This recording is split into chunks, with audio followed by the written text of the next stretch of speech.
I don't need Tiny Chizuru anymore. But I'm gonna have her around anyway. So I actually haven't written anything yet for the chapter. But I started noticing certain things. I started noticing like certain things. So we're gonna try and talk about some of these things. It's really weird stuff. It's like stuff that I didn't quite pick up on when I was first reading on it, but it's stuff that I'm just like when I was sleeping, I was thinking about this, bro. I fucking sleep, eat, and drink this shit. Ay, that's not good, bro. I'm playing Final Fantasy 14 and I'm thinking about this stuff. Like, yikers. So, okay. Kazuya comes to Minnie talking about the final research. This is really interesting pieces of information. Why? Many people probably don't remember this.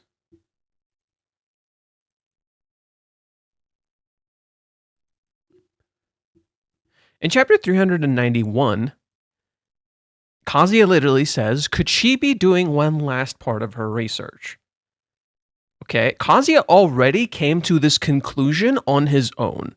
This did not start with Chizuru doing anything. This is merely Kazuya coming back full circle to this thing he was already thinking. And literally, what do we look back to? The one time where Minnie said this thing, and now Kazuya is acting on his confirmation bias that this is what this must mean. Isn't that interesting? Right? Isn't that interesting that Kazuya came full circle back to this thing? And isn't it interesting that he comes back full circle to this thing that happened before when he was looking at AI? Before Minnie tells him this story that makes him cry. Isn't that interesting? We come full circle to that. So just because what Minnie said might very well be false, then suddenly what he said has some validation to it, that he's suddenly being ranked, that suddenly he's passing and failing some other tests, right? When he's wrong. I'm also going to point out Minnie is also wrong. I actually have like actual proof for why Minnie is wrong and why Kazuya is wrong too. Chizuru is not doing any sort of test, okay? Nor has Kazuya won. What do I mean by this? Well, okay. How can we prove this? How can we prove this in a really simple manner?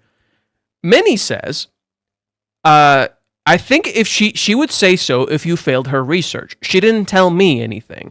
Well, okay, we already have problem one. Chizuru already doesn't tell Minnie shit, right? So the basis of Minnie's argument here is fundamentally incorrect, right?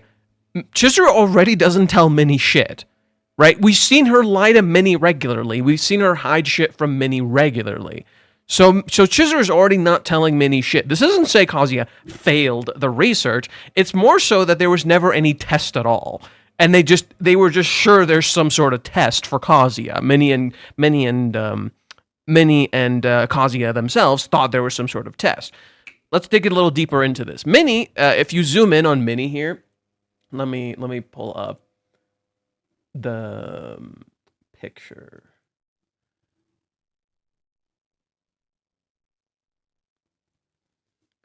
If you zoom in on Minnie here, you'll notice she has 3 fingers up and she doesn't have a face. You don't see her face. She says, then there's the fact that she gave us a timeline. Okay, but the timeline wasn't necessary. Like, you don't know why that timeline was even created, right? She gave you the July 11th date for her play. Well, she's always informed Kazuya about her plays, and she just said she wouldn't have a boyfriend until then. You don't know what that timeline means, right? You're operating on the assumption that you know what this timeline means.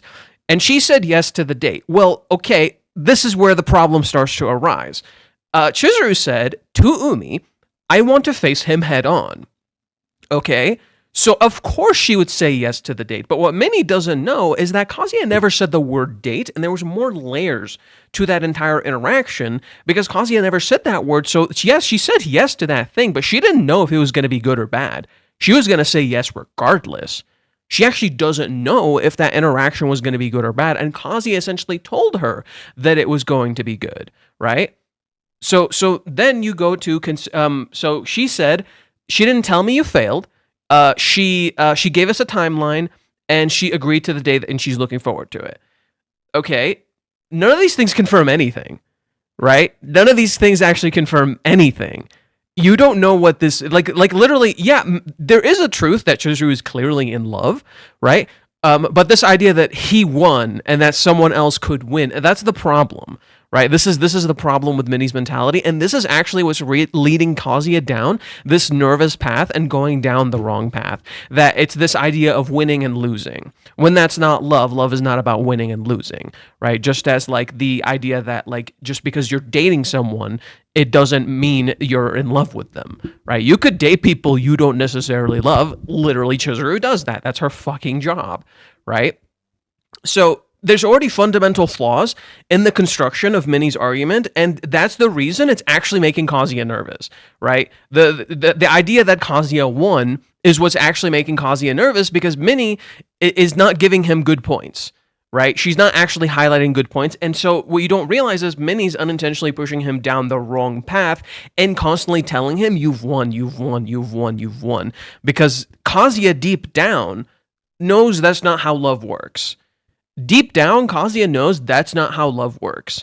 So Minnie keeps saying that. It's actually you think it's a red herring for Chizuru, right? You think it's a red herring for Chizuru. Oh no, something bad is going to go down with Chizuru. What you don't realize, this is the thing that's in plain view, what you don't realize is this is actually what's impacting Kazuya and what's actually making him nervous. It literally, someone is telling him, don't be nervous, and giving him all these things to make him nervous, right? And in turn, make him want to change and transform himself into something else. That's problem one. Now, there's something I really want to check really fast.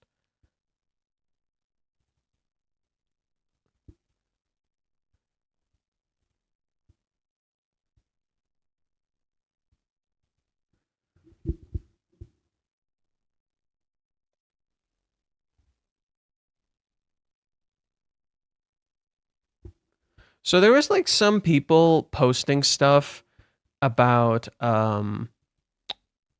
like the next what is it the next chapter, and they had like a picture of Chizuru, and then there was some dialogue saying stuff. It's like, oh, there's going to be an announcement for next week for chapter, or not chapter, for the anime, and then there's going to be a lead color page for the next chapter. Now, we already know there's going to be a lead color page because it was told to us. What I don't know is where that image came from.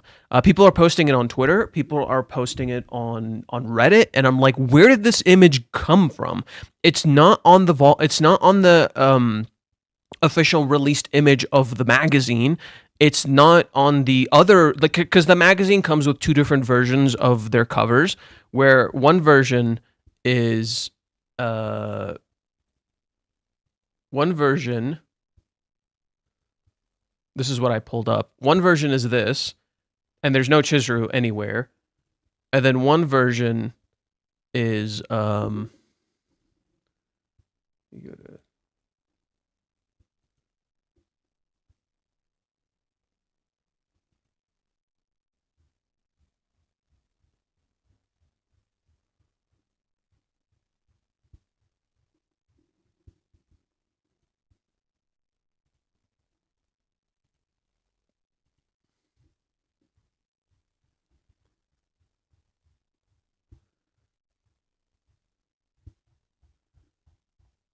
what the hell?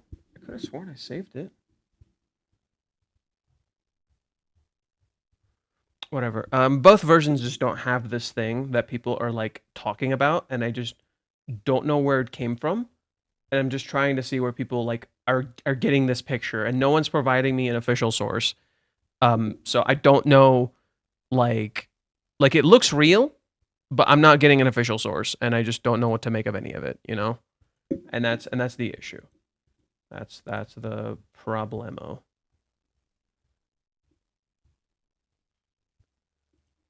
Okay. Where'd you guys go? I like moved you. My bad. There we go. Sorry, let me read this. Let me read some of the comments. It's better than asking Minnie's interpretation. At least he came to a bad conclusion himself.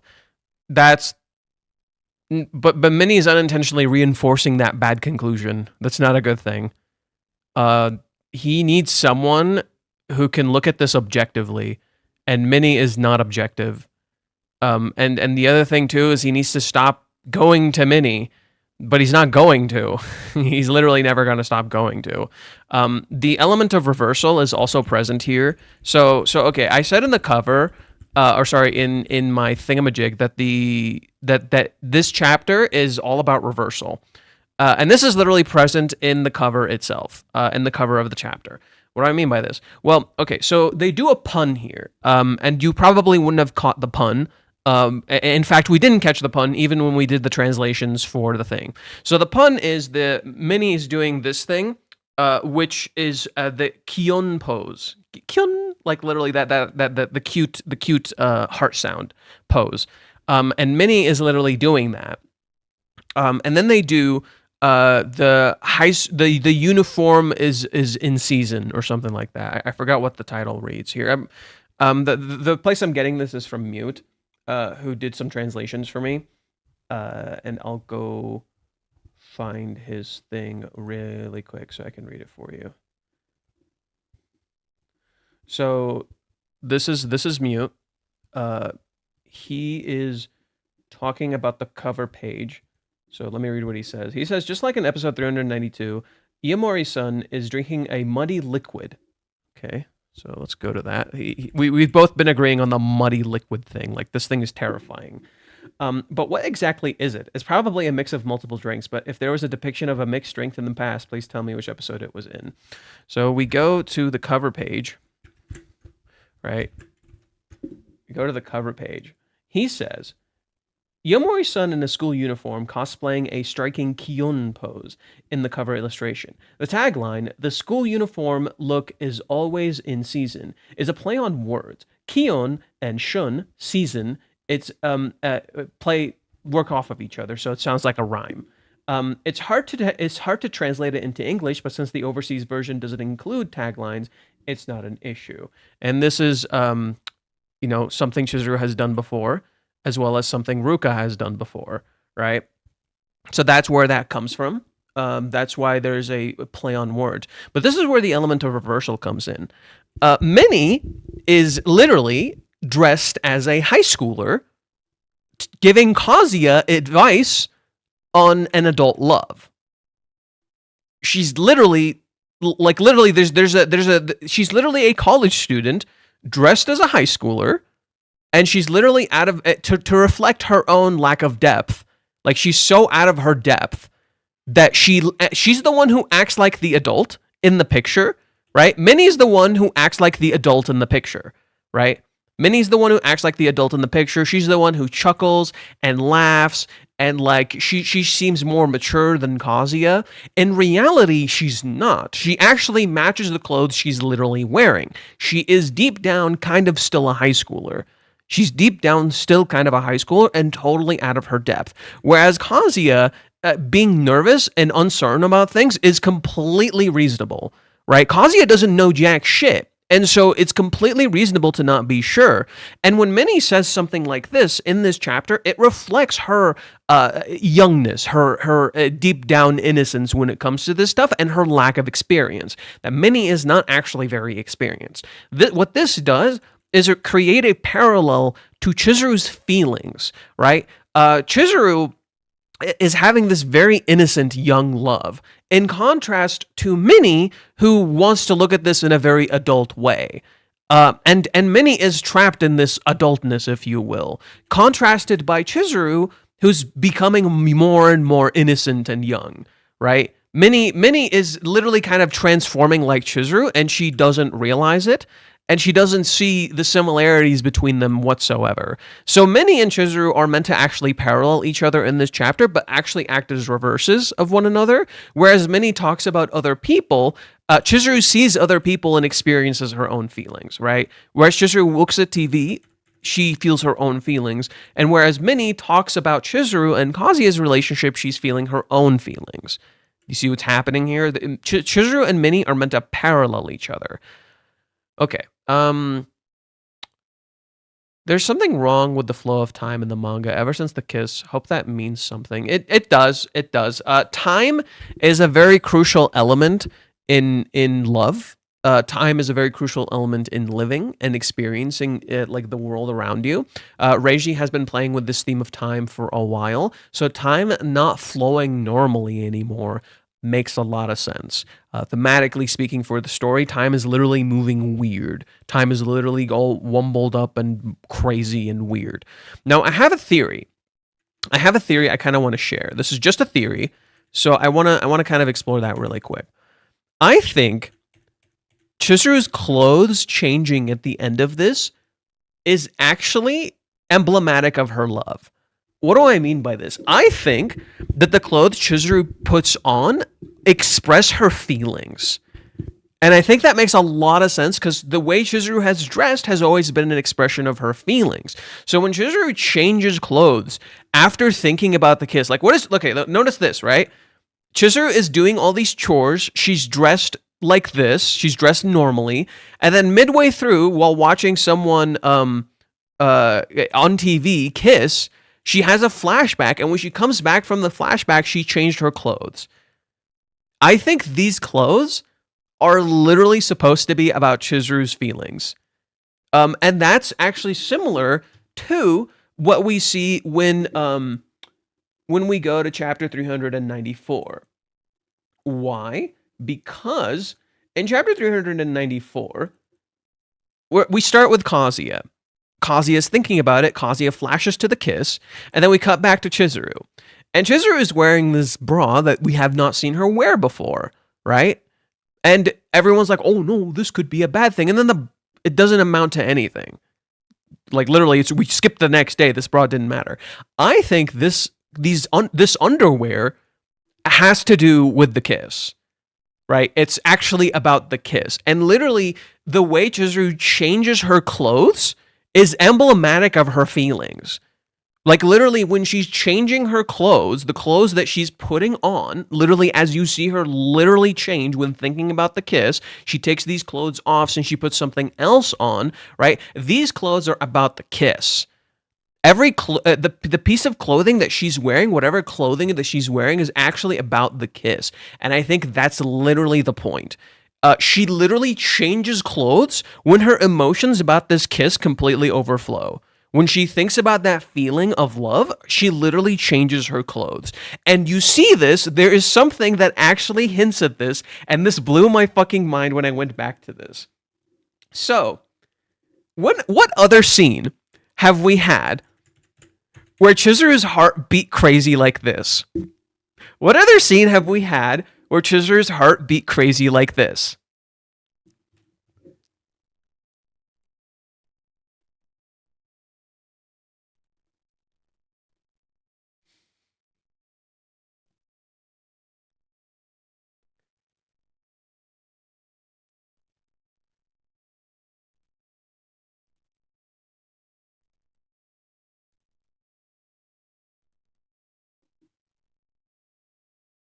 This one.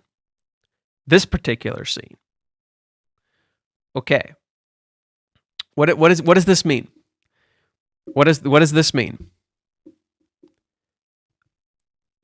I got a fucking surprise for you. How did this arc start? How did they end up in that situation? Kazuya is talking to Minnie, okay? And Kazuya thinks she's got me on her mind.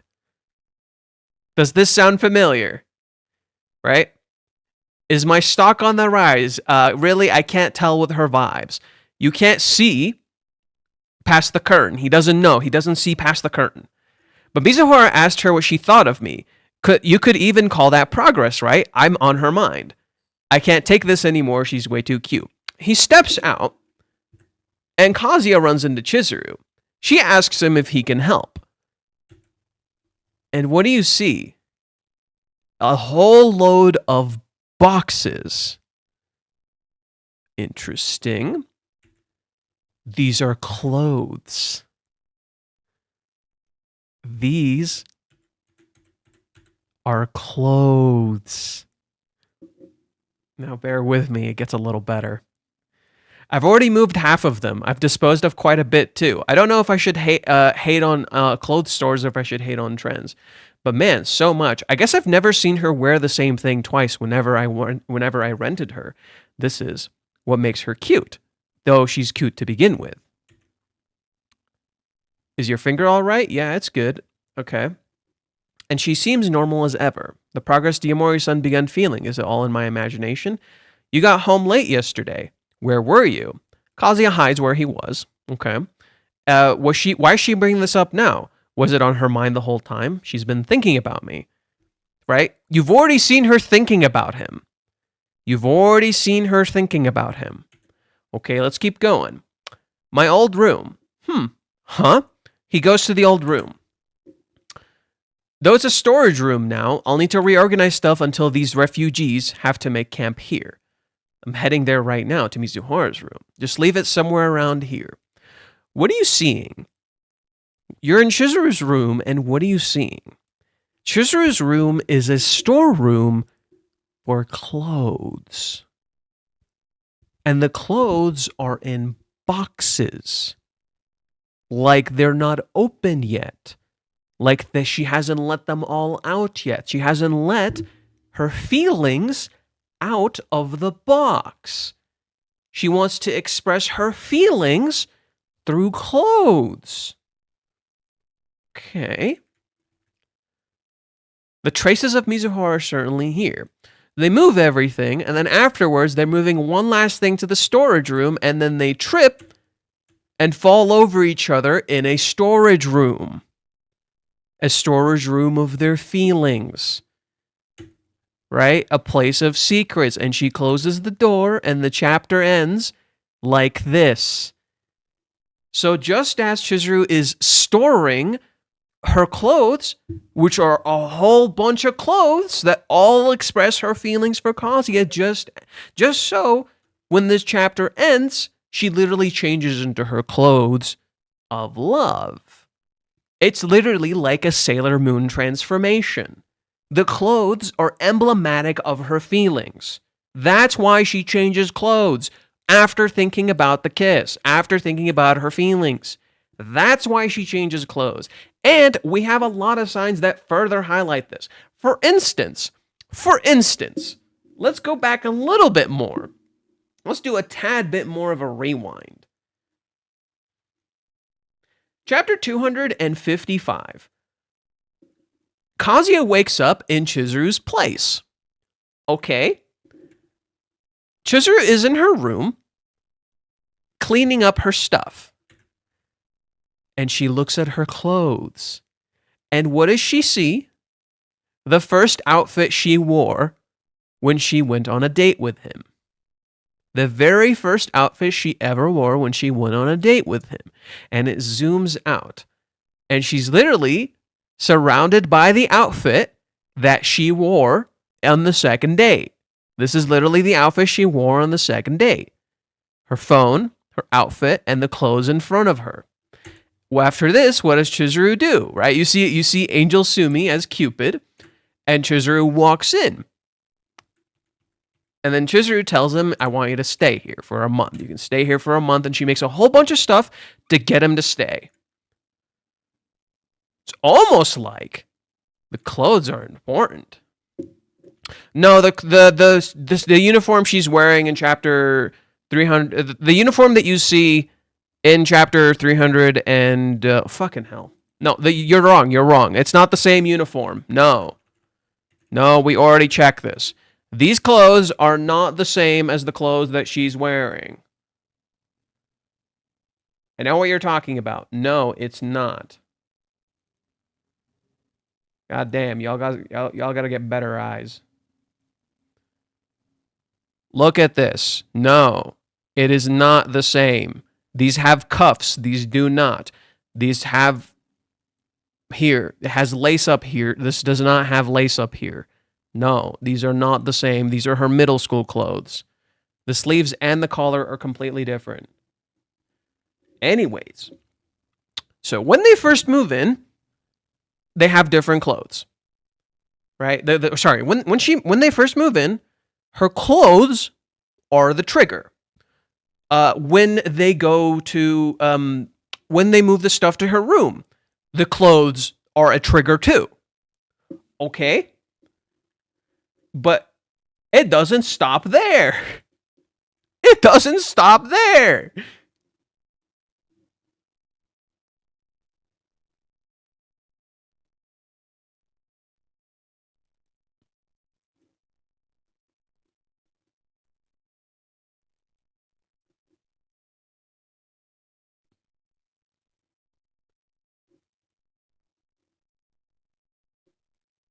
Chapter 332. Actually, we can go back one more. Where Chizuru says something very particular.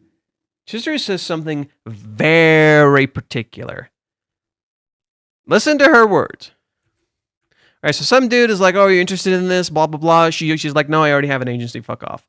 I still have some time. Clothes, huh? I've bought a few new outfits, but none of them feel right for the theme park. Actually, fuck this. We gotta go back even further. We gotta go further beyond. Plus, ultra.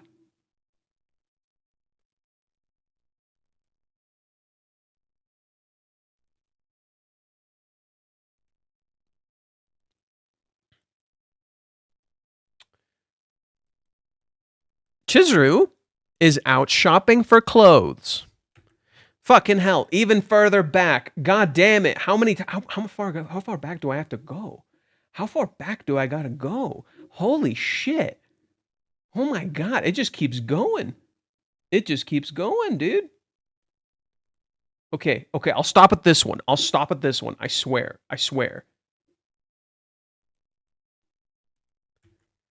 Nagomi going on a shopping trip with Chizuru. Right? Today's outfit for Chizuru Mizuhara, right? Chizuru's outfits are always a focus. Mature and playful jigsaw earrings, frilled cape-styled blouse covering the chest like a princess. Nagomi literally calls her a princess. Navy blue skirt for a cute ground-up appeal, and mature and casual open-toed heels. Grandma, this is a surprise. But oh my, look how beautiful you are, Chizuru-san. This is a special kind of elegance set apart from your usual self. I could have sworn this other person herself was walking towards me, a princess, right? They go shopping, and guess what happens? Nagomi takes her to change and try on clothes. Wow, you look incredible, Chizuru-san. Everything looks amazing on you, truly. I will take it. Wait a second, Grandma. No, not so fast. Oh, nonsense. You've been meaning to buy an outfit for a gift for some time now. No, what should I do? I mean, my agency says to accept any gifts. Thank you so much, really. Nonsense. If anything, it fills my purse with joy. But oh my, the stores here at Shinjuku are simply amazing. Now, every one of these represent a different brand. Listen to what Chizuru says here. You're right. Sandals is known for feminine clothes that feel like the choice for most dates. Laguna Moon is a bit more refined, making them better for weddings or for fine dining. Most outfits from Coco Deal are ideals for relaxed dates like an art museum. Frey ID is a mix between Sandal and Laguna Moon.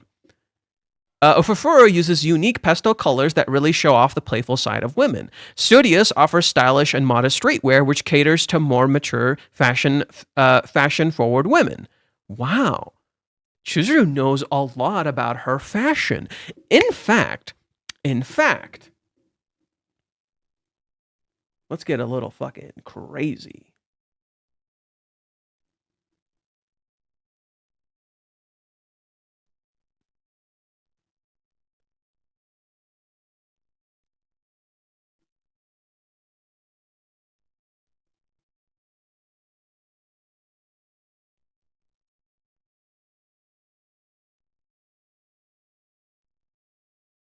Dang it, where'd I put it?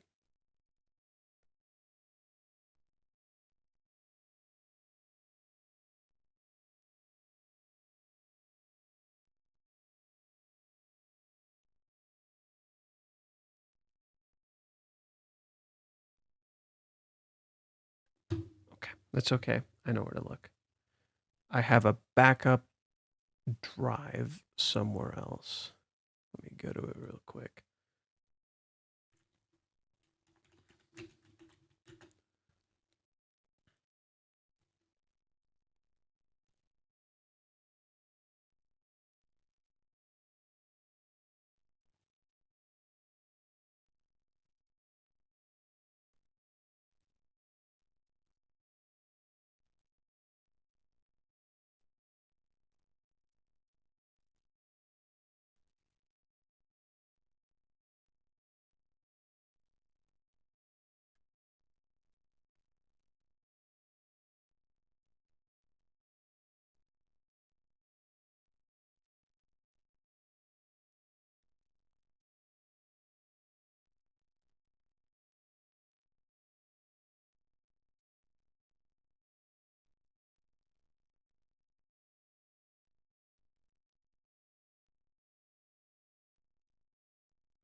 Oh, come on.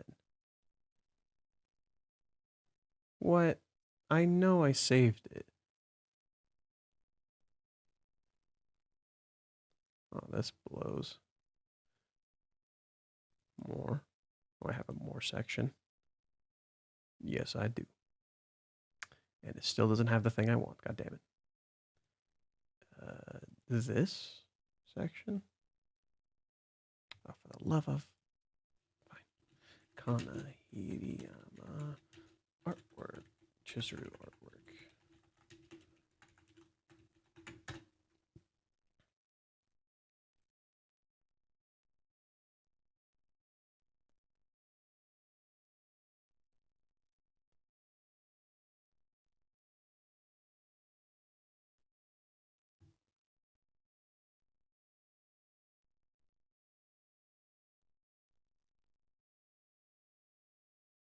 Aha!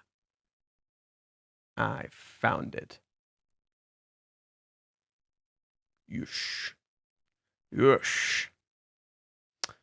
So, Kana, a while back, like a while back, did an art piece for all of the female characters, and each one of them had parts of them that expressed an aspect of who they are. So, like, Ruka had trains and plushies and a whole bunch of stuff.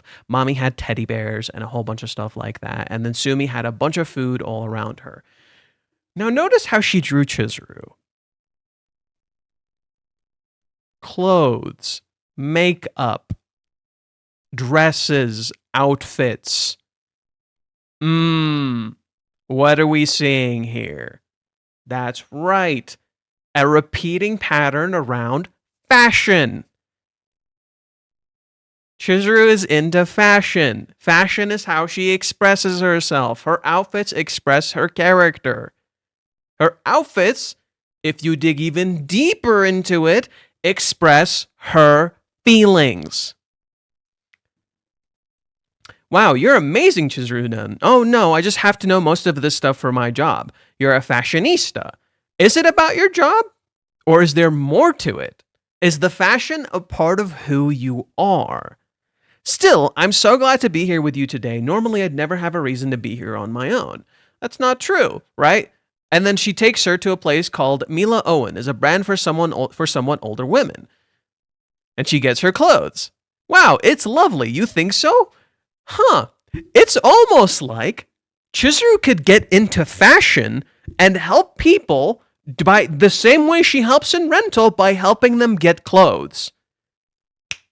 Oh, we're getting some interesting setup here. Oh, maybe I'll buy it then. Yeah, definitely. Sorry, I would like it if you could get this gift in return. Nonsense, I have such high expectations.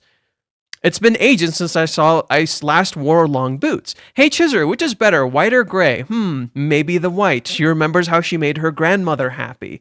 Okay, I'll get the white one. Ha! She loves her job as a rental because she can make people happy. She loves acting because acting is a part of what she's done for a long time. But this is interesting. Well, I can't help but whatever you recommend. Well, it's a really did great today. I'd absolutely love to get your recommendation on an entire outfit next time. Ooh. Still, she seems to be acting completely normal so far. Maybe she didn't come here for anything else after all. In that case, it'd be rude of me not to show her a really good time today. So they keep hanging out. Chizuru takes her to an arcade, and they keep having fun. Okay. It doesn't end there, right?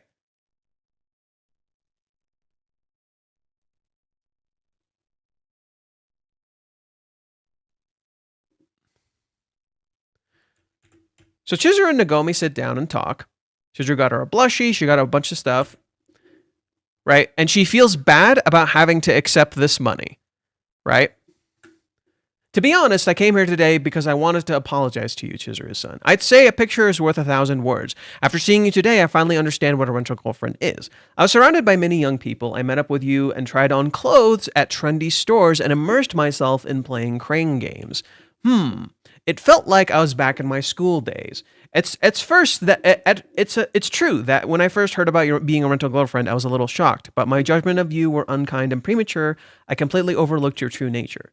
After I calmed down, however, I realized something. Perhaps my foolish judgment is to blame for everything. She proceeds to apologize, and she says she didn't understand her. Literally like how the clothes reflect the person, right? The clothes Nagomi is wearing right now is not the clothes she came here with. They're clothes Chizuru gave her. Chizuru helped her pick out clothes, and in turn, it transformed her entire worldview. Let's dig into this a little deeper. There's more. It doesn't stop there. There's more. When we come back to Chizuru, she's shopping. She's getting some new clothes, right? Kazuya texts her, hey, I'm looking forward to a place on the 17th. Is there anything you want to eat? Let me know. Chizuru doesn't know. Doesn't tell him. She says, he must be really putting a lot of thought into this. I can tell how much he's, I can tell by how he's been acting. She can tell by how he's acting. She knows him. I can't leave everything up to him if that's the case. I'm the one who told him I want to do research for dinner. Okay. She says hot pot. Kazuya is happy. She smiles. She goes to another store. Should I have told him that? I hope he didn't hate the idea. Well, he seemed happy about it. It's probably fine. I'd only turn around to stress him out if I try to suggest too many things. Wait a second. Oh, this is cute. It's not the same. It's clearly not the same outfit, mind you. It's not the same. There's similarities, but it's not the same. The way it's structured is completely different, right? But there's a slight similarity. Wait, well, let me close this. So she finds an outfit. She says, oh, this is cute. Oh, this one too. 2 outfits. Can I afford these? Well, fortune favors the bold. Okay. I would like these. Thank you as always. Do you have any special plans? Huh? No. Why? It just seemed like you were enjoying your shopping more than usual. I saw that you kept smiling the whole time. Sorry for staring. Oh, was I? And look, it's the store she mentioned earlier, Sindel. What did she say about that store to Nagomi?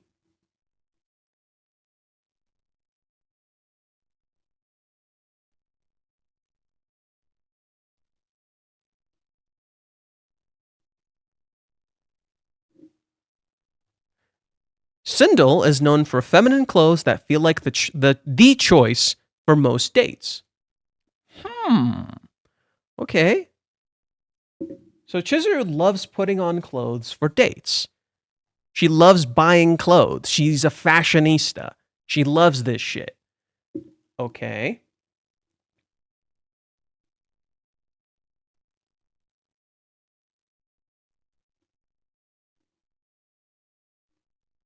And then when we come back to her, she's cleaning the grave. And she says, don't worry, I'll figure it out for myself. I'll figure out my feeling. Snindle? No, Snindle, whatever. Doesn't matter. My point stands. Okay. So then we cut to the date. Okay. The outfit in the box looks like it has cuffs. I still have time before it starts. Clothes, huh? I've bought a few new outfits, but none of them feel right for a theme park. I've never come here before, but wow, it's so cute. Maybe he really was shopping for date clothes. I guess that's obvious. He says he loves me after all, but I don't want him to go beyond his means. No matter what kind of clothes he wears, I doubt it'll change how I feel about him. If that's the case, then why am I buying clothes? Chizuru starts talking about her feelings here, and it starts with her thinking about clothes. Is it because I don't want him to hate me? Do I want him to think I'm cute? Hold on a second. This sounds familiar. Wait, hold on a second. This sounds familiar.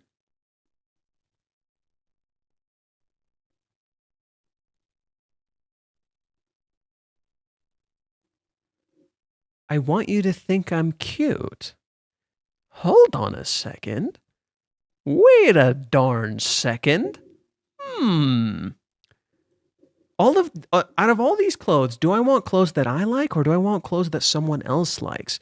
If the former isn't love, then is the latter love? Is that really true? So maybe Chizuru put these clothes on because she imagines how he would think seeing her in these clothes. And then that could also explain why she put on the bra when she went to the whole Umi thing. Not for Umi, but specifically because she was thinking of Kazuya. She puts on clothes wondering how Kazuya would see her in these clothes. Now, what does Kazuya constantly do whenever Chizuru is dressed a certain way? What does Kazuya constantly do when Chizuru is dressed in a certain way? He compliments the outfit. He compliments her looks. He notices every little detail, from the makeup to her posture, to the clothes, to the subtleties of the clothes, to the little frills and the stuff on there. He catches all of that shit. He does what I do. He gives you a fully detailed analysis. And it's almost like Chizuru is literally dressing this way specifically because she's thinking about how he will think of her outfit. And we have stuff to back this up. How? How do we have stuff to back this up? Well, Chizuru does the same exact thing with her acting. What do I mean?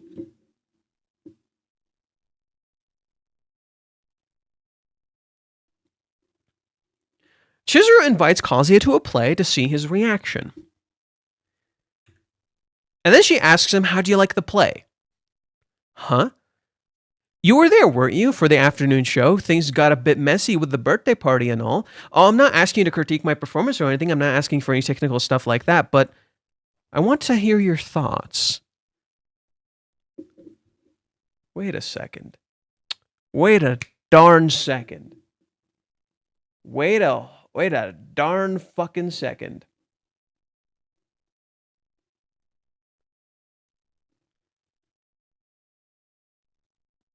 Chizuru puts on the clothes Sumi got her. Hot fucking damn. This is too much. Kazuya drops his entire thing, right? How amazing she is and all that stuff, and he's losing his shit. And she looks, hey, how is it? It looks cute. And then he looks away, blushing like crazy. Oh, shit. Oh, shit. Oh, he fucking means it. I see. Thanks. And then later, she asks, what do you think of the play? I want to hear your thoughts about the play. It was great. Really, really great. But then Chizuru interprets this as there's still room for improvement, and it's just a side role, and she says, thanks, I'm glad. Right? It's not quite the same. So it's almost like the clothes are an expression of her feelings for him. She changed into these clothes, and then she literally says, I think I've become weird. So like when she says, I think something is wrong with me, I think I've become weird, it adds more detail because she just changed into all completely different clothes.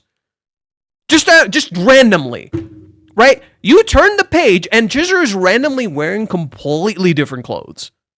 Like what just fucking happened? And that's the point.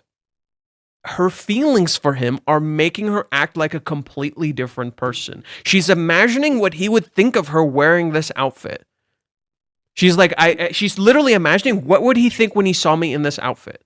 That's my bet. That's my theory. That's why she changes into these clothes. She changes into these clothes thinking, what would he think if he saw me in this outfit? She wants to know, right? Because this is the answer to that question that she has at that earlier point. She asks right here, are these clothes for me, or are these clothes that I like, or are these clothes that I want someone else to like? Which is a valid question, except you're putting on these clothes because you want to, your own feelings, you want to know what that person would think of your clothes. Not that you're putting them for him, right? It's a mix of the two. Love is a mix of the two.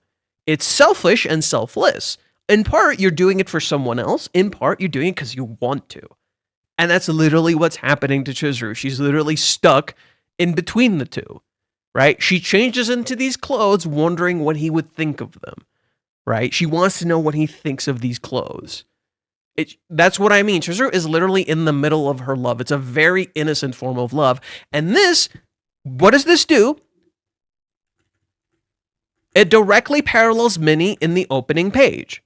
She's dressed in a high school uniform, saying she's going to go to an event. This should be important. Why?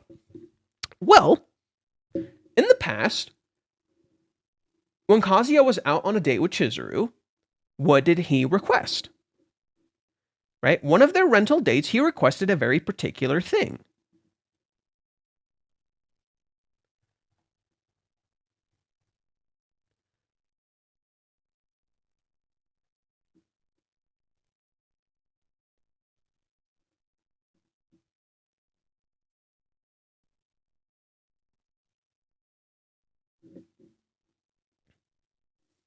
Chizuru dressed in a high school uniform. And he's also dressed in a high school uniform. Huh. Okay. Now, what did Kazuya say about this? Right? Shit, she's probably super disgusted. Will she really come today? She seemed like she's fine online, but she's probably cringing on the inside. But I have no regrets. I know how embarrassed it is to ask, but it's been my dream since high school. I want to experience this once before I die, the dream of the entire human race. Oh, there you are. Duh, maybe I should have picked a less crowded place. Totally boomeranged. I'm more concerned why you're wearing one. Oh, well, I thought I should wear one too. Oh, it doesn't look like it's compensated dating now, so I guess it's fine. Makes a very adult joke. An all-day date with Mizuhara in a school uniform. Now, later, right, he meets up with Sumi. And Sumi's like helping him with something. Right, he rents Sumi. And he's like, wait, she's wearing a school uniform. What the fuck? Sure. Why are you dressed like that? Oh, that's not what I want. Do you wear your uniform often? I thought you liked school uniforms. Huh? Me? What? And she oversaw. Oh, shit.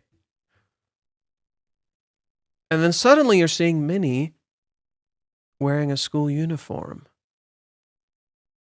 Suddenly, Kazuya sees Minnie wearing a school uniform.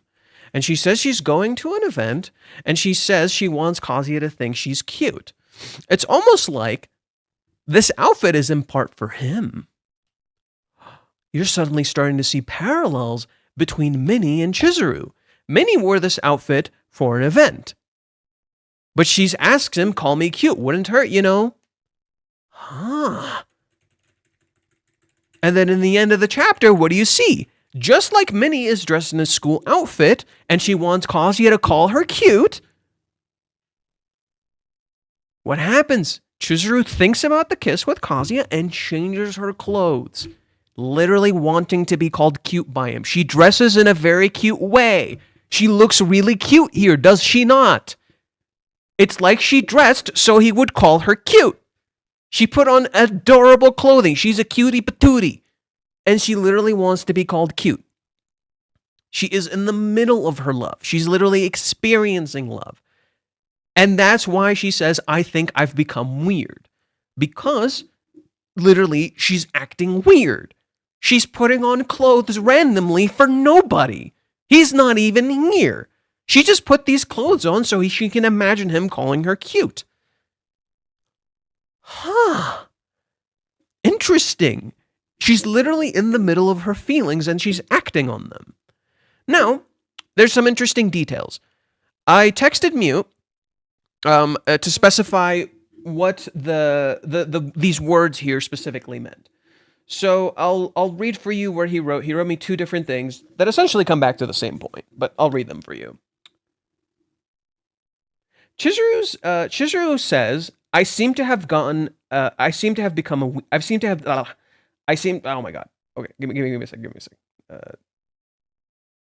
Reload page. Gigi. Translate to English. Chizuru says, it seems like I've become weird, is a phrase that expresses the confusion and embarrassment of falling in love, and has almost the same meaning as I fell in love. Also, because the kanji for hen, weird, is somewhat similar to the kanji for koi, love, it can also be perceived as the expression that visually evokes love. So let me show you what he wrote.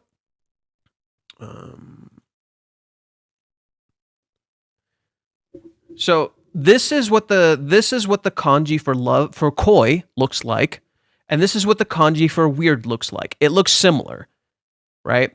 He says Chizuru's line, I feel I've become weird, is a classic way in Japanese to express the confusion and excitement of falling in love. It's basically her shy way of saying, I think I'm in love. Also, the kanji for weird looks a bit like the kanji for love, which adds a subtle visual hint that fans pick up on. Right? We didn't quite catch this.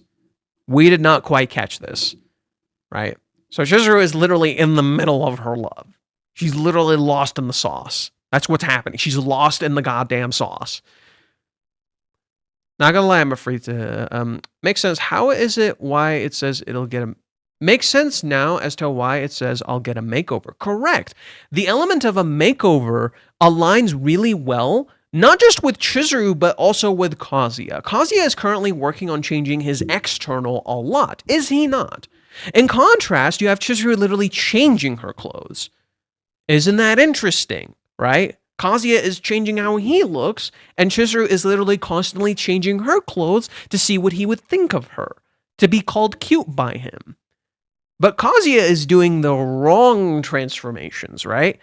Right? He is making like visual transformations of himself and not really like trying to see what she would think of that, right? He's not doing it out of love. That's kind of the difference. I think Kazuya's actions are not quite out of love. They're to be accepted. Chizuru just wants him to be like, holy shit, you look hot as fuck. That's what she wants. She just wants him to think, oh shit, you look hot as fuck. But Kazuya is kind of losing himself in the sauce, right? He's not acting out of love. He's not dressing up out of love. He's not acting like, okay, do you remember in the early parts of the series, what would Kazuya do? What would Kazuya do? The very early parts of the series, when they would like meet on the balconies, right? When they met up on the balcony for Sumi,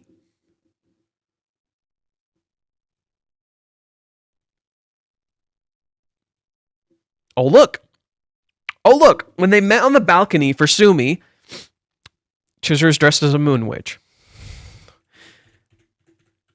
Right? Kazuya gets an invite to go to meet her, and he dresses up.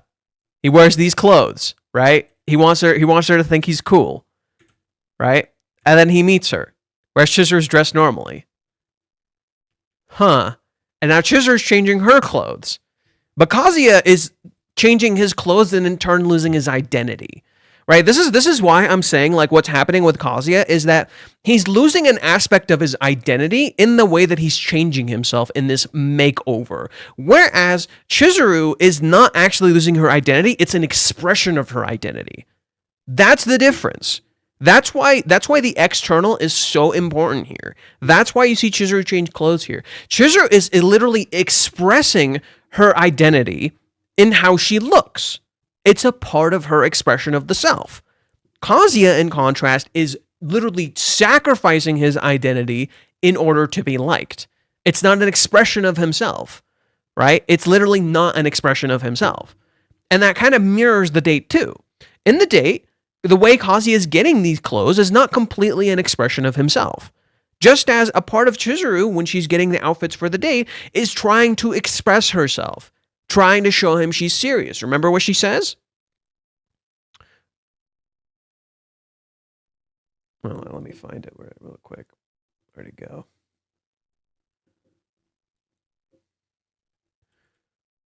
Right? Chizuru dresses up, and Kazuya wants to compliment her. You too. You really pulled off that look. It's fancy, or like nice, like always. You look like she didn't look different. She doesn't look any different. And she is not happy about that. I see. I'm glad I met your expectations. No, she's not happy about this. He thinks she looks the same when she tried really hard to look different so he would think she's cute. Her effort was not rewarded. Literally, her effort was not rewarded, right? Sorry, give me a sec.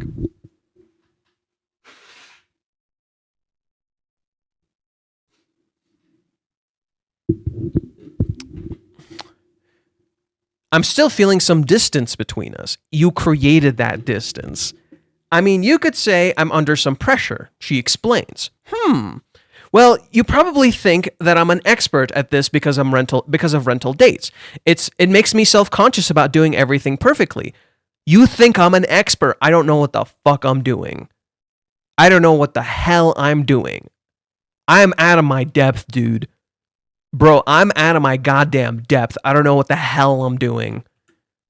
Most of these people were strangers, so I don't have to care about some things. But you're not a stranger. I don't want you to think I'm not good enough when it comes to personal time. I mean, this is a date, right? I want you to think that I'm cute. Compliment my clothes. See how much effort I put into my clothes. It's an expression of my feelings for you. She literally puts her arms out and is like, look at all the effort I did. Please compliment all the effort I did. Right? And then when he tells her you are cute afterwards, she literally says, I feel like I made you say that. Right? She wants to be able to get it out of him without having to say that. What Kazuya doesn't realize is that because he's just holding back constantly, he's telling her everything but the thing she wants to hear, right? Because literally, if he just says how he feels, he would tell her exactly what she wants to hear. That's it. If he literally just says exactly what he feels, he would just tell her exactly what she wants to hear. I feel like I kind of made you say that, but thanks. Real genuine smile. Okay. No, he actually believed it, right? She actually believed it. She doesn't doubt him. No, he was serious. Okay? Now, here's another interesting tidbit. In chapter 363, there's a part where they make small talk. There's a part where they're walking and they make small talk. And Kazuya asks her something, and I'm like 90% sure she says she's just shopping. Roller coasters get me excited. It's lively here. Hey, look at that. Look at that. Anything interesting happened with you lately? Interesting. Well, I've been preoccupied with my stage work, so I haven't really had time for other stuff. Oh, you're a busy person. Makes sense. What do you do with your days off? Shopping or going to the salon? Fashion. It's literally always fashion. Right? It's literally always fashion. Fashion, fashion, fashion. Yes, it was Spider-Man. Yes, it was Spider-Man.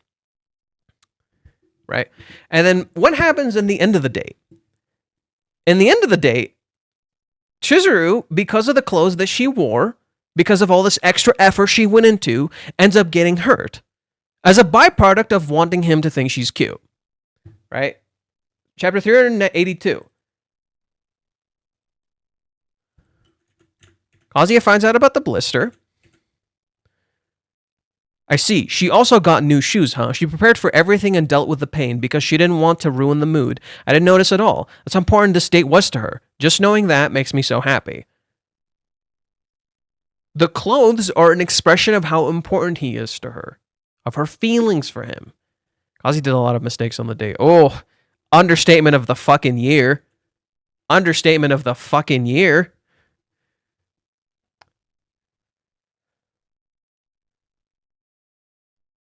Why?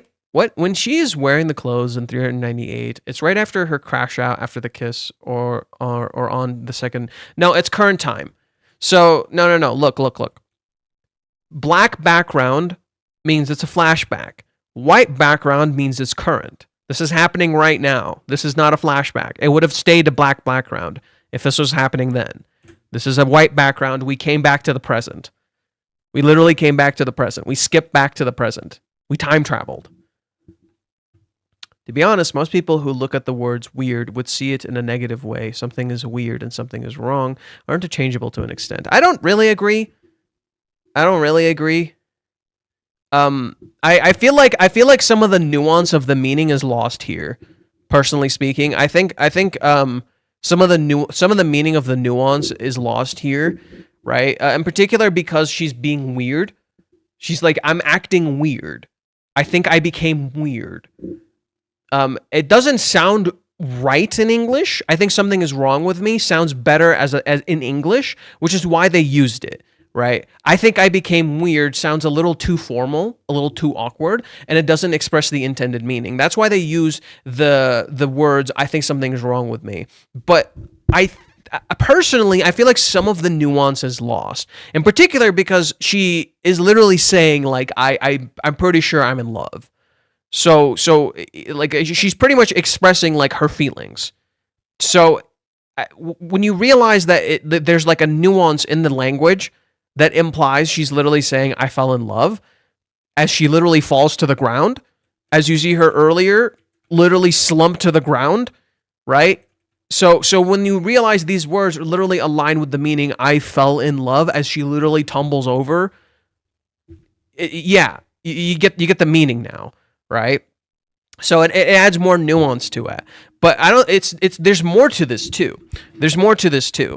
But let me hold on for a second. Let's see.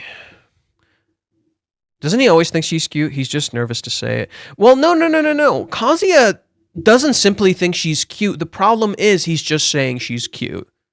That's actually the problem. Because why? Why is that the issue?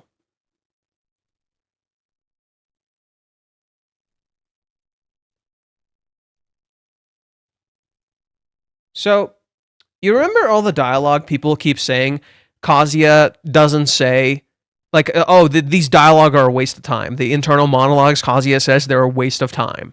You know, people love to say that constantly. Oh, Reishi's wasting my fucking time with Kazuya's internal monologues about Chizuru. But imagine if he said this. I'm blown away. There's something especially dazzling about Mizuhara today. It's like she's glowing from head to toe. Her long hair tied into a comfortable updo. It feels so different and extraordinary. These turquoise earrings are like little bells, so remind me that this is a date. Her white leather boots are practical for rainy days, comfortable and black heels, and give off a cool girl in the city vibe. The blush purple knit with lace sleeves is like a refreshing hydrangeas, blending gently into the rain. Her black shorts have an elegant sporty feel, perfect for our day at the amusement park. I tried pretty hard to find a good umbrella. Where did she buy such a fancy one? Plus, Her bare legs, I'd never see this much skin if she wore a skirt. Her beautiful legs are a national treasure, slim but obviously soft. Combined with her swaying ponytail, it's enough to make me lose my mind. Not to mention her reason for wearing it. She did it all for me, right? She contemplated her outfit for today, woke up early, did her makeup, and changed into it, all while thinking of me. For me, it was all for my sake. I can't. She's too perfect and too cute. And then he realizes he never said any of this. But this is the problem. Pay attention to this. Then as soon as you see her at the door, you've got to say she's cute. Don't say I forgot to say she's cute. No, bitch. Don't say she's cute. Tell her how amazing the outfit is, everything you just said in your head, and tell her how happy you are that she dressed this way, that she dressed for this day, that she put all this effort into this day. Not, you're cute. This is the problem with the phrase, I love you. It doesn't express your feelings. This is the problem with that. This is the problem with dating. Dating is not love. Dating is not love. When you date someone, it's not love. That's just a part of love. Calling someone cute doesn't explain your feelings about them. Right? You can say cute as much as you fucking want. You're not saying why it's cute. Why it matters to you. Do you remember what Chizuru asked him? Do you remember what Chizuru fucking asked him? Why can you say you love me? And he has literally all these thoughts in his head and he says none of them. He just says, I don't doubt my feelings. Cool. You didn't tell her. You didn't fucking tell her. Right? Cool. Say kawaii. What good is kawaii? Kawaii doesn't mean shit. Just say how you feel. It's not about calling her cute. Just say how you fucking feel. That's the problem. That's always been the fucking problem. And you want to know how I know this is what Chizuru wants him to do? You want to know how I know this is what Chizuru wants him to do?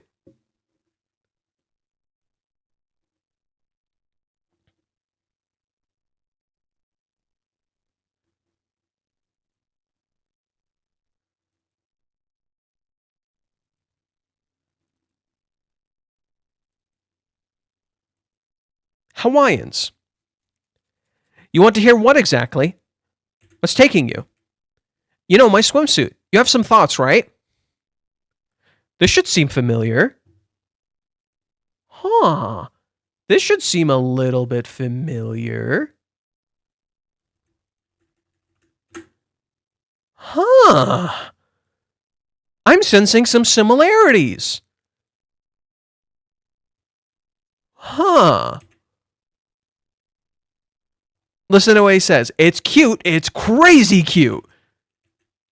Seriously, it's the best. It's so perfect. I completely forgot how to feel. It's so fantastic. It's so modern. The color, what is that? It's blue. It's refreshing. It's like a blue damselfish. And the lace design, lace pattern, it's so intricate and fashionable. And your hair, it's so different. For the second time, it's fashionable.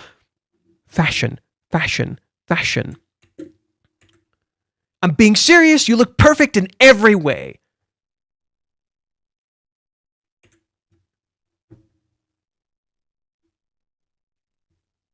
She breaks down laughing.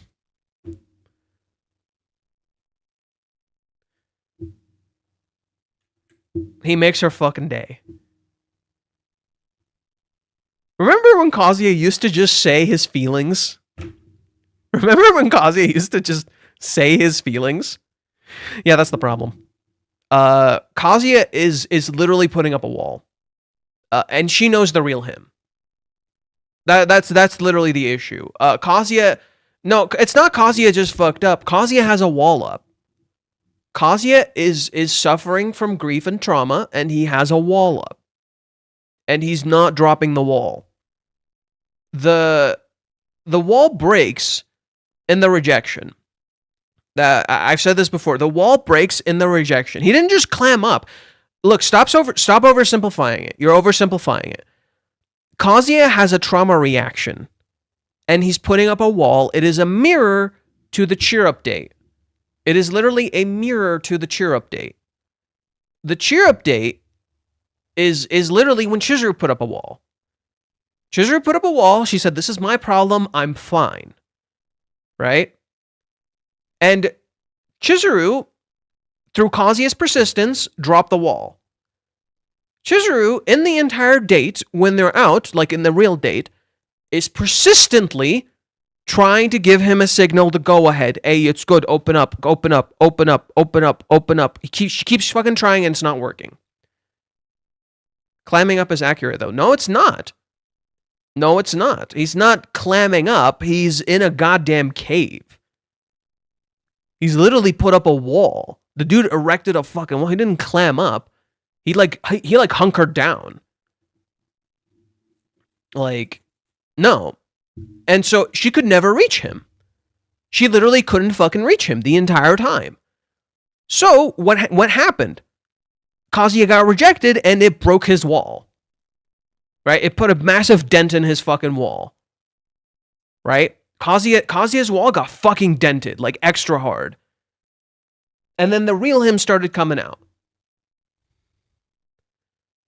Right? The real him started coming out. So, what happens?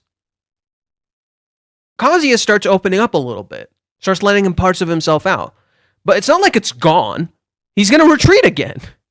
Right? It's not like it's gone. He's going to fucking retreat again to a broken wall. Right? But Chizuru saw that the wall broke. Right? When they're walking home, Chizuru saw that the wall broke. She was super vulnerable, and he in turn started being vulnerable to her. Right? And then Chizuru, when she kisses him, she thought she finally got through. When he finally opened up to her, she thought she finally got through. Right? She thought she finally got through to him, and she didn't. Right? She thought she did, but she kind of didn't. Right? Kazuya is still stuck in his little cave. He still went back to his house, and he's still hunkered down, and he's still not admitting to himself the wall's already down. Right? Clamming up, turtling, whatever we want to fucking call it. The point is, he's hiding behind a wall. Right? And he keeps trying to build new walls. Because he created this because of what happened in Hawaiians. Because of how much Hawaiians fucked him up. Right? So literally, the Chizuru changing her external is an expression of her internal feelings for him. Kazuya's changing his internal is rather not about an expression of his internal, it's actually to shield his internal. Right? He's trying to protect himself. So when he changes how he looks, he's not doing it so she'll like him. He's not doing it because he wants to know what she'll think of him doing this. Right? He's doing this so he can protect his inner self from getting hurt some more. He's lying. The wall is the external is a lie to hide the inside. Pretty sure Reishi would use clams because the sea is a common theme. Sure. Okay. Clams. You fucking happy, Cyber Demon? You fucking happy, Cyber Demon? Sure. He could use a turtle, too. Turtle makes a lot of sense, too. He could use a turtle, too. But no, it has to be a fucking clam. Fuck out of here, man. Literally, so many options. But no, it has to be a fucking clam. Which character other than himself do you think can bring out the Kazuya that said stuff he really wants out loud? Be honest to himself and Chizuru. I won't say that it's anyone else, but Kazuya can use a little alcoholism. I think it could really be a lot of characters. I think it could truly be anybody, but someone just has to notice what he's doing. That's just it. Someone has to notice what he's doing and call him out on it. It can literally be anybody. The thing is, nobody's calling him out on this. The reason Chizuru doesn't call him out on this, even though she fucking knows, and she tries. Don't get me wrong, she fucking tries. But the reason she doesn't outright just hit him with a sledgehammer is very simple. She thinks it's in part her fault. It's not. She keeps blaming herself for why Kazuya is acting like this. She thinks it's her fault. It's not. It's not her fault. Okay? There comes a point where it is on Kazuya. He's doing this. There comes a point where it is on Kazuya. He is the one doing this. And I think, in the end, it has to be Chizuru. Chizuru is going to have to literally fucking slap him and be like, dude, Why are you doing any of this? It is in part her fault. It is his fault too, but she's part of it. No, it is not. No, it really is fucking not. No, it really isn't. She already far more than atoned for the part that is her fault. She has more than shown him how much she fucking gives a shit. He's the one who's putting up a wall at this point. It is not on her. No, it is on him. It is so on him at this point. No, okay, you clearly have not been reading the cohabitation whatsoever. You clearly have not been reading the cohabitation whatsoever. She lived with him. She let him stay in her home completely free. She gave him a key to her house.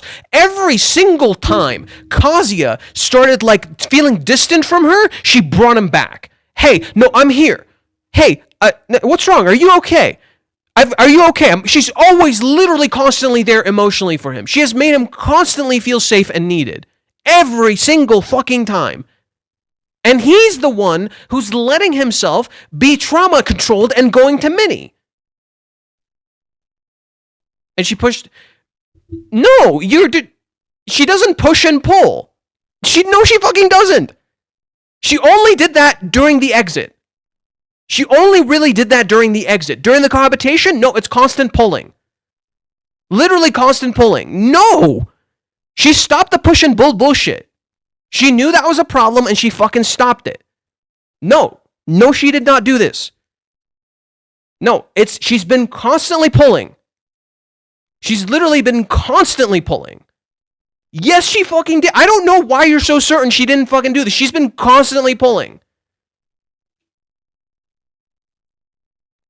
Literally, all Chizuru has done is pull. And Kazuya is the one who's literally walking away, disappearing. Hey, you want to go out shopping? Sure. Turns out she didn't need him for anything. Kazuya thinks he doesn't belong. Hey, no, you still belong. Come here. Let's go hang out. Okay, give me some examples where she pushes and pulls. Let's go. Come on. Bring it. Let's go. You're so certain. Come on. Right? If you use the start of the cohabitation, it doesn't really count because she literally started changing. The start of the cohabitation, the twister at the end. What? The fuck?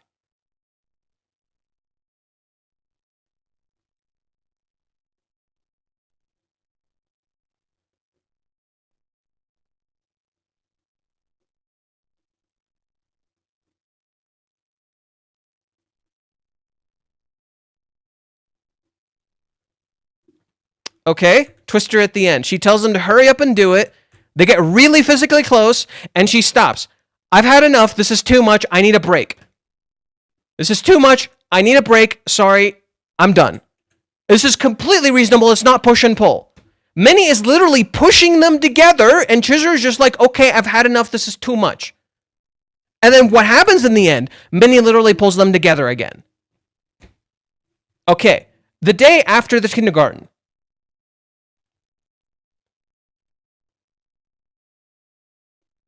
Let's go to the day after the kindergarten. That's chapter 297. She went on a date with him. Kazuya wakes up. She sees him. And Chizuru starts acting weird. She runs off. Okay. Kazuya gets worried about this. What was that? Did she just glare at me? Right? She looks at him. She's freaking out. She walks away again. Right? Does Kazuya ever ask her, hey, what's wrong with you? She's acting really fucking weird. Does Kazuya ever ask her, hey, what the fuck's wrong with you? Why are you acting so goddamn weird? She's not pushing or pulling or anything. She's just acting weird. She's literally just being a fucking goofball. What the shit are you doing? He started asking, he never asked this. Haven't you been cutting those for a long time, really? That's it. He never asks her, are you asking weird? He just pointed out something. Right? He never says you're acting weird.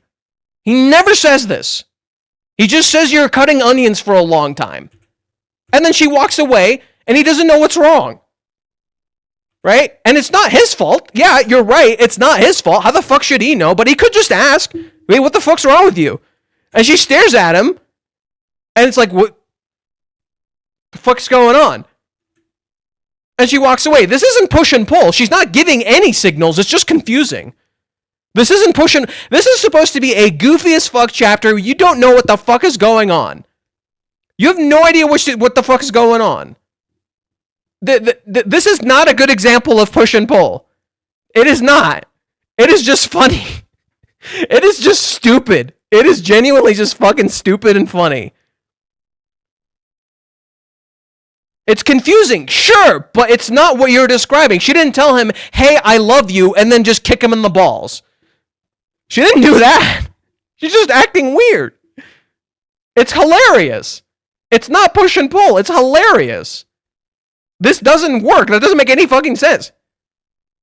He's not supposed to do anything. She didn't tell him to do... Did she tell him to do anything? She's not acting like this all the time. It's literally one day. It's literally a single day. Bro, you're really living up to your name. Dumb Tunes, you're really living up to your name. Just saying. The two examples you use literally amount to fucking nothing. Literally amount to fucking nothing. Like, I don't know what to tell you, dude. Like, even literally, you jump to the next day, Kazuya isn't even thinking about this. Next chapter. Kazuya isn't even thinking about this. Literally, it never even comes back. Kazuya is not even thinking about this the next day. It's just gone. And she's acting normal again. She literally just had a weird day. And she's already back to normal. Right? Kazuya isn't even fucking thinking about it.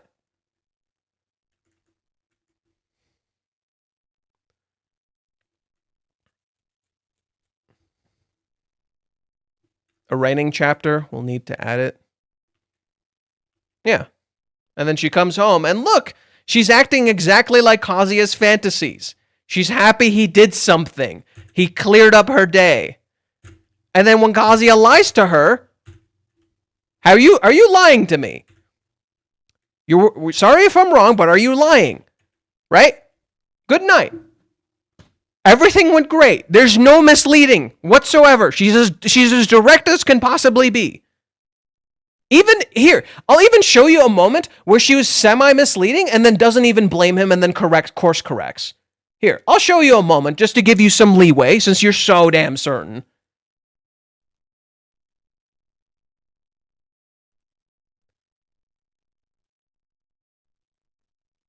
$3.12. Chizuru sees him with a cute girl. She just kind of looks. Was she cute? Kazuya just answers honestly, yeah, she's kind of cute. Okay, walks away, he's confused. Here's a good example. A little bit of push and pull. Right? But it's also completely fair because she's just being jealous. But here, watch her literally course correct. Kazuya tries to call her cute, right? Minnie sets Kazuya up, literally passes him the fucking ball. Literally sets him the fuck up. Kazuya says you were cute. Chizuru's like, don't do that shit. You're ruining the meaning of the words. It doesn't fucking matter. And then she realizes, look, she pays attention. Oh, he's not happy about that. If you're serious, that makes me happy. I'm sorry. Makes his fucking day. And guess what? This entire instance leads to Kazuya asking her out. It's almost like she fucking empowers him. And it's totally okay for her to be fucking confused and not know how to deal with shit. And she's not actually pushing and pulling. It's Kazuya who's pushing and pulling. It's literally him. It's been him the whole fucking time. He tells her he loves her, and then 2 seconds later, he can't even fucking talk to her. Like, no, there's a difference. There's a clear difference. Kazuya says he loves her, and 2 seconds later, he fucking lies. And can't tell her the truth. Because he thinks she's gonna fucking kill him. When she's not, and she's seen all of this before, and that's not an issue. She doesn't verbalize things well because she doesn't know how to. Kazuya does. That's the difference. Chizuru is inexperienced in that she doesn't know how to express her emotions. She has said this constantly, a billion fucking times to him. She doesn't know how to verbalize her feelings. Kazuya fucking does. He knows. He just chooses not to. He lets his trauma control him. Kazuya uses his trauma as an excuse. This is why Reiji parallels him with Mami, who does this exact thing. In fact, the basis for Mami's character is literally these exact words. Reiji literally said this. She is the part of me that uses my trauma as an excuse to do the things that I want to do. To not do the things that I want to do, sorry. To not do the things that I want to do. And now suddenly, Kazuya and Mami have a paralleling arc and keep running into each other. And Mami is literally on a collision course with Kazuya because of the driving thing. They're both literally trapped in these rooms. Mami literally willingly walks back into her room where her father controls everything that she fucking does. And then what do you see Kazuya do? Every single fucking time. He goes back into his room, closes the door, and starts overthinking. He lets Minnie into his room to listen to his overthinking nonsense and then fuel it and make it worse. But Chizuru always has to knock and make sure she can walk in. She puts up a curtain so he feels like he feels safe and can be comfortable in his little corner in his little room. When Kazuya leaves Chizuru's home, what do you see Kazuya mostly doing? Being in his new apartment. Inside that apartment. You don't see him outside often. You don't see him walking around. You don't see him living his life. You either see him in a cafe or you see him in an apartment. Both inside. When he's with Minnie, she literally calls herself a rental girlfriend. Reiji literally parallels her to AI. Kazuya is literally shown looking at AI when he is in his house. Kazuya is living a lie. He is the one pushing and pulling when he's giving you the impression he's not. You want a perfect fucking example. You think Chizuru is the one who's pushing and pulling. When the whole 380 thing happens. She rejects Kazuya, and then when she's on his back, she keeps saying no. And then when he leaves, she kisses him. Okay? It looks like push and pull, right? It looks like push and pull. What does Kazuya do? Kazuya, throughout the entire date, is being distant, and he's literally not even fucking touching her. He literally realizes he has not touched her hand once. He never asked, he never tried to, nothing. She's the one who touches him. She rejects him, and they leave. They run into each other, and he carries her home. And he says he wants to keep loving her. Seems consistent, right? As they're leaving, as Kazuya is leaving her house, right? Chizuru is sticking with her guns. She's letting him go. She gives him the key, but she's letting him go. She has given him no other inclination. Then Kazuya one more time says he has feelings for her, and he's going to keep his promise that he's going to wait until she has feelings for him. So she kisses him. Okay, he got what he wanted. He literally got what he wanted. She kissed him. He literally got what he fucking wanted, and he ghosts her for 3 days. Who's the one pushing and pulling? Seriously, who's the one pushing and pulling? He got what he literally told her, I'm going to keep waiting. Okay, he's going to keep waiting. Chizuru doesn't have a time limit. She doesn't have to worry. All the pressure is off her shoulders. So she goes for it. She kisses him for no other reason than to kiss him, because she wanted to. Right? And he even realizes this. And yet, he looks at the ring and he says, no, but, what are you afraid of? You got what you wanted. You could go and clarify. You can go and check. You can get a little scared. She fucking kissed you. The girl of your dreams just fucking kissed you, and you're sitting in your room doing nothing. And then Minnie goes and solves the problem for you. And even then, you didn't really get what you fucking wanted. Who's the one pushing and pulling? He pulls her in, telling her, I still love you and I'll wait for you. He kisses him. He doesn't fucking talk to her. Is giving the ring back not the biggest push of all? The ring, in reality, was on Kazuya to deal with. For a very simple reason. Very, very, very simple reason.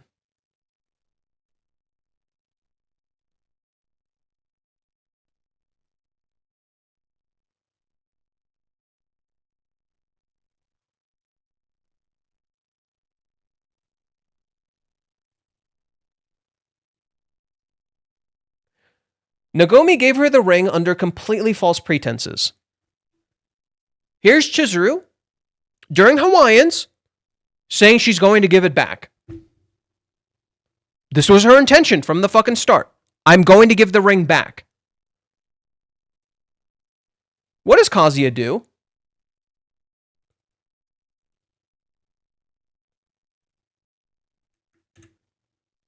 Could you hang on to that a little while longer? He's the one who told her to keep holding on to it. He's the one who told her keep holding on to the ring just a while longer. It is his responsibility. She was going to give it back. She decided what to do, and he told her to keep holding on to it. He wants her to keep holding on to it, give it to her. It is his family ring. Nagomi may have given her the ring, but she gave it to her under false pretenses. He's the one who told her to keep holding on to it. He wants her to keep holding on to it, give it to her. It's that simple. That ring being returned to him is the ultimate, hey dude, this is yours. You decide what to fucking do with it. You're the one who told her to hold on to it. The ring is the reason she had so much expectations on her shoulders. The ring is the reason she keeps asking about all these marriage questions, and he fucking knew she had it. He knew she had it, and he refused to acknowledge that. Just as he knew something happened with mommy, and he refused to acknowledge that. This was literally the issue.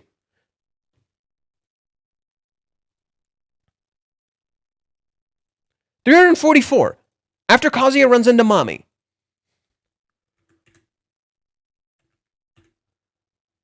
Mami-chan and Mizuhara apparently went through some stuff in the background without me knowing anything about it. I wonder if something about that is still bothering her.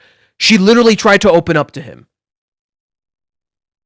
She literally tried to tell him. She even indicated to him something is wrong. Why doesn't Chizuru tell him about it?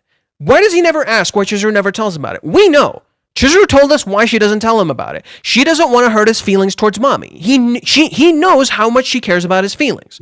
We know she feels guilty. We know she feels bad and she doesn't want to hurt him. She also doesn't want to hurt mommy. Even though mommy treated her like a piece of shit. Now, let's go back to another scene.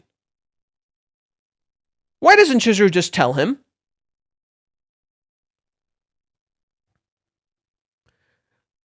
You literally see a flashback from Kazuya's POV in chapter 368, where he literally says, she's so gentle to other people, but deep down she's incredibly strict with herself. She's really kind to Kazuya and mommy, but literally carries all of that burden on her shoulders. On her own. Because that's what Chizuru has always done. She carries that burden so other people don't have to. And that's the importance of the end scene in chapter 383. Kazuya is carrying her and her burdens. He fucking needed to. He needed to step the fuck up and start carrying her. Actually step up and actually help her. She has a lot of burdens on her shoulders. She's carrying a fucking mountain on her back. And Kazuya needed to carry her. When Kazuya carried her, he removed some of these burdens that were his to begin with. The ring, that was his fucking problem to begin with. He saw Grandma Nagomi give it to her. He further found out Grandma Nagomi still gave it to her. She is his grandmother. That is his family handing her the ring. That is all the weight on her shoulders because of his family. He knows this happened. The ring is his. It is his responsibility. Period. No ifs, whats, or buts. Mommy is not completely Kazuya's responsibility. She is his ex, though. Chizuru dealt with her part. Chizuru tried to tell him. Chizuru indicated to him something was wrong. She was gonna fucking say it, and then Kazuya did not take control back from its grandmother and let Grandma Nagomi control the situation and then lost track of what was happening, and Chizuru dealt with it alone. He saw what mommy fucking did in Hawaiians. He saw that shit. Kazuya literally saw what mommy fucking did in Hawaiians. Chizuru, he should just fucking know. He should just straight up fucking know what mommy did in Hawaiians. Instead, what does Kazuya do? It's my fault. I did something wrong. Mommy literally antagonizes him mid-confrontation. No, he should absolutely fucking know. He should absolutely fucking know. There's no way in any galaxy he shouldn't know. He chooses not to know. He chooses not. No, it's a choice. You're giving him too much of a pass. It is a choice. He's choosing not to know. Why?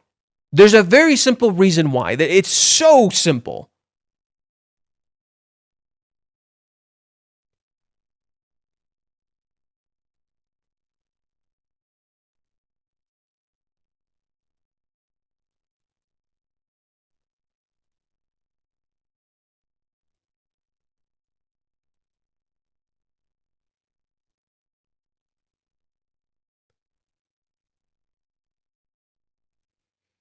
Kazuya literally meets Mami in private, takes her to a corner, apologizes, and asks her, don't cause trouble for Mizuhara. Just all I want, just that. Just don't do this one thing, please. Please just don't do this one thing. I'm not going to do that. I want you to be happy. I'd never do anything to upset you.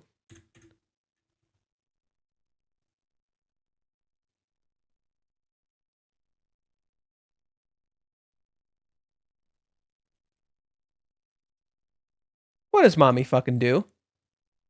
What is the one thing Mommy fucking does? The one thing he asked her not to fucking do. The single thing he asked her not to fucking do.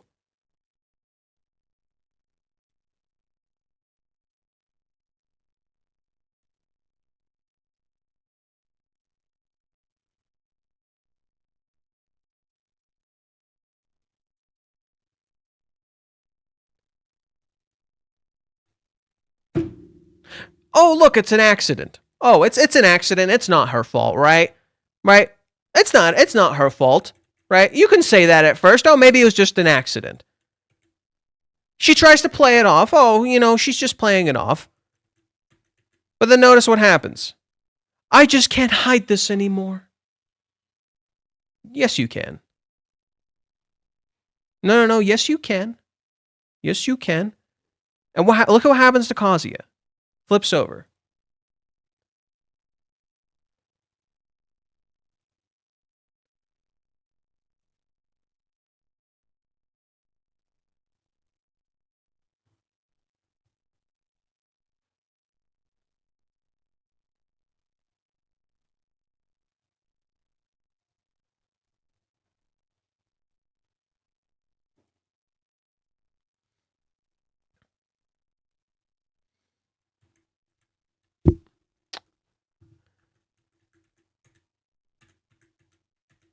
Mommy keeps going. I told her again and again. I did all this and I did all that. What the hell are you saying, Mommy-chan? No, I want you to pay close attention to Kazuya's dialogue. Pay close attention to Kazuya's dialogue. He fucking knows. There's no way in hell he doesn't know. What the hell are you saying, Mommy-chan? What are you saying?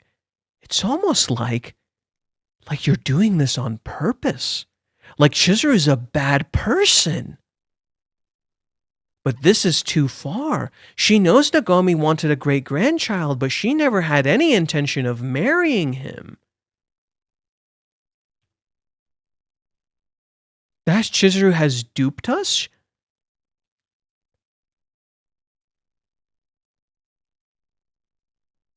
At first, I thought the person to blame was Kazuya's son since he kept on renting her. I thought she was just doing her job. But when I heard she even duped his own grandmother, I can't stop thinking about that. She even tricked her own grandmother.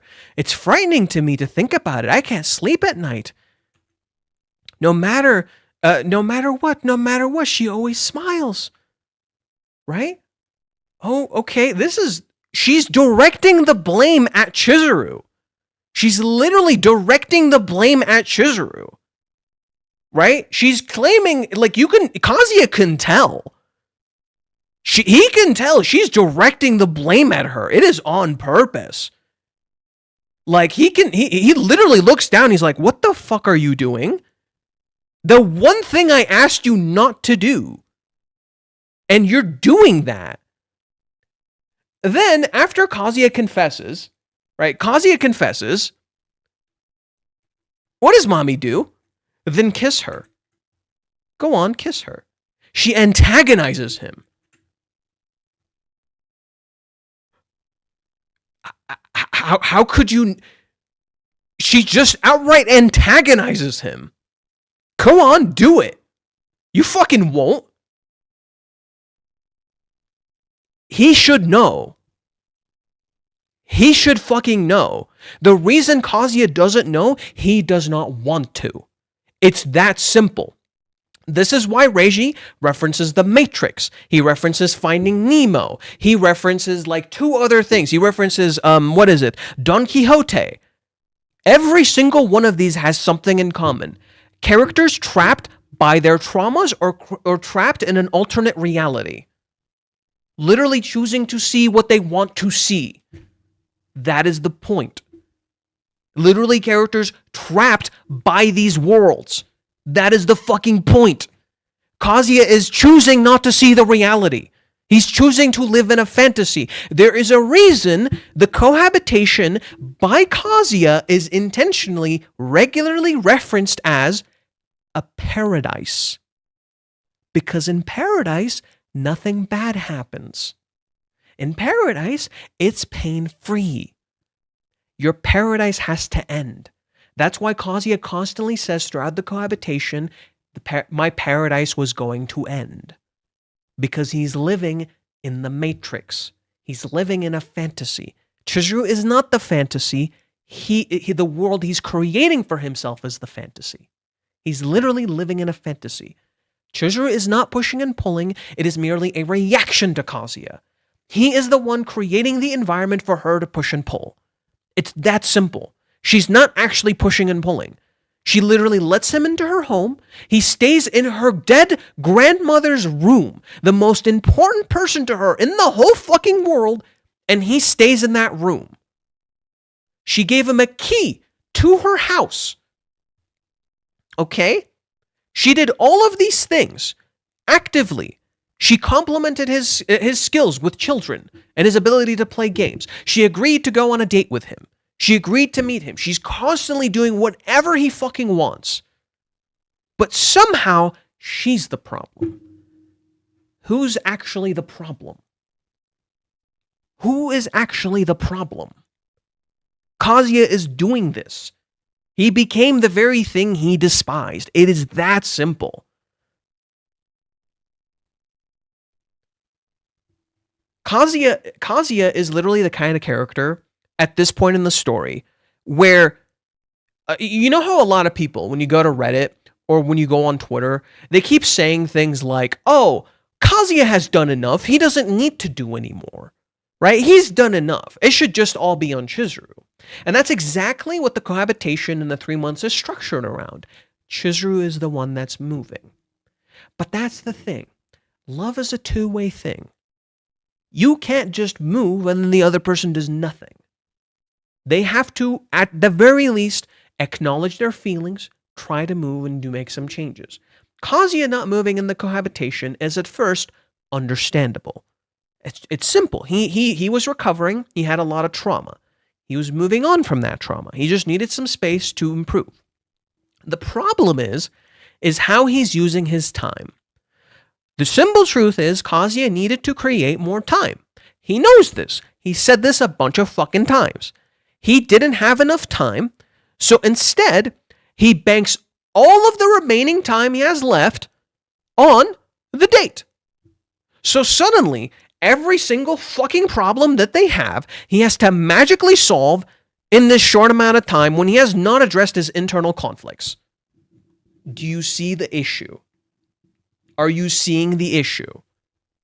There was no way in holy hell that date was ever going to end well, because Kazuya did not address the core problems.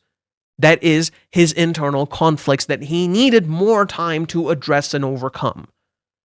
That was just that simple. He needed more time to deal with his shit, and he was not doing it. Instead, he chose to spend more money to change his looks, to change how he acted. There was too much shit going on, and he was never going to figure it out in that short amount of time. It's that simple. And she was going to take away that time from him. No. Again, you're doing it again. She was not doing that.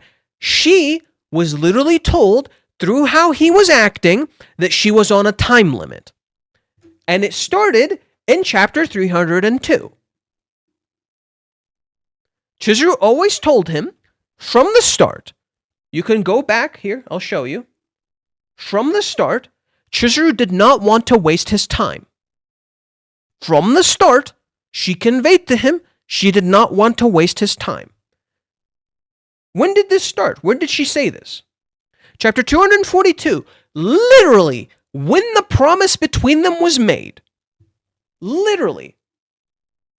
When Kazuya made this promise, I'll wait for you until you feel you love me. I'll be waiting for you.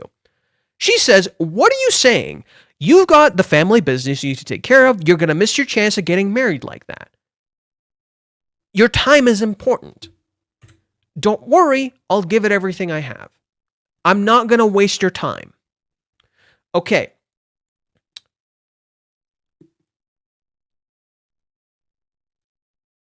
We've established this idea that she does not want to waste his time.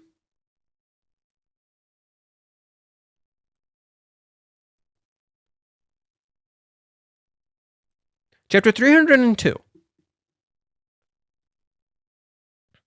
She clears up the whole marriage thing, right? Kazuya misunderstands the marriage thing. She clears it up. This is why marriage is so important to her, right? This is why marriage is so important to Chizuru. Because she literally has the ring. That's why she keeps talking about marriage, right? She's not just getting into a relationship with him, she's getting ready to marry him, which is a lot heavier than just getting into a relationship, okay? Hey, when are you moving out? What day was it again? He tells her, 18th or 19th. Why is she just asked that? Is she worried about when I'm leaving? Yes, actually she is. It's almost like it's a deadline. It's almost like it's a deadline. I guess I can't blame her. It's probably a pain in the ass having to live with a dude. No, it's rather a pressure on her to succeed by that point. It's a pressure on her to succeed by that point. She's not going to have as much time with you in the future. You know this. Don't get the wrong idea, you know about the game earlier. She clears it up. She sees a deadline. Not his deadline. This is true. You're correct. It is a self-imposed deadline. This is true. There's one tiny problem with this, though. No. He keeps telling her she has all the time in the world.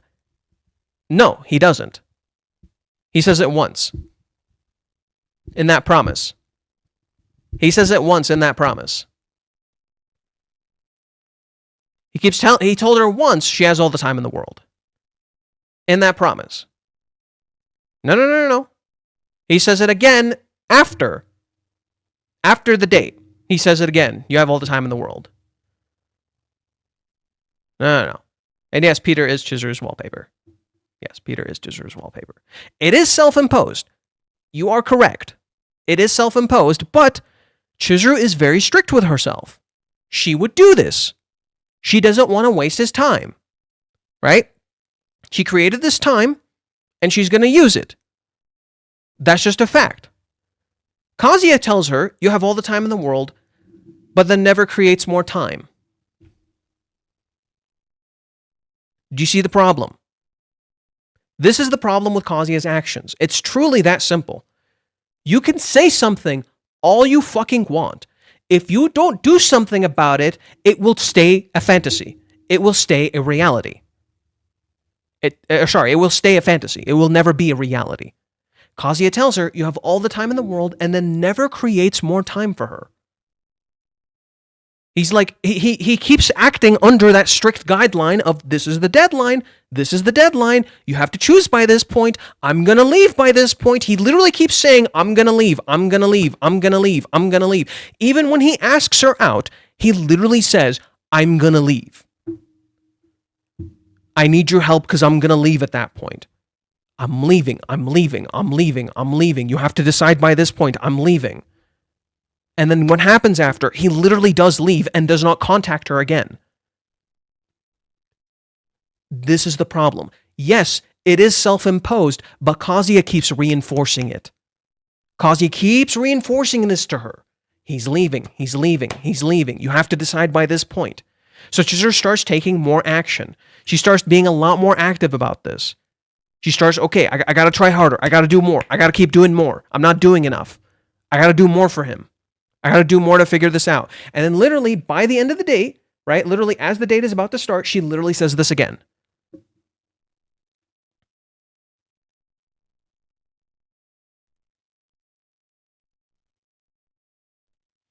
The date's literally about to start, and she says, I have to decide tomorrow. I have to decide.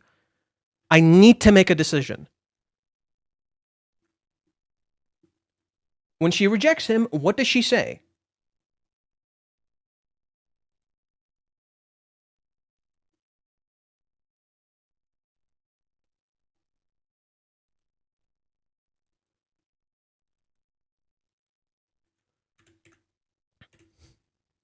It's just, this isn't right. I know that I'm making you wait, and here I am borrowing your shoulder again, not even able to understand how I feel. If I were you, I'd hate someone like me. I didn't lie about anything that I talked about on that day. My feelings for him, my decision, were so sincerely honest, it was pathetic. On the way home, I couldn't help but feel guilty for not being able to come up with an answer to my feelings, and for his sake as well, the desperation to not put it off any longer than I already had. She already think about it from her perspective. Just think about it from her perspective. 3 months, she didn't talk to him. Then she got 1 extra month to figure out her feelings, and then she still couldn't. How is that fair to him? She couldn't figure her feelings out. She couldn't sugarcoat it. She can't just keep taking all the time in the world. She literally can't keep taking all the time in the world. It's like they both have the wrong idea of what the other person is saying. No. That's what it looks like. That's what it looks like. In reality, what Kazuya doesn't realize is that he makes the correct assessment of what she says and then inserts his own incorrect assessment of what she's saying. Right? Instead of just asking and getting a clarification. Right? He doesn't know what she's thinking. She doesn't know what he's thinking. She asks what he's thinking. He doesn't tell her the full truth. So she can't know. It's that simple. That's the sad truth. Is like Chizuru is clear with him. Chizuru is honest with him. She tries to be as honest and sincere as possible, even if she doesn't understand her own feelings. She tries to be as articulate as possible, just so he gets what she's saying. Just so she can try to understand what he's saying. Then he doesn't communicate. It's really that simple. He's not communicating to her. That's the fucking problem. He's not communicating to her these things. He's not reminding her of these things. He's not actively being active in his love. It's just that simple. He's not creating more time to work on their relationship and improve their problems. He's not creating more time to deal with their conflicts. In contrast, what he's doing is creating deadlines, and he doesn't realize he's doing this. Because if you constantly tell the person, I'm moving out then, I'm moving out then, I'm moving out then. So communication is the issue overall. In particular, Kazuya. I say it's not Chizuru because Chizuru has actually been very clear. Everything Chizuru has said has been consistent. Everything Kazuya has said has not been consistent. It's actually been push and pull. Everything Kazuya has done has been a push and pull.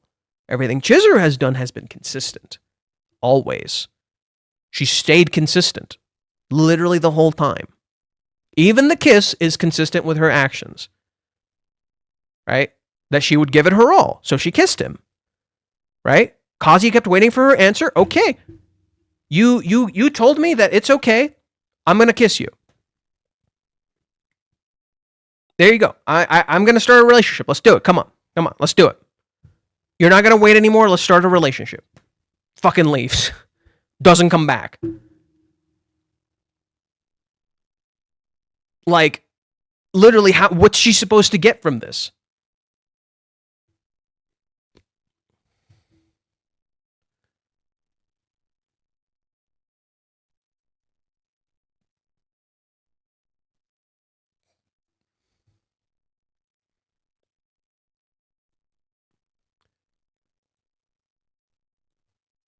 There we go.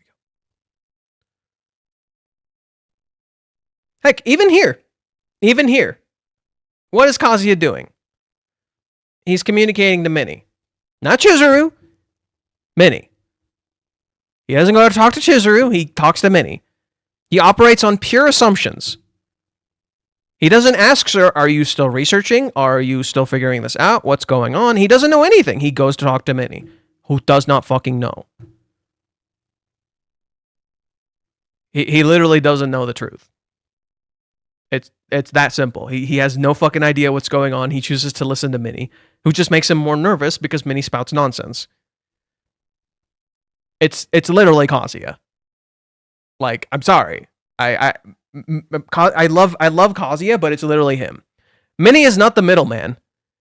Minnie is what they thought they needed, which is a middleman. They don't need a middleman. Minnie is what Chizuru thought she needed. Chizuru thought she needed Minnie in order to communicate with Kazuya.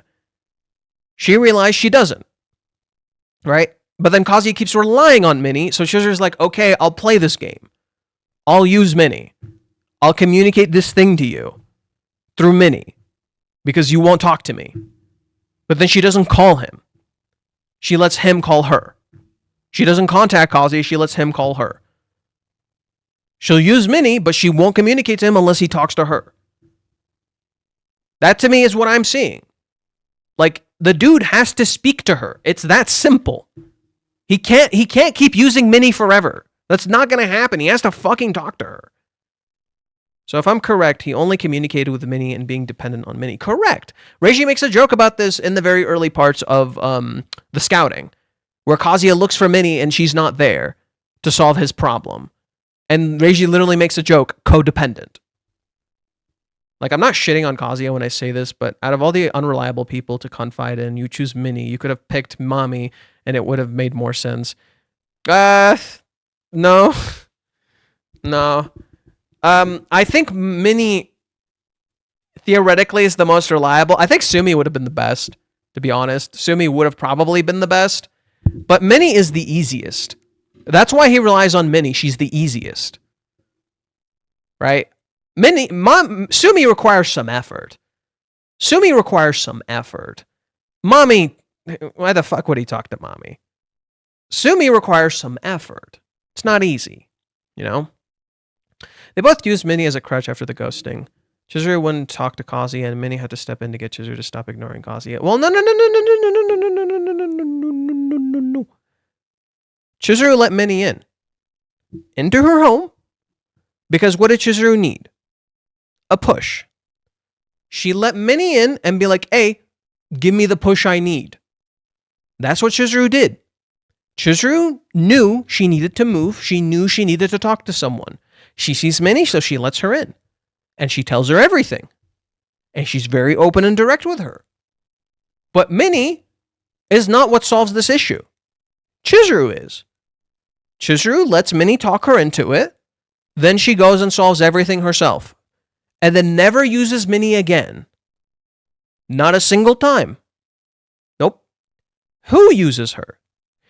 In fact, what's the reason Minnie even went to Chizuru in the first place? That's right. She went to Kazuya, who told her, I'm not going to do anything, which then led to Minnie going to Chizuru. It's almost like Kazuya created Minnie in the first place.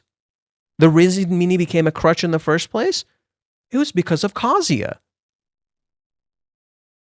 And Chizuru lets her in, knowing exactly what Minnie's intent is. When in the past, Chizuru walled Minnie out. Right? Chizuru only let Minnie into her home during the movie arc because she needed to. Afterwards, when they opened up in the 3 month, in the cheer update, Chizuru walled Minnie out. I can show you.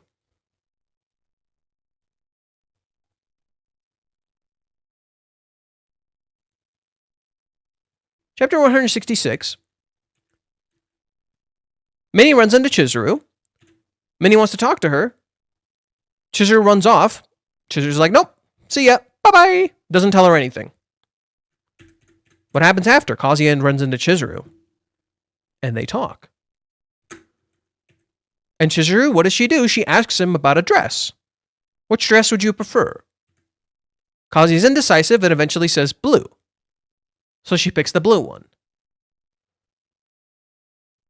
Interesting. We came back to the whole theory about the clothes thing.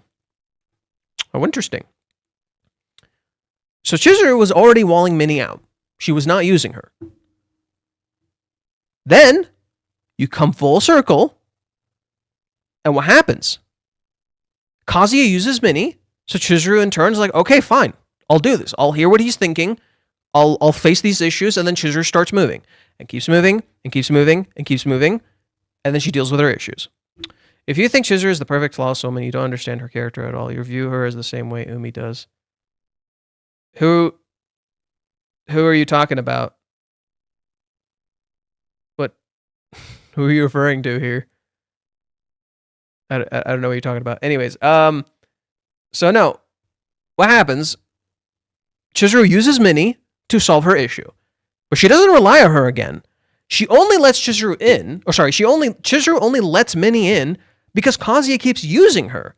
So Chizuru gets under the impression that she needs Minnie in order to solve this. So she lets Minnie in so Kazuya feels comfortable. Hey, you have someone else here. You don't need to feel uncomfortable. Right? You have Minnie here. You don't need to feel uncomfortable. But here's a very, very, very simple question for you. Does Chizuru ever use Minnie the way Kazuya does? Does Chizuru ever use Minnie to relay him messages? Ever? Does she ever tell Minnie anything? No. Chizuru literally never ever uses Minnie. The only time she uses Minnie is when she's like, oh, we're going to go shopping and I'll bring Minnie along. Right? So you feel comfortable because Minnie's here.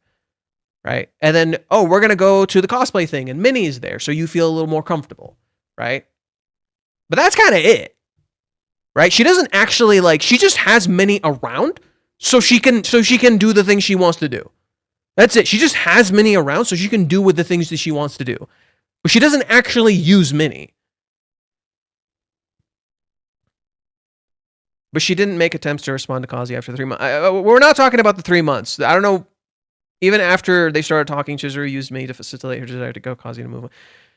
You're literally using situations to validate your stance. No. I'm literally pointing out to you the misunderstanding you have about this situation. No, Chizuru is not using Minnie as a crutch. No. Minnie simply acted as the thing she needed. She was just the push she needed. Chizuru literally let Minnie give her a push. Push me. She let Minnie into her house and said, push me. I know you can, push me. She tells her everything, Minnie pushes. She gets her exactly what she needed. When Chizuru moves in to Kazuya, when Chizuru gets Kazuya to move in, she gets Minnie to move in too, because literally what does Kazuya say to her? What does Kazuya say to her? That he doesn't want to move in. And that it would be uncomfortable to live with her without Minnie. Or without someone else there. Just a guy and a girl, that would be uncomfortable. So she lets Minnie in too. You see the issue? Kazuya keeps giving her signals that she needs to do these things. He keeps giving her these coded signals. Okay, have you guys heard how people online love to say that men are super direct and women use coded language? Right? You've probably heard this somewhere before. Men are super direct. They say exactly what they feel, whereas women speak with coded language. I bet many of you have heard this. You could probably relate to this if you're a guy. And if you're a girl, you probably think this is true. This is total fucking bullshit. This is absolutely fucking bullshit. Because this is what Kazuya does. Kazuya actively uses coded language. Whereas Chizuru is actually trying to be really fucking direct with him. And then you have characters like Ruka, who are very, very fucking direct. Insanely so. Ruka is like stupid fucking direct. Whereas Chizuru at times has used coded language and then has also been very direct. So you don't fucking know. The simple truth is that shit doesn't matter in relationships. You need to be very clear about what you want. Otherwise, the person you love will misunderstand. That's what's happening. Can you shut up about punishing Kazuya? Why the fuck are you mentioning this? You've said this like a few times in the streams now. No, it's not about punishment. Punishment is fucking useless.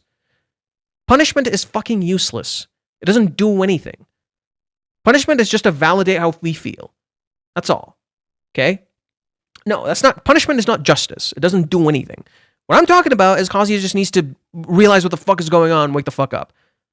What I'm trying to highlight to the chat that they seem to fucking ignore is that Minnie is merely exactly what they need, what Kazuya wants her to be. Chizuru doesn't tell her things because she wants to communicate to Kazuya. Kazuya in turn uses Minnie. Communication goes both ways. Both Kazuya and Chizuru are equally wrong and guilty in that matter. No, it is Kazuya. No, it is Kazuya, period. Chizuru is trying to communicate. She's struggling. He knows she's struggling. He doesn't ask any questions. That simple. Kazuya is the one who's using Minnie. Kazuya is the one who's using Minnie to communicate. Sure, Chizuru is not saying anything to him. I can give you that. Right? Chizuru is not saying anything to him. She's struggling to talk to him. Sure. I'll give you that. Fair enough. She knows that's an issue. She literally knows that's an issue. She's aware of that fact. Doesn't change the fact that Kazuya is also not talking to her. And he's the one who's using Minnie and listening to Minnie and not asking her any questions when she's being very honest and telling him what she's feeling. Like, Chizuru is telling him what she's feeling and he doesn't ask any questions. Think of it like this. When a kid talks to you and a kid tells you their feelings, does the kid completely understand what they're thinking? No. Sometimes they need a little help. Now, Chizuru isn't a kid, she's an adult. But when it comes to love, she is a kid. She doesn't understand her feelings. She doesn't know how to verbalize her feelings. She's kind of new to this shit. She's literally never experienced love. She's dated people, but she's never experienced love. She's said this a few times now. She's told him she has not experienced love. She doesn't understand her feelings. So she tries to communicate her feelings the best that she can. Kazuya is the more experienced one. He has experienced love. He knows his feelings. He just needs to communicate to her and ask her questions to help her piece it all together, right? Literally, he needs to just be the adult in the room, just so he can help her piece it all together. She can be the adult when it comes to, She can be the adult when it comes to life stuff. She can be the adult. She knows how to do that stuff. She doesn't know how to handle a proper relationship. She doesn't know how to handle romance. It's just that simple. He does. So she acts with the way that she's always acted. She deals with it in the way that she always knows how to handle it. Kazuya doesn't. Chizuru stays in character. She tries to communicate and say exactly what she's feeling. I'm not idolizing Chizuru. I'm literally showing you the flaws of her character. I don't know what is with chat and their belief that I'm idolizing this character. I don't get that. I'm literally showing you how she's flawed. I'm literally showing you how she's literally addressing her flaws. But I'm literally showing you she's also handling it really, really well, considering her lack of understanding of things. Whereas Kazuya is not doing jack shit. Like, Kazuya is literally not doing jack shit. She's the one walking outside in the night where he's in his room crying. Like, good for him. He took a step. Those tears were earned. That's what I'll say, is that Kazuya's tears in the last chapter were earned. He fucking earned that shit. He gets to cry. Those tears were earned, but he's still in his room. He's still not outside. He's not sharing in the same sky as her. She's actually walking. She went and dealt with Umi. She went and dealt with this shit. She's actually fucking trying. He's not.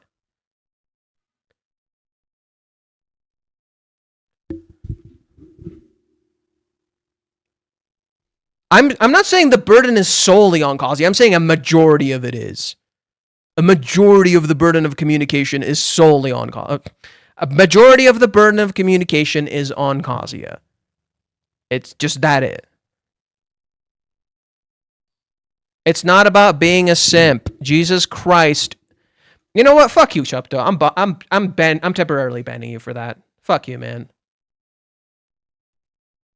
That pissed me off. I've warned you about that kind of language with this story. It's you pissed me off. You're getting 30-minute ban for that.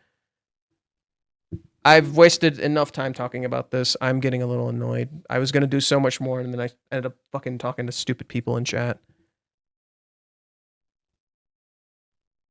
Now you guys got me pissed. I was gonna do so much more today, and then I wasted all my fucking time talking about this stupid crap.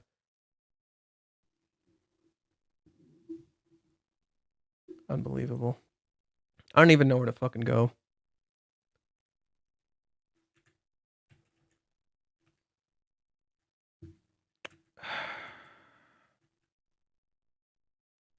Okay, so let's go to the Chizuru section. Let's go from there.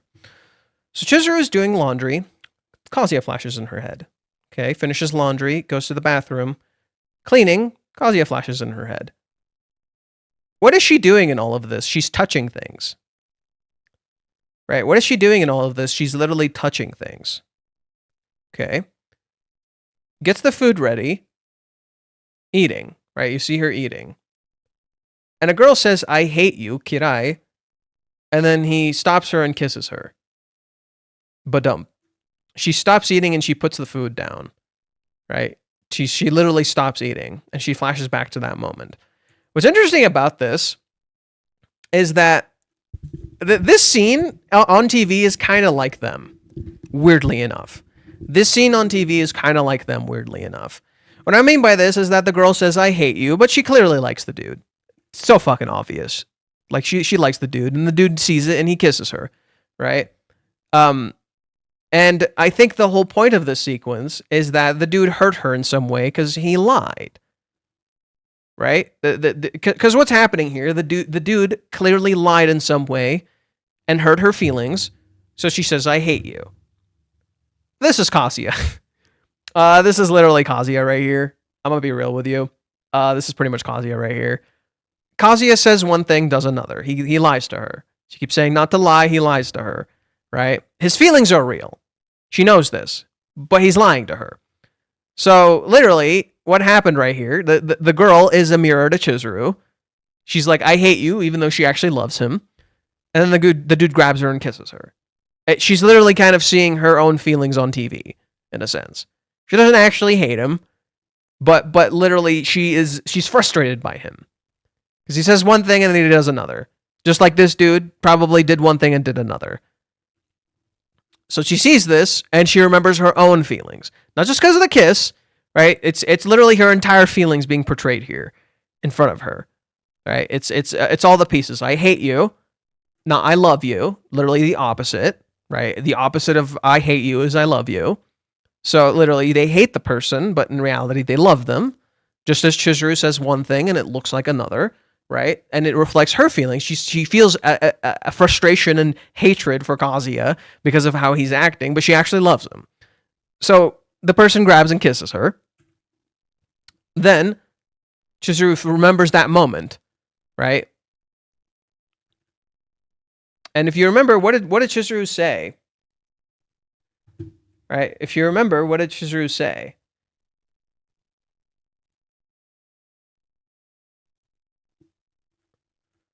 If I were you, I'd hate someone like me. It's like the roles are flipped. It's like the roles are flipped. But are they? Right? What is Kazuya afraid of? Yeah, what is Kazuya afraid of hearing? That she hates him. Right? So it seems like Kazuya's probably going to have to hear that at some point. Like Chizuru's pissed at him and then he still chooses to love her because, you know, that love gets past that. You know? You love the person even when you hate them. It's that simple. You love the person even when you hate them. That's what love is. Right?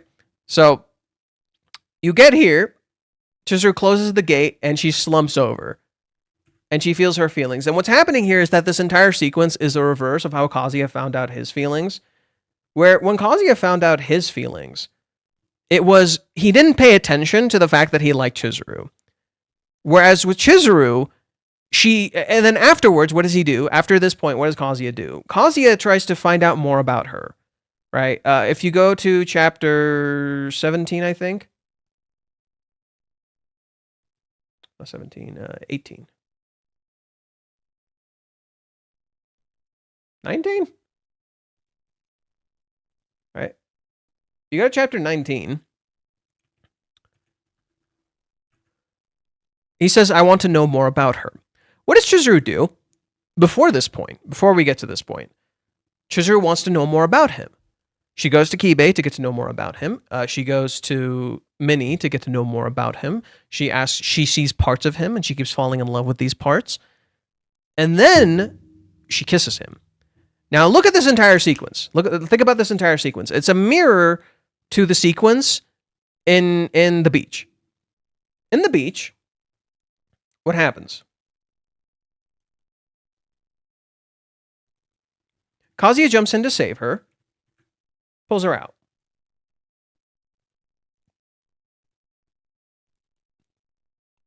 After he pulls her out of the water, she sees that he's not breathing, so she has to do artificial respiration, and she kisses him. Kiss, right? Why did she kiss him here? She kissed him to save his life, just as he jumped into the water to save her life. Go to Hawaiians. What happens in Hawaiians? In Hawaiians, she kisses him to save his life. He confesses to save her life. What happens here? Right? If we go to the current part of the story,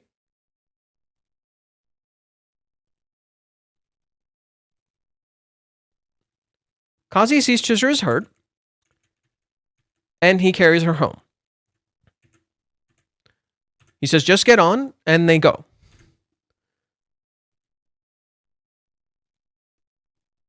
Why is Kazuya doing this? Right? Why is Kazuya doing this?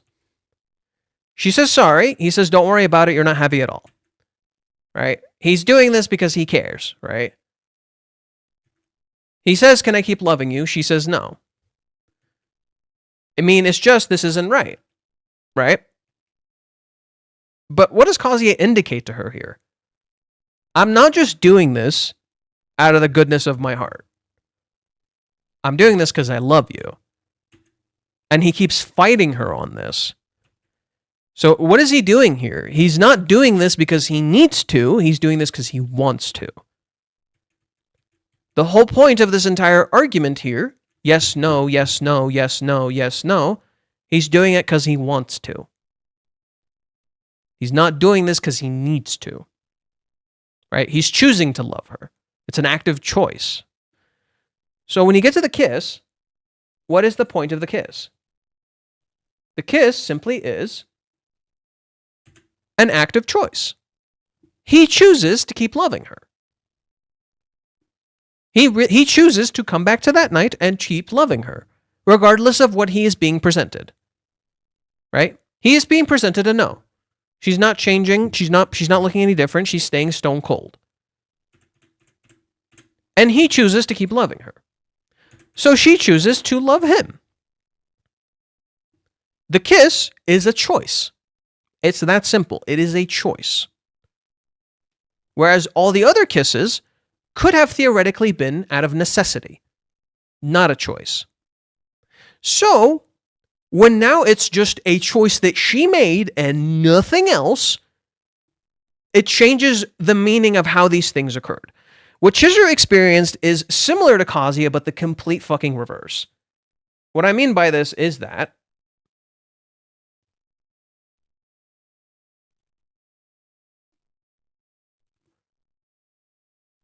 in this scene, right here, look, it's really similar. Kazuya holds his heart, and he says, do I really feel that way towards Mizuhara? Chizuru, in contrast, says, what is this? Right? He knows this is his feelings towards her. She's like, what is going on? Holy shit, what is happening? What the fuck is going on? And with Kazuya, right, here it's supposed to be a heart squeeze. Let me pull out the proper translations. Right? Volume 3. There it is. Right, his heart rumbles. Right, his heart rumbles. Right, whereas Chizuru's heart is beating like crazy, Kazuya's heart rumbles.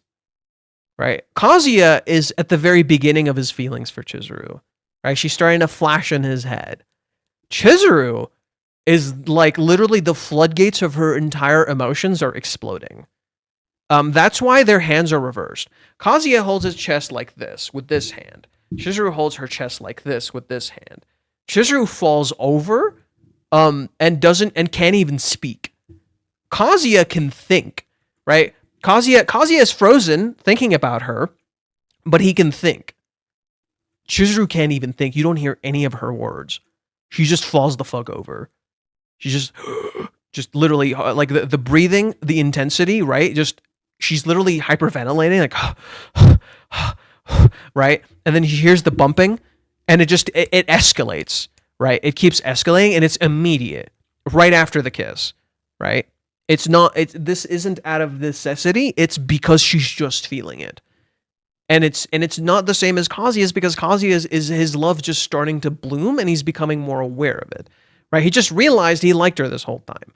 But with Chizuru, she's already got to know him. It's not a panic attack. No, it's just heavy breathing. It's just heavy breathing. But like Chizuru, the thing is with her, she took his steps backwards. Make a note, your heart shouldn't rumble. She a doctor if it does. Anyways.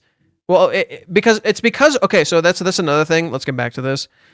Minnie here says, what is it? If they didn't feel any kind of spark. Minnie says if they didn't feel any kind of spark. In Japanese, she says heart flutter. She says words heart flutter, which could which let me pull up like the exact wording.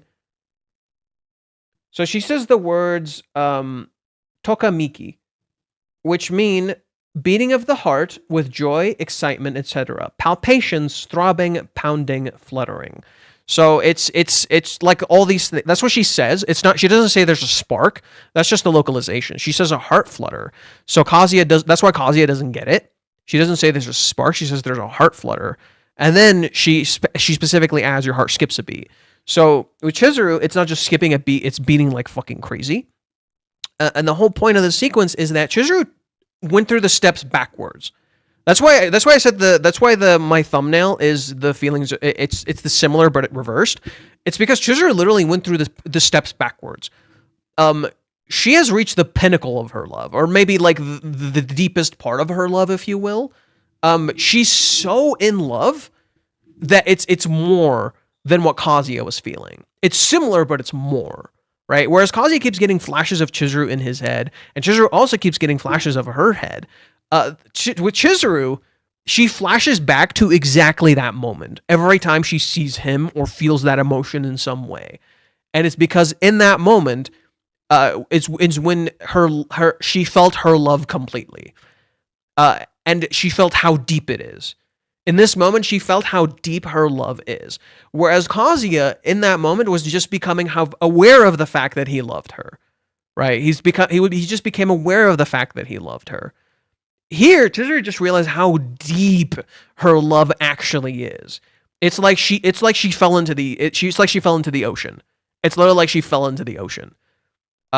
She literally realized how deep her love actually is. So it's not the same as Kazuya's, because Kazuya's after this point got to know more about Chizuru. And then his love started getting deeper, and he started reaffirming to himself how in love he is. Here, no, it's the total opposite. Chizuru already got to know a lot about him. She got to know who he is. She saw parts of him that others did not. She got to know like these deep parts of who Kazuya is. She shared very intimate moments with him. And then afterwards, she kissed him. So to her, it's like the floodgates opened, right? To her, this is so deep. This is so much more. Her emotions just dug like all the way in. You're like, holy shit, I'm that in love. Holy shit, I'm that in love, right? It fucked her up. She's not just in love, she's that in love. She's literally surrounded by her feelings. Her feelings are literally everywhere. She's constantly thinking about them. They've consumed her entire being. Whereas Kazuya could still somewhat function, Chizuru is like actually not functioning. Literally, she literally like fucking shuts down. They press the fucking power button on her and she shuts down. She's hopelessly in love, right? It's worse than Kazuya's, right? It's actually kind of worse than Kazuya's. She's insanely in love. Are you gonna get a chapter where all she sees is Kazuya? Lol, that'd be great, right? That'd be great. Kazuya has had time to kind of like let these emotions like kind of exist. So he has a little more control over them, even though he's kind of crazy about her. But Chizuru is like actually fully feeling them now, and they're literally everywhere, right? Kazuya isn't just slightly more experienced in love than Chizuru. He's a lot more experienced. He dated Mommy for a month, and he's been dating Ruka this entire time. And Ruka is an active test to Kazuya about his seriousness towards Chizuru. Because with Ruka, he's actively presented these exact kind of intimate moments, and he has to take control over them. So no, Kazuya is much more experienced in dating than Chizuru. He just has the impression Chizuru is. She's not. I think the moment she starts losing control of the wall of Jericho, she kissed him impulsively, which is not... Okay, so there's an issue with this interpretation. There is no wall. There was never a wall. The wall broke in chapter 164. After that point, Chizuru tries to retreat to a broken wall. That's kind of what happens. After that point, Chizuru tries to retreat to a broken wall. There is no wall. It's gone. It's been gone. There's nothing to retreat to. When she is in her home, you literally see that in the 3-month time skip. There's no wall. Her walls are down. She's extremely vulnerable. There's no wall. Kazuya is the one who has a wall. That's the irony of the scene with Minnie, where she comes up to Kazuya and she's like, the wall of Jericho is about to fucking crumble. And she doesn't realize the wall is literally right in front of her. That's the point of that scene.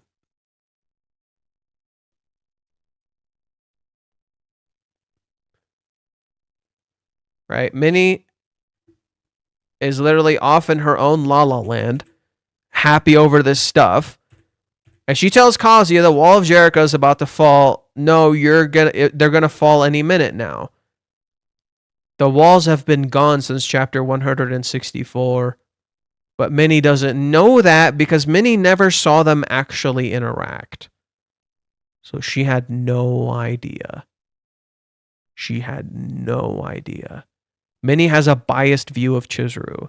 She talks about a wall, not seeing Kazuya literally clam up. There you go, Cyber Demon. I used it just for you. Put up a wall on himself. He's the one hiding. He's the one in his room. Where does Minnie run into Chizuru? Outside. There's no wall. There's no wall.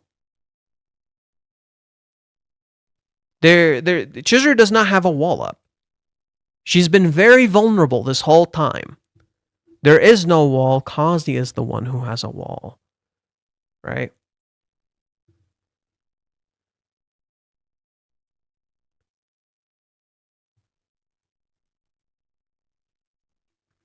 Even the curtain. The curtain in stories does not represent protection. It represents privacy. It represents hiding something you do not wish to see. It's not protection. A curtain can't protect anything. You can just walk past a curtain. A curtain can't protect anything. It is for privacy. It is for safety, right? It's just so you feel safe. It gives you the illusion of safety. It's not actually safe. The curtain doesn't do anything. It's just hiding something. The curtain just hides. It doesn't protect, right? Kazuya could still just walk past. If Chizuru really wanted protection, she would have built a fucking door and locked it. But no, she puts up a curtain. A curtain does not mean safety, right? It's the illusion of safety.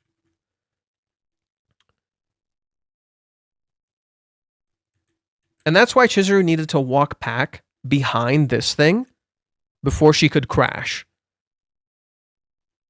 Because here, this is kind of like safety. Because she crashed. She just did something crazy. She just needed a fucking second. It was the illusion of control. She didn't have control. Right? It was merely the illusion of control. She didn't actually have any fucking control. Right? She was about to lose control any fucking second now. She just looked fine. She wasn't fine. Let's see.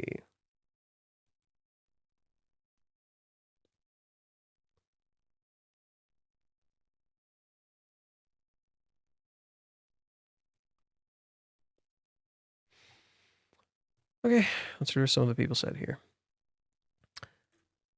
Even though there's quite a few interesting elements of Chizuru, I'd like to focus on Minnie. I made a comment about her strange behavior yesterday, and I want to expand on it here.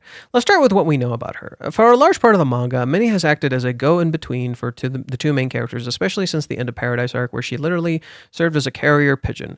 Even during the process, she didn't hesitate to alter the message she was supposed to deliver based on what suited her own narrative. And that's the thing. Chizuru told Minnie what she was feeling, but she didn't tell her, go tell Kazuya. Right? That was her own choice. Right? That was Minnie's own choice. She didn't tell her, go tell Kazuya. Let's start with, okay, we said, okay. We don't know much about her or her motivations, apart from the fact that she's a geek who mostly lives in a fantasy rather than reality. Just look at the vocabulary she uses and the things she does. She often uses other people's lives as examples and rarely shares personal innuendos. Or anecdotes. This is anecdotes, sorry. Probably because she doesn't truly live in the real world herself. So then, why is she so invested in a relationship between our two protagonists, especially when she does not believe that love will ever come her way? Why is she playing Cupid for others? Because if their love works out, that means there is good love in the world. She gets to live her love through them, right? So she doesn't have to live it herself. She gets to live it through them. Before coming back to that question, let's remember that for a good portion of the manga, she had a platonic, almost sibling-like relationship with Kazuya, which she maintained without ambiguity. But ever since the practice state, those boundaries have become blurred. She sometimes mimics Chizuru's expressions and behaviors. At first, it was just to train Kazuya, but now she genuinely acts in a way that's almost indistinguishable from Chizuru. She even makes jokes that Chizuru herself might say in this chapter. Like what? Call me cute? I will give you one thing. The way she laughs here is a little similar to Chizuru. A little. I understand that living with someone can make you adopt some of their habits, but well, Minnie has invested herself in this relationship, but now it's become real. What's her role now that they no longer need her? Minnie already hinted that her encounter with Kazuya changed her world, similarly to Ruka, although to Minnie's case, it didn't lead to a romantic feelings, and she's clearly attached to that. During the time they lived together, she became attached to their story, like how one becomes attached to characters over the course of a series. I was literally saying this. Was I not saying this? I said this last stream. Except in her case, it was even better. She had her own personal series where she could interact with the characters and influence the plot. But now, what's left for her to do? She already said that if it doesn't work out because of them, she'll always be in his corner. But now they're already managing and enjoying themselves. Is it okay for her to go back to her old life? Why wasn't Minnie as happy for Kazuya when he told her the news as she was when she found out that Chizuru had kissed him in the taxi? Well, let's see.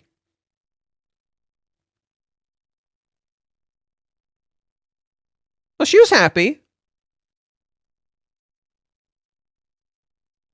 No, she seems... Well, a kiss is different from a date. She wasn't as happy for this because she already expected it. Like, that's just a given. A kiss is a huge deal. Kazuya asking her on a date, like, she already kind of expected that. She even said so, right? She even said so, like, in the very end of the chapter. Yeah, that makes sense. I was kind of expecting it. So, yeah, that's why. Kazuya has never been this close to his goal yet, right? Just like Chizuru, Minnie is going through emotions she didn't expect. Minnie wanted to play a detached role, but she ended up forgetting herself in her own act. I'm not saying Minnie wants to steal Kazuya from Chizuru, but feels like she envies the re-emerging relationship between them. Actually, she even told Kazuya, "I envy you. I wish I could find something that I could love as much as you do."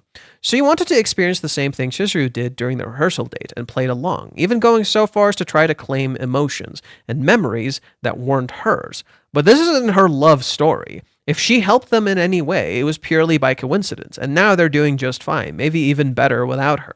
Minnie is still a secondary character, but I can't help but wonder if we're witnessing some kind of existential crisis from her, and whether we're going to get some character development in that direction. Because we've hit a wall with her. She's been very present in the recent chapters, but she's absolutely no real role anymore. She's just a spectator, constantly filling Kazuya's head without adding any real value.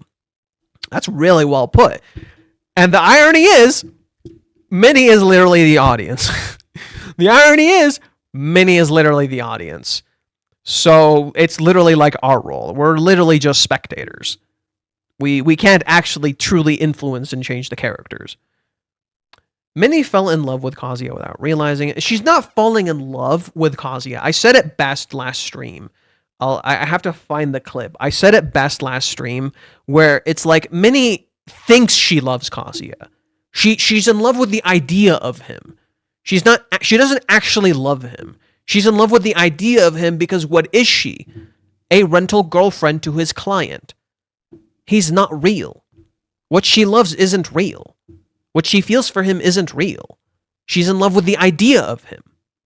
Just as when you read a romance manga, or when you watch your favorite romance show, or you watch your favorite character or your favorite streamer, you fall in love with them. You get feelings for them. But it's parasocial. You don't actually love them. Now, with Minnie, she's close with Kazuya, right? She's seen a lot of parts of Kazuya in a very vulnerable way. But Kazuya doesn't actually have feelings for her. And Minnie doesn't, and the only reason Kazuya is telling her any of this is because he wants to be with Chizuru, right? It's all built on his relationship with Chizuru, not with Minnie. Everything Kazuya tells Minnie is something he wants to tell Chizuru. He only tells it to Minnie because she's around. Did you see the problem? Minnie is nothing more than a convenience. That's why Minnie and Kazuya would never fucking work. Minnie is just a convenience. She's content with... It's worse than Ruka. It's actually worse than Ruka. Because at least Ruka actually genuinely has feelings for him. And Kazuya gives her inclinations that there's something there. With Minnie, she knows what they have is fiction.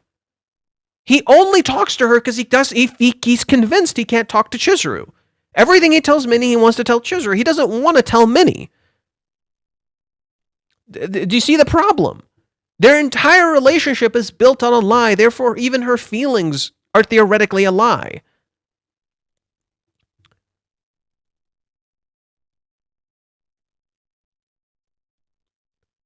I think it's clear the manga will continue past Kazuya and Chizuru dating, and Minnie wanting to love herself will be a plot. Weirdly, Minnie kind of reminds me of Charlotte from what is it? The Princess and the Frog, where she doesn't know what actual love is.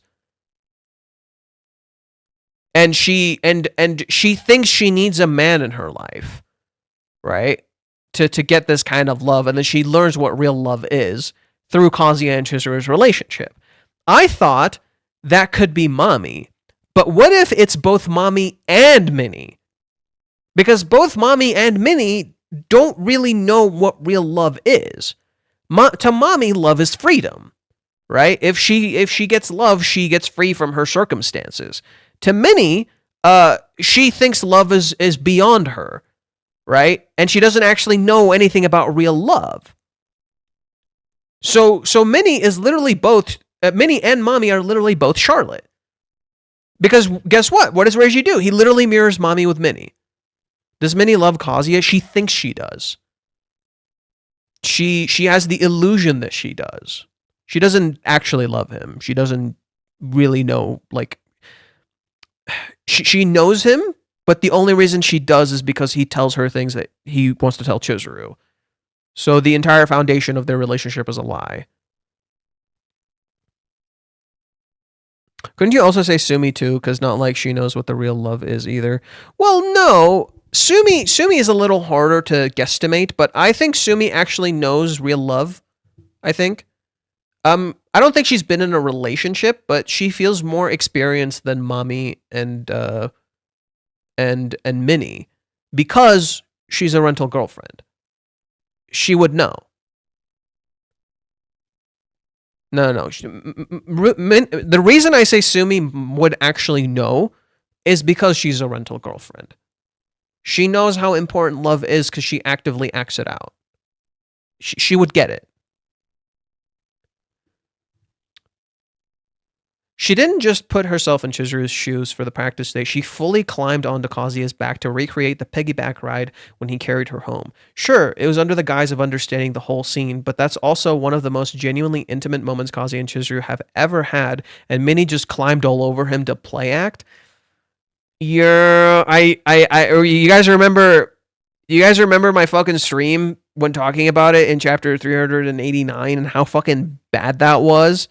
Like, she might not fully realize it, though she does come to the extent, but she's caught feelings for her friend, and it's going to be a problem.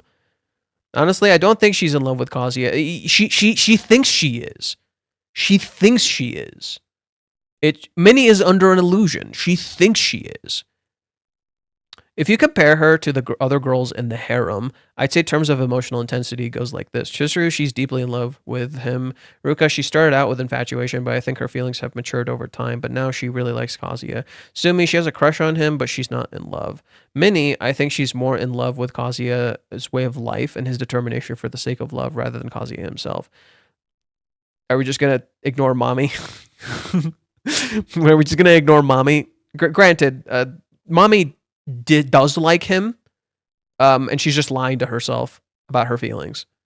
Minnie blushed during the practice date after being complimented because she was playing along, not because it was Kazuya specifically. It was the context she had created that led to these emotions. No. No. It wasn't the context. No. It was because she wanted a genuine compliment from Kazuya, and she got one. And she likes Kazuya and respects him. She has admiration for him. I've said there is a parallel between Umi and Minnie. Minnie is caught up in her admiration for Kazuya, and in so doing, in some ways, doesn't actually know him. Right? She's too close to him, whereas Umi's too far away. Right?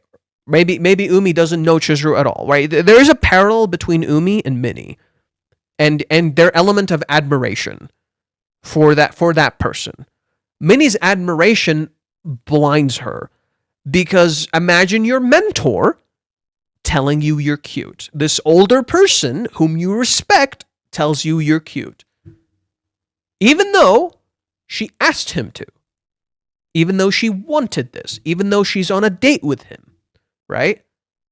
Even though she created this, she got what she wanted. In contrast, what happens with Chizuru in the date? When they're on the date, and Chizuru tells him, I want you to think I'm cute.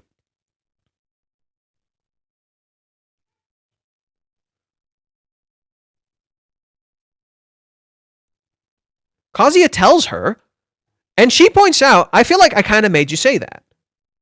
Whereas with Minnie did make him say that. Right? Minnie did make him say that. But she took it and she had a great time. Chizuru realizes she made him say that, but she says thank you anyway. Right? Because, yeah, maybe it was created because it was fake, but your intentions were real, and that's what mattered. Whereas with Minnie, she got something that was fake, and she was happy with it. She got something that was fake, and she was happy with it. She was content with something that was fictional. It's kind of like the whole rental girlfriend concept, except this time Kazuya was the rental boyfriend. It can feel like you're developing feelings, but it's really just the setting that brings that out. It's the act. It's not the setting, it's the act. It's literally you're on a stage and you're acting. Yes, Kazuya is her rental boyfriend. She's the rental girlfriend who's catching feelings. If we were to compare this to Chizuru, I'm sure a lot of men have wanted things to become real with her, but they weren't actually in love. It was all fake. Only Kazuya developed a real bond outside of their rental dates and persisted because he wanted a real chance with her. He fell in love with her afterwards. Actually, the same thing happened with Ruka. She felt her heart race because of the situation, not because of Kazuya himself, but she chose to explore that direction and eventually her feelings deepened. Correct.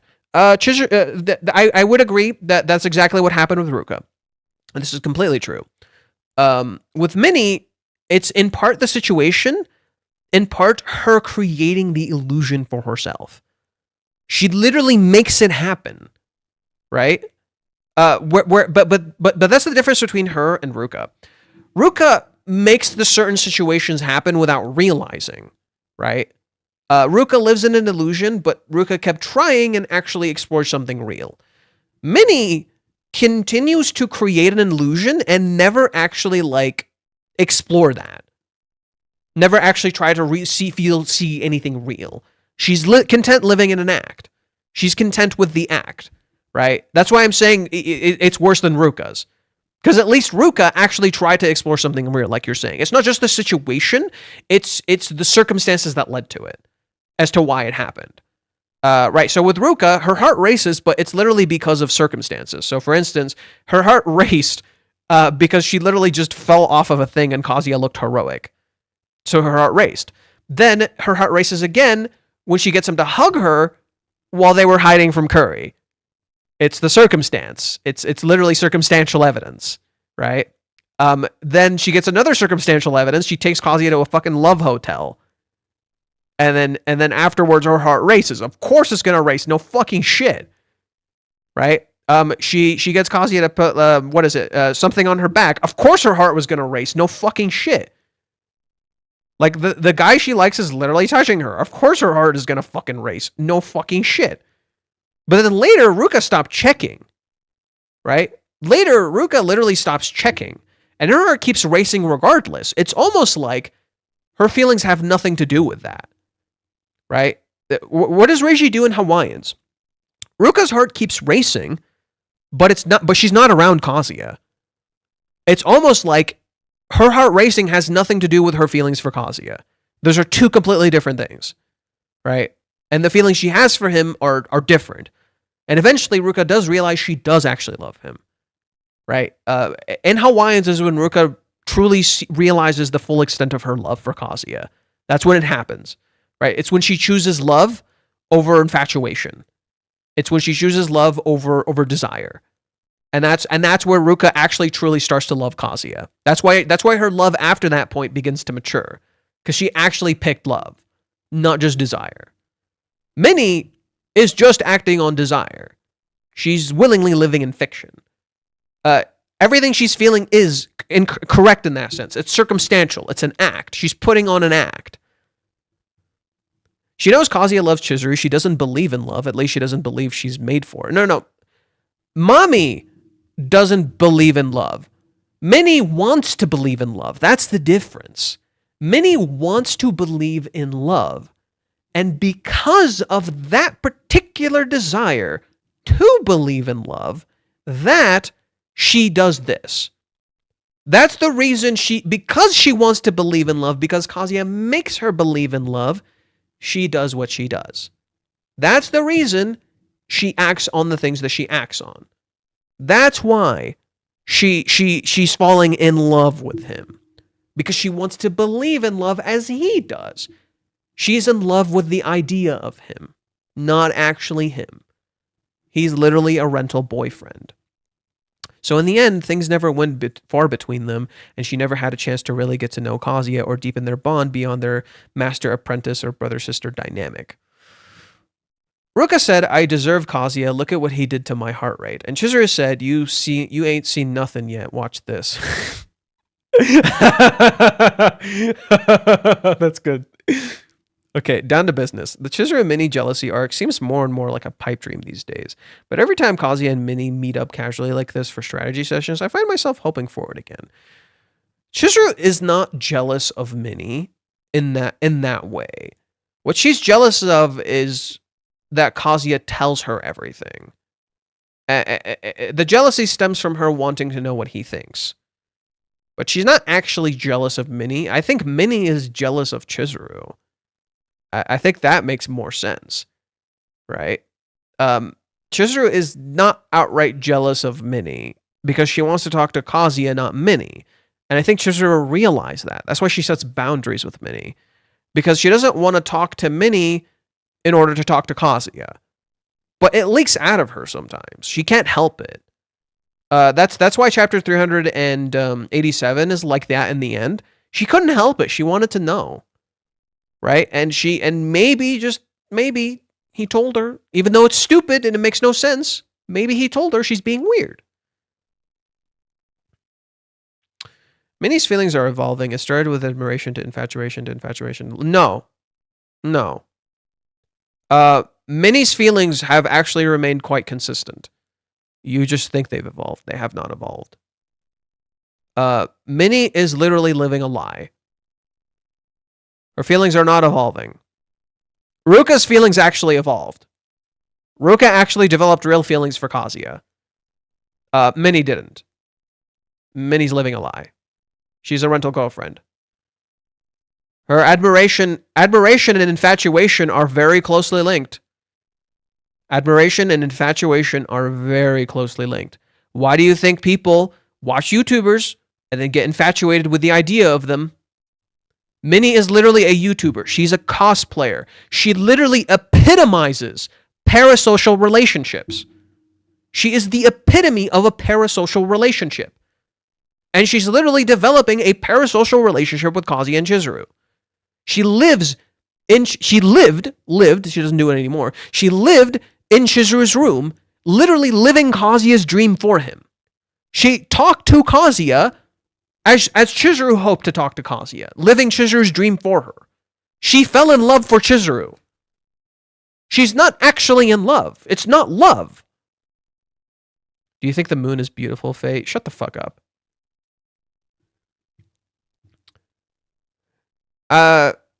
I've got to give Minnie credit for this chapter. I've been critical of her in the recent posts, in my opinion. She did a good job of intercepting Kazuya's anxieties and giving him some reassurance this week to help him keep out of his old patterns.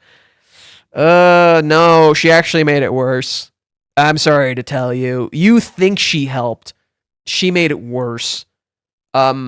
She reinforced to him this idea that he won, not realizing why Chizuru's doing what she's doing. Because what does Kazuya say by the end of it? Well, I can't stop being nervous. But she has a point, but I can't stop being nervous. And it's because what Minnie should be saying is the truth. I don't know, but there are good signs, right? I don't know, man, but there are good signs, like Chizuru agreed to the date. Chizuru gave you a timeline. These are reasonable assessments, right? But she shouldn't say, I think you won. Whenever she says, I think you won, it gets into Kazuya's head. Right? And the other problem is she keeps telling him, you've got to prepare and you got to keep quiet and not do anything until July 11th. But there's a problem with this exact argument. Kazuya did not keep quiet and he talked to Chizuru, which resulted in the date. So the advice she's giving him is antithetical to what he did and what he knows works. Do you see the problem? This is the problem with Minnie's advice. It's antithetical to what he knows is the truth. Right? Minnie's advice is antithetical to what he knows to be the truth.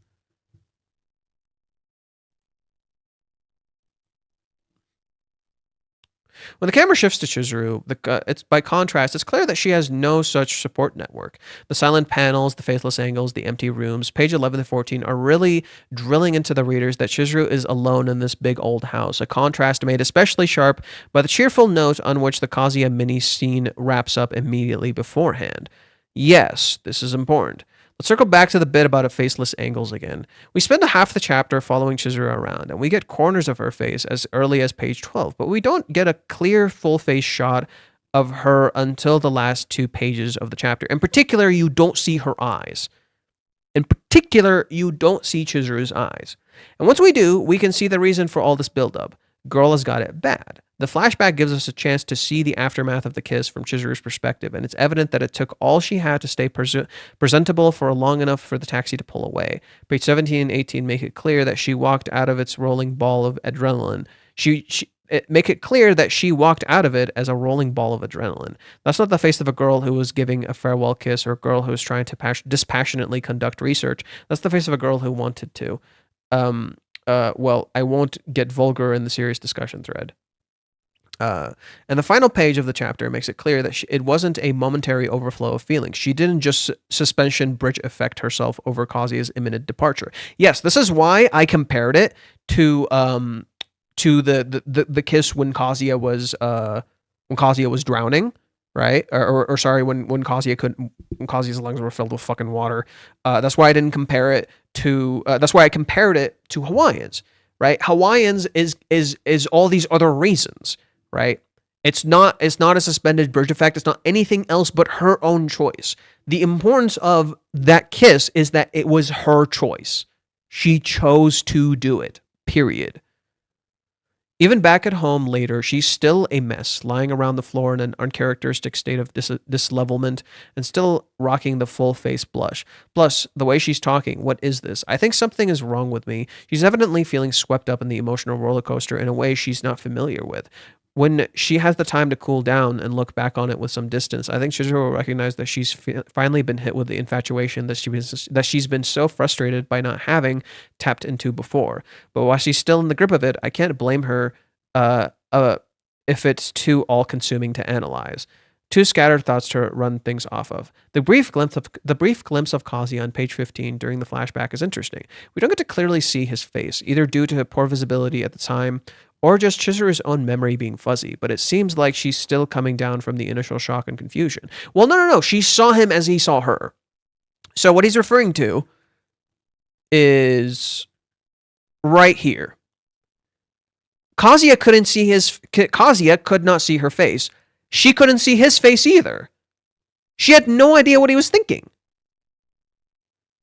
It was not an uncontrollable impulse. It was a choice. It was a choice. It was not an uncontrollable impulse.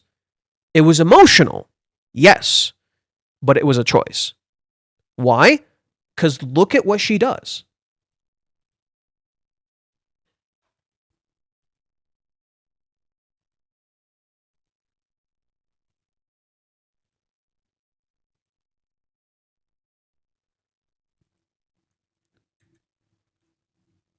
She refuses to react.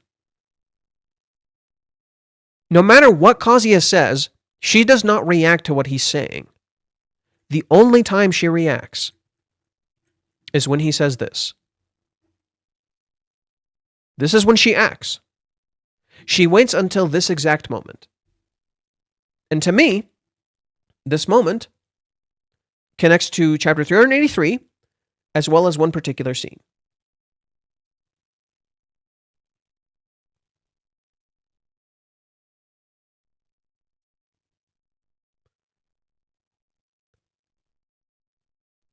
Katsuhito was the only one who made me feel like I wanted to marry him.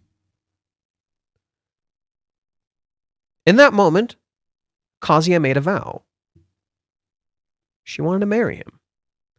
How do you seal a vow? With a kiss. In that moment, she wanted to marry him. This is a choice. It's not impulse. This is a choice. She made a choice. She was in full control of her actions. Every single aspect of that scene, if you go back to chapter 384, it's literally Chizuru actively maintaining control. Right? The final page is literally Chizuru resisting. She's resisting. Why is she resisting? She's not letting her emotions control her. She's maintaining control. And she's waiting for the correct moment. And then she acts. And what happens? She completely loses control afterwards. After the kiss, completely loses control. All control explodes the fuck out of her. She had no control whatsoever. She loses all fucking control. Immediately. Yeah, it's a choice. And after she goes through with it, crash out. Literally just all control fucking crumbles to dust. Loses every sense of control. Falls the fuck apart. No, she controlled herself. Here's when she lost control. This is when she loses control. This is when control completely falls the fuck apart. And she loses all sense of control. Her emotions completely flow over her. But what is Chizuru's entire narrative conflict? Control over her feelings and choices. When Minnie shows up, fuck off. I'm doing this thing. I'm not doing that. When Umi is with her, she does not let Umi dictate the flow of her emotions and her feelings and her actions. No, my choices. I'm in control. Listen to me. I'm saying what I want to say. I want to face Kazuya. When Kazuya calls, she answers the phone, but she takes control back and she specifies and she apologizes and she says sorry. Right? She makes the situations what she wants them to be. Chizuru's entire narrative is about taking control back over herself. This is contrasted by Chizuru's overflowing feelings that she's losing control of. Right? That's the whole point. That's why Chizuru's trying to have so much control, because she has these overflowing feelings that are controlling her, that are going wild. Right? And that's the contrast. That's the whole point. In contrast, in the flip side, you have Kazuya, who is completely giving into his feelings and letting them control him. You see the problem. Kazuya's feelings are literally controlling him. Whereas Chizuru is trying to control these insane fucking feelings. And she expresses them through changing her clothes and through dressing differently and being weird and talking to her grandmother. She has a lot of feelings and emotions that she wants to let out and express. But she's managing them. Whereas Kazuya is not managing them. Kazuya is just letting them run loose. Now Chizuru should be able to just let them out. But that's the whole point. You have this contrast of control and no control. And Chizuru's kiss is a deliberate choice. It is controlled emotions. It is a choice. She chose to kiss him. It is a choice. Imagine if Kazuya came back and Chizuru was like this. I know! Imagine if Kazuya saw this. Even if she may not be fully aware of the depth of her love at the time before Kazuya's promise again, how big of a sacrifice she made in rejecting him because she thinks it's the right thing to do. Yeah! No one wants to address that. Dude, if this is how she felt after the kiss, imagine how much it fucking gut her to reject him. It destroyed her. It fucking destroyed her. She didn't want to reject him. It fucking killed her.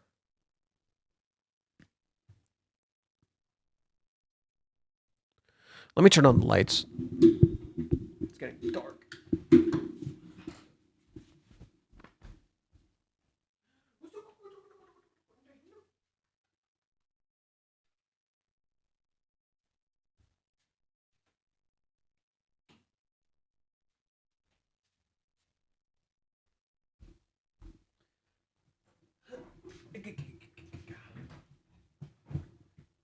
Oh yeah, I forgot. I gotta buy the new green screen soon.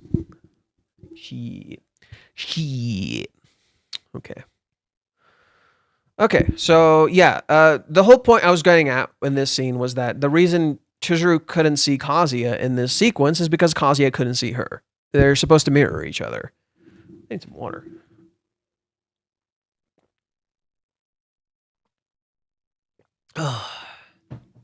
Peak.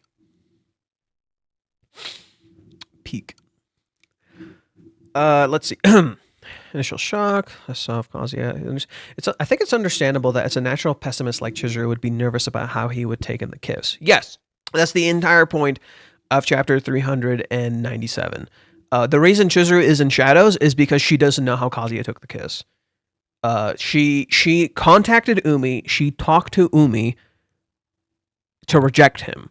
She knows full well that just because Kazuya contacted her, it doesn't mean it's a good thing. She knows full well that it doesn't mean it's a good thing. I'm a bit confused about Chizuru's outfit in the last page. It's different from what she's wearing immediately before the flashback. And it's different what she's wearing in the last week's chapter. Does anyone recall where we've seen this before? It's just Reishi showing what Mizuhara's week been through from the day of the kiss, a few days after the kiss, and it's a present where she's wearing a dress laying down. The whole time Mizuhara is like, she can't wait until July 11th. Well, okay, I already said my theory. I think I could definitely make I think I should definitely make the video about the whole clothes thing. Right? I think I should definitely make that video about Chizuru's clothes thing, why Chizuru's clothes change. Cuz I'm going to be real, that's a pretty good fucking theory. Come on, that's a pretty good fucking theory. You have to admit, my theory on the clothes thing, that's a pretty good fucking theory. I'm gonna just be real with you fellas. I'm on your boat about Chizuru's clothes in the last panel, maybe a rental. I think this manga has taught me that when it comes to matters of the heart, these people really need to see a cardiologist, like seriously, go to the doctor. I'm really interested to see what the clothes change is about. Another flashback, a time skip, a glimpse forward or something. Okay. Context of the chapter is absolutely how it reads. I think it does mean, wait, what?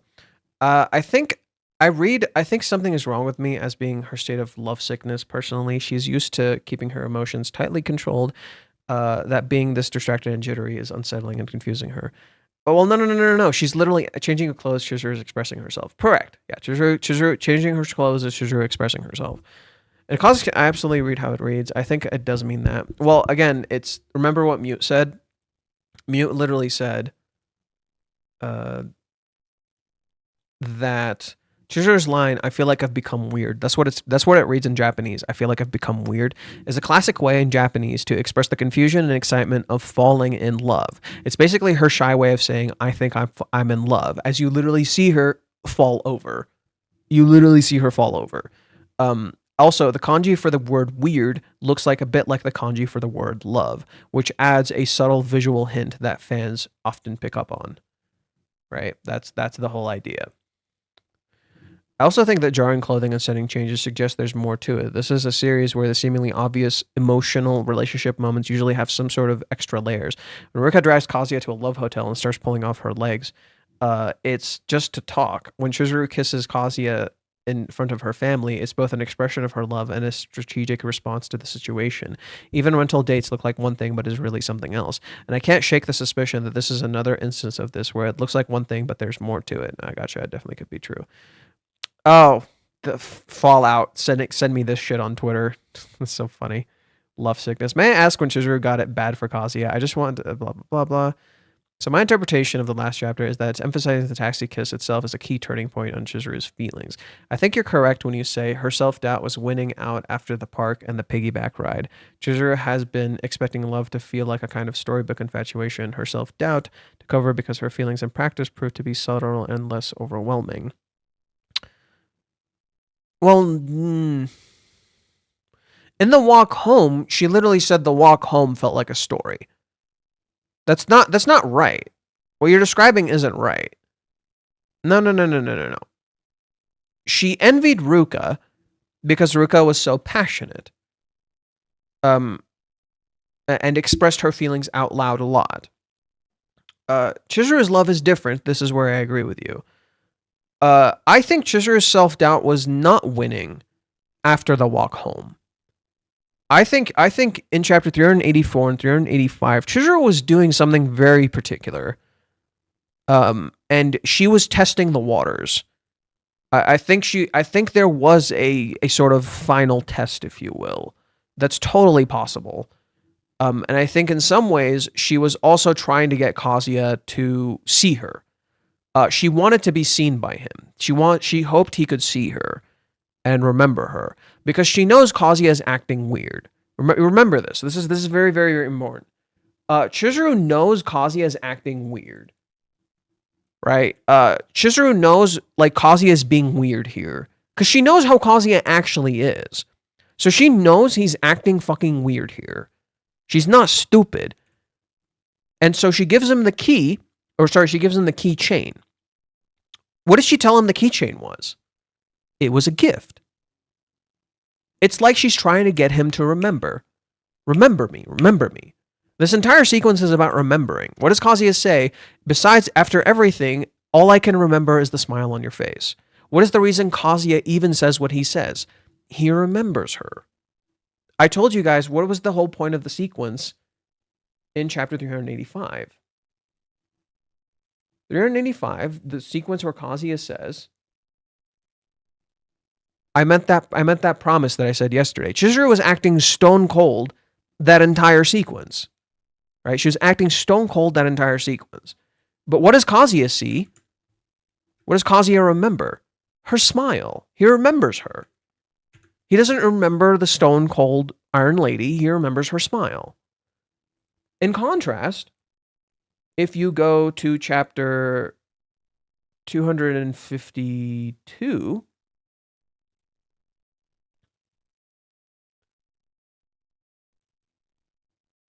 all Kazuya remembers is the Iron Lady. Look at Chizuru's face here. Look at Chizuru's face here. He looks away from her here. He looks directly at her here. When Umi confesses in an identical way to this, his eyes are closed and Chizuru does not react. Here, Chizuru blushes. She feels seen. This feels like a deliberate choice. Whatever Chizuru was doing in that time was a choice. She chose to do it the hard way because she knew the easy way was just not working. So she did like something risky and it worked. She took a risk and it worked. She broke Kazuya's armor. And this is really important because there's a lot of references to walls and getting through walls. Here's a good example.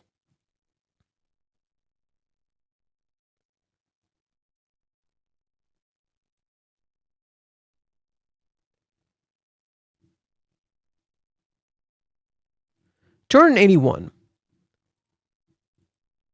281, well, I guess I'll pull it up here.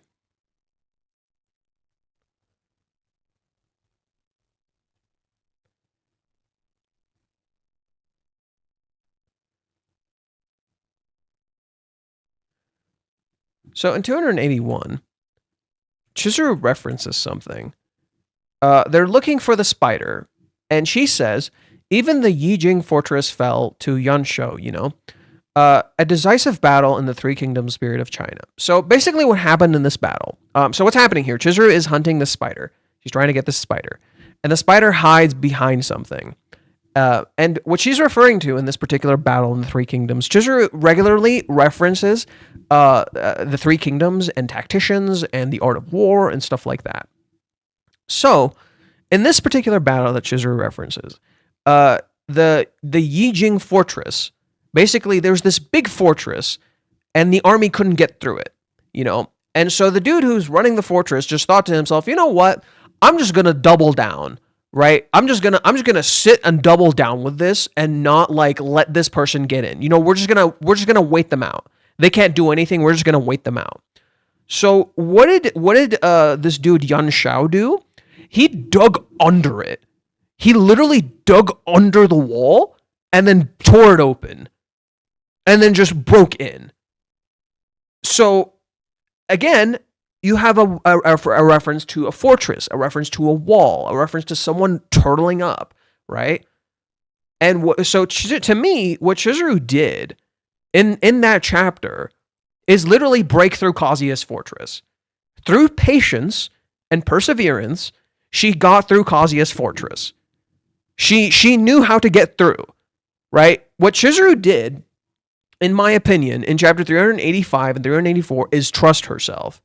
She's like, I can figure this out. I'm trying to fix the thing behind me, sorry. There we go. To me, what happened in chapter 385 and 384 is that Kazuya trusted her. Kazuya said, I believe in you, right? So Chizuru trusted herself. And to me, that's why 384 and 385 are calculated. Almost like robotically so. What she's doing is calculated. She planned what she did. And she wanted Kazuya to do something. She was trying to get him to do something, and he did. And she knew, and she felt like she got through. She's like, okay, I got him to open. I refuse to react to anything that he does unless he's being honest with me. Which he wasn't. For a good portion of that chapter, Kazuya was not being honest. Right? Right? What did Kazuya keep doing? He's clearly not happy about this, but he keeps making jokes. Why? Because he wants Chizuru to tell him not to leave. No. Be honest. What do you want? Right? Be honest, Kazuya. What do you fucking want? And then, as he keeps walking, it starts dawning on him. He starts processing, oh, I'm losing this. Oh, this is gone. This is just going to all disappear. Right? He even says, regardless of how determined I am, spending time apart is a big deal. No matter how much I feel our hearts have grown closer, I get anxious when we don't see each other. Okay? Do something. Do something about it. So far, Kazuya has done nothing about it. Right? You want Chizuru to do something, but Chizuru wants him to say something so she can do something. She's trying to get through to him. She put up the wall on purpose. She put up the Iron Maiden on purpose. To be like, do you see past the Iron Maiden? Do you remember? Do you see who I am? And when he shows he does, and when he lets his fortress down, when he takes his wall down willingly, when he willingly chooses to open the curtain, okay. Then she kisses him. This is why feels like a very deliberate choice. This feels planned. Like, she put up the wall on purpose because she knows the wall works. Right? She knows the wall works. That's why she does it, I think.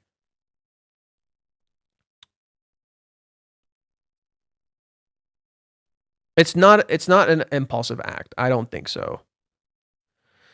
Okay, a couple chapters in a row where it starts as something I didn't particularly want, but ended as much better than I expected. Lol. I wasn't psyched for another mini chapter so soon. Kazuya is worried about the kiss. May have been research. He took Minnie's just kiss. You'll know his heart. So you have to understand the mini sequences are absolutely intrinsic to this Chizuru sequences. And through understanding Minnie, you understand Chizuru because Minnie is her opposite. So the mini chapters are actually very important. And understanding Minnie and realizing the contradictions in her words, you actually understand Chizuru better. Because when Minnie says things, it demands you go back and reread and understand what's happening. Tiny bit of growth here for Kazuya. He admits some of the Umi baggage of the TLDR version. So TLDR that we don't know what he actually said. Interestingly, they don't really discuss it further. Kazuya is still fixated on the kiss. Would someone actually kiss first and decide later? Minnie gives some examples, and the most telling part is when she mentions an actress kissing for work, it doesn't really affect him. It just puts a pin on the idea for the readers, though. Minnie mentions a spark, and Kazuya doesn't quite get what she's talking about. Minnie's adorable when she's embarrassed a bit while possibly remembering the spark she felt in the past, explaining it's like when your heart skips a beat. See, was she looking to the past, or did her heart skip a beat when he asked? Was she just describing literally what she just felt for him? That's what people don't realize. When you look at this scene, your immediate implication here is that, oh, she must have kissed someone in the past. She must have felt some sort of spark in the past, or her heart fluttered in the past, right? That's your immediate interpretation. What if her heart skipped the beat every time Kazuya did something, or her heart fluttered every time Kazuya did something, and that's what she's reacting to, right? Maybe that's what she's reacting to. Was there someone else? We don't know. Maybe it's actually Kazuya.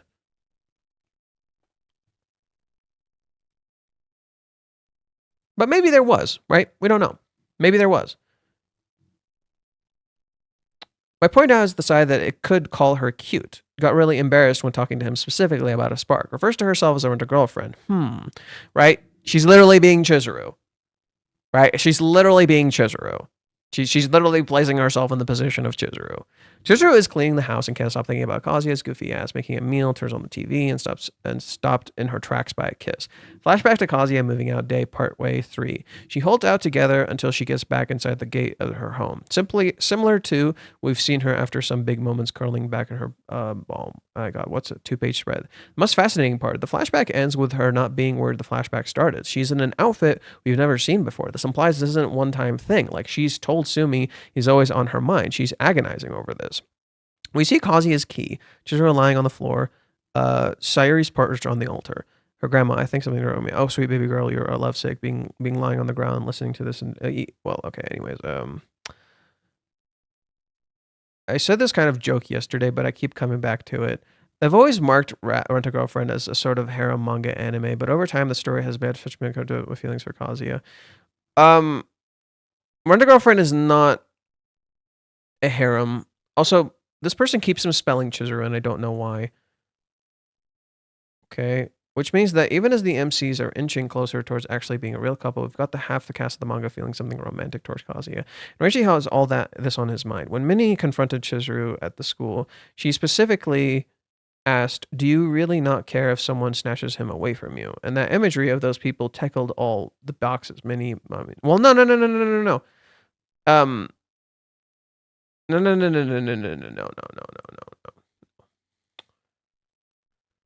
There's a mistake in your analysis, and it's quite simple, really.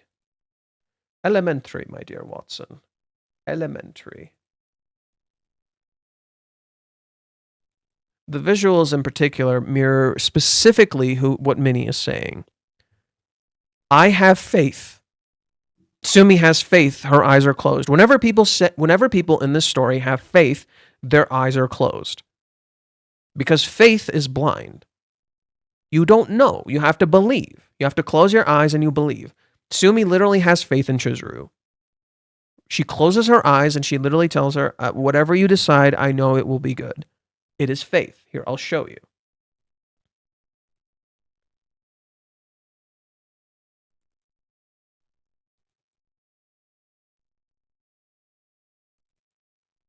Chizuru-san, you're the most wonderful girl that I've ever known. Whatever you decide you come to, I'm sure it will be the right one. She has faith in Chizuru. So when Minnie speaks of faith, you see Sumi. When Minnie says, but to have come this far and still make him wait is something only a cruel woman would do, who flashes here. Mommy. Because mommy is cruel. In Chizuru's eyes, mommy is cruel. These are Chizuru's visuals. He believes in you with every fiber of his being even now, and he's taking everything you've said to heart. He has faith that one day he'll be rewarded. She sees Kazuya's back. She doesn't see his front. Why? Because when does Kazuya talk about faith and believing in Chizuru? When he was carrying her. When she was on his back. Right? When Kazuya walks ahead. But what is Kazuya doing here standing? He's not moving. Right? And this isn't actually Kazuya. Right? Kazuya is working. But this isn't actually him. Kazuya's at home. He's not actually working. And then finally, do you really not care if someone snatches him away from you? The single person pops into her mind, Ruka. Ruka is Chizuru's Umi. Right? Umi is the thing that freaks Kazuya out. Ruka is the thing that freaks Chizuru out. Ruka isn't actually there. This isn't real. Because we see where Kazuya is next chapter. He's not there. This is in Chizuru's head. This is Chizuru imagining this. This is literally in Chizuru's head. All right? Everything Minnie just described is literally in Chizuru's head. It's not a harem. Each particular character suits a particular thing Chizuru believes. Sumi is faith. Mommy is a cruel woman. And Ruka is the person who might steal Kazuya away. Can you imagine how Kazuya is worried about if he made her heart skip a beat? She felt relief when she kissed him.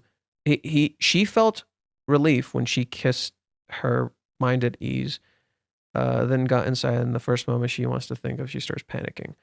She's watching TV and the scene loosely based on what happened between them. She will say that on the matter of blah, blah, blah. Okay, I can't understand what you're saying. I'm sorry. That's the extent. Same as before. Okay. No. My initial thoughts are still calm before the storm. Everything's going really good. This chapter's full of the transition. Yeah, I mean, things are going to get spicy next chapter very clearly. Oh, yeah. Can anyone tell me? So, here, I'll come back to this in just a sec.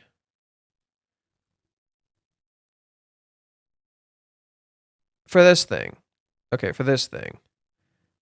Can someone please link me the full picture? Where the fuck is this from? Where the fuck is this from? Can someone please link me the full picture? I don't know where this is from. People are using this to, apparently this portion here reads, Kazuya is working hard to improve himself for his upcoming date, and his driver's license, job hunting, and even a makeover. Witness the new Kazuya. No, I need the full picture. This is just a small part of a picture. I need the full picture. I need an official source. Like, there's no official source. Nobody here links an official source. I even asked. Like, I don't know where it is. I, asked for an official source, and they don't link me anything. So I need an official source, dude. I don't know where this is from. Is this from the next chapter? Why the fuck is that? Where'd this come from? That's my issue. I need to know where this is from.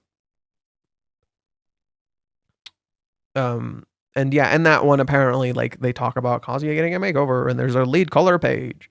And it's like, we already knew there's a lead color page for next chapter. Let's see. Initial thoughts before the storm. Now, despite the rejection, getting the ring back and moving out, Chizuru still kissed him as we found out her heart was pounding. She's lovesick. Even though deciding not to talk to Kazuya first and taking a big role at the play, she still told Minnie, knowing she would tell Kazuya. Her first actions were also to draw the line with Umi. Now we have Kazuya on a mission to improve himself and look in the future of his plans for life because he knows this is something important to Chizuru. They speak on the phone. They plan a new date. Chizuru finally allowed herself to smile freely of the feelings she felt without shaking it away. Now we see more of her point of view and how it feels more and more since the dating arc. It's all going so well. Maybe this well feeling, maybe you wonder. I love how Minnie's conversation with Kazuya foreshadowed the flashback of Chizuru's reaction to her kissing Kazuya and the feelings she's been feeling since they kissed. I do feel like Minnie is developing some sort of feelings for Kazuya, and I'm low-key hoping they won't complicate things for our main couple. I think she's a great setup chapter affirming that yes, Chizuru is feeling our boy, blah, blah, blah, blah. A clause that Chizuru in the title page means something for sure. It looks like she comes from somewhere and it's at her limit. I think next chapter she might contact him. There's still a confusion and misunderstandings around Minnie, and I want to help clarify. Her character is very simple. She's in love with Kazuya. She's in love with the way Kazuya loves Chizuru. Selfless, all-consuming, and balls-to-the-wall, obsessive, and single-minded. It's possible, likely even, that she wants that kind of love directed at her. But more than that, she wants to learn how to love others in a way that Kazuya does. That's why she calls him master, and she admires that aspect of him so much. Okay. Remember when they first met, she compared his love to the way she rolls for her waifus in gacha games. She's an obsessive otaku, but she's never experienced this depth of love for another human the way Kazuya has, and she's never been as audacious as him. This is the guy that fell in love with a rental girlfriend, knows she's way out of his league and has no chance in hell, even had any hope that it would be reciprocated to begin with. Never even had any hope to be reciprocated to begin with, but will choose to love her anyway. She wants to learn that way of life from him. It's possible she also wants to see a story where this kind of love is reciprocated. That's why she's been helping him out so much, but she does not want Kazuya to fall in love with her. That would be the antithesis of why he's so obsessed with him to begin with. Oh, like with Minnie herself. She sees two futures. One, Kazuya and Chizuru get together and live happily ever after. Or two, Chizuru rejects Kazuya and he spends the rest of his life still in love with her, but from a distance. Call her crazy if you want, but this is her ideal. Okay. Her role in the plot is also very simple. She's never meant to be a spokesperson for the audience. She's either meant to be the spokesperson for the audience, saying what we all wish and we could say to them, or explain what happens to the readers. We are confused. Reiji has openly said she is the spokesperson of the audience. She is the voice of the she's not the voice of reason. She is the voice of the readers. Reiji said she is the voice of the readers. She's the voice of reason, and most of what she's been saying recently can be taken as Reishi explaining the plot to us. No. She's literally fucking lied to you half the fucking time, and you don't even know. So, no. Send it to me. What is it? There's used to be... Found a tweet using that image. If it's just that image, I don't care. If it's just that image, I'm sorry, I don't care. Yes, I've seen this exact post. No, I've seen this exact post. I don't care for this. I want the whole thing. The problem with this is that it's a piece of a magazine cover. I want the whole thing. And if it's a leak, I don't want to talk about it. Like, I've already made the mistake of already pointing it out because I just want information on it. But the problem is, this isn't the full picture of the magazine, and it's not the current magazine. We've already seen the current magazine, and it does not look like that. The current magazine does not look like this, so I don't know where this is from. And if it's a leak, I'd rather not. That's my issue, okay? I don't want just this image. I want the whole thing.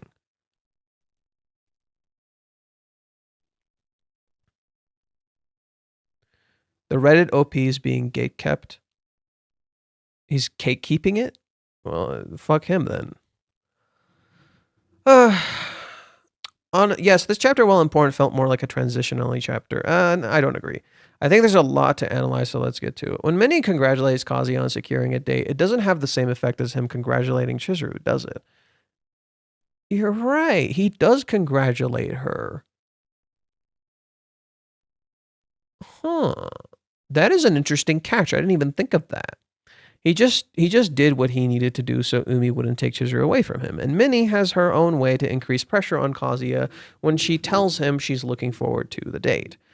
Yeah, whenever Minnie says I'm looking forward to it, right, it increases pressure on him. Kazuya wonders about what Minnie said about Chizuru knowing she was in love if she kissed him. He can't take this feeling that the kiss might not have been the final result. I think he's right about that. He's right and wrong. He's wrong in that theoretically it's not the final result. He is right, or no. Fuck. He's wrong in that it's not the final result and that she's doing research. Because in some ways it is the final result and in others it's not. She's not doing research. Chizuru is just feeling her love, and she wants to face him wholeheartedly. I don't think he's completely right, okay? And neither is Minnie. The whole point to me is that both Minnie and Kazuya are wrong, but there are aspects of what they are saying that is correct. Why? Because when you when you interact with an AI, when you talk with an AI, there are aspects of what they're saying that is true because they build their lies on truth, right? They use a truth of someone else to create a lie, to validate what you're feeling. It is still a lie, but there is some truth in that lie because that's how lies work. A lie is convincing because it has some truth in it, and that's the thing with Kazuya and Minnie. Kazuya always wanted to believe this. I showed you guys in the very beginning of this stream, Kazuya always wanted to believe there was some sort of final research. He's not right. He just wants to believe this is the case. Okay? So he's not correct. But there is some truth to it that Chizuru is exploring her feelings more in a different way. And feeling more, but he's not right because you see that Chizuru is clearly in the midst of love, so he's clearly not right either, right? She's not researching by kissing him. She in many ways she already kind of found her answer, and in other ways she also didn't. That's why I'm saying both are right, both are wrong, and it could have been Chizuru's final research. I don't think he's correct here. Oh, okay, we do agree. Minnie laughs. She says that she was half joking, but she couldn't actually see Chizuru taking this seriously. but she could actually take Chizuru taking this seriously. This again shows how irresponsible Minnie is. Yep, I've been saying this for a while. Minnie's really fucking irresponsible. She throws around suggestions or assumptions, never considering that she's seriously messing with two people here. If something doesn't have the desired effect, she can always say that she was joking. Yeah, that's such a problem. I fucking hate when people do that. Oh yeah, I'm just gonna suggest this thing, and then it didn't work out. I was joking. Minnie's laughter doesn't calm Kazuya down. His takeaway is that Chizuru might have taken Minnie's joke seriously. He did after all. Kazuya ends up telling Minnie about Umi. Then he asks if people actually kiss someone to decide whether they date or not. Minnie basically tells Kazuya that it could happen. She confirms his fears while at the same time avoiding any responsibility because she never said that Chizuru would do it. Yeah, right. She literally misdirects away from Chizuru. This is a very good analysis. She's literally misdirecting away from Chizuru, but saying it could happen. Chizuru won't do it, right? She knows Chizuru won't, but it could happen. It's literally like fans analyzing it. Remember what I was doing with the Umi thing? I'm like, oh, it could happen, but I wasn't right. It's just that simple. It could happen, but I'm not right. So it's literally the same thing. Minnie does the same exact bullshit. She uses something that could happen but isn't actually true. She uses nonsense to justify her stance, and it's total bullshit. And the thing with Minnie, damn, I hate more than bullshitter in my life. I'm a Minnie hater number one. What the fuck?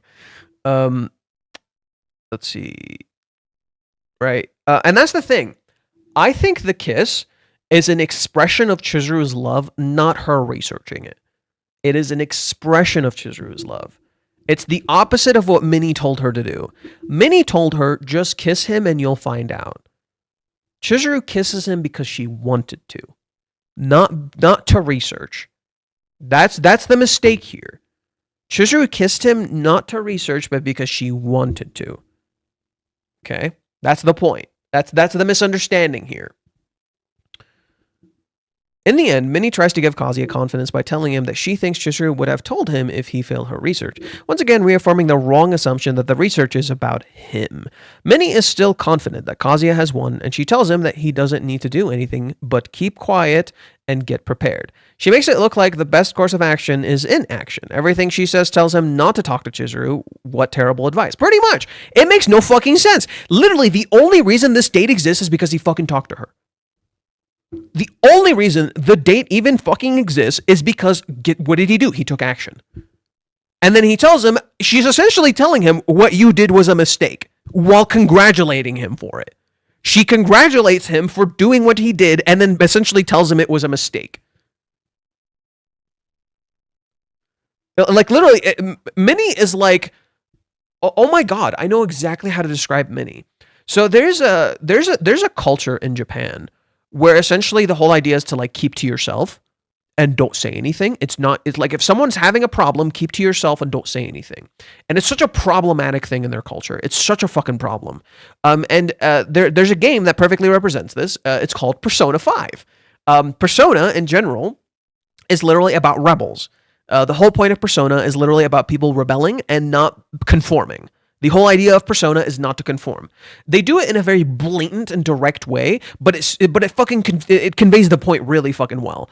In the beginning of the game in Persona 5, the main character does something to save someone. He helps someone, but of course the person he was helping her from was a fucking politician, because of course he fucking was. And what ends up happening, he gets in trouble with the law. So in the beginning of the game, he lives with this dude named Sojiro, and Sojiro literally tells him, keep quiet and don't do anything. You should mind your own business. Don't do anything. Right? Don't involve yourself with people. And later through the game, he realizes he was wrong. No. You have to step up and you have to do something. You can't. Inaction is the death of you. Right? Inaction is the fucking problem. So when Minnie, in this chapter, literally says, all you've got to do is be quiet and get prepared for Master, for July 11th. She's essentially telling him to conform. And that part of that culture is a big thing that happens in this story. Why? For instance, Kazuya is on a date with Chizuru. Remember the cheer up date? What does Kazuya say in the cheer up date? Remember his words very particularly. Let's pull it up.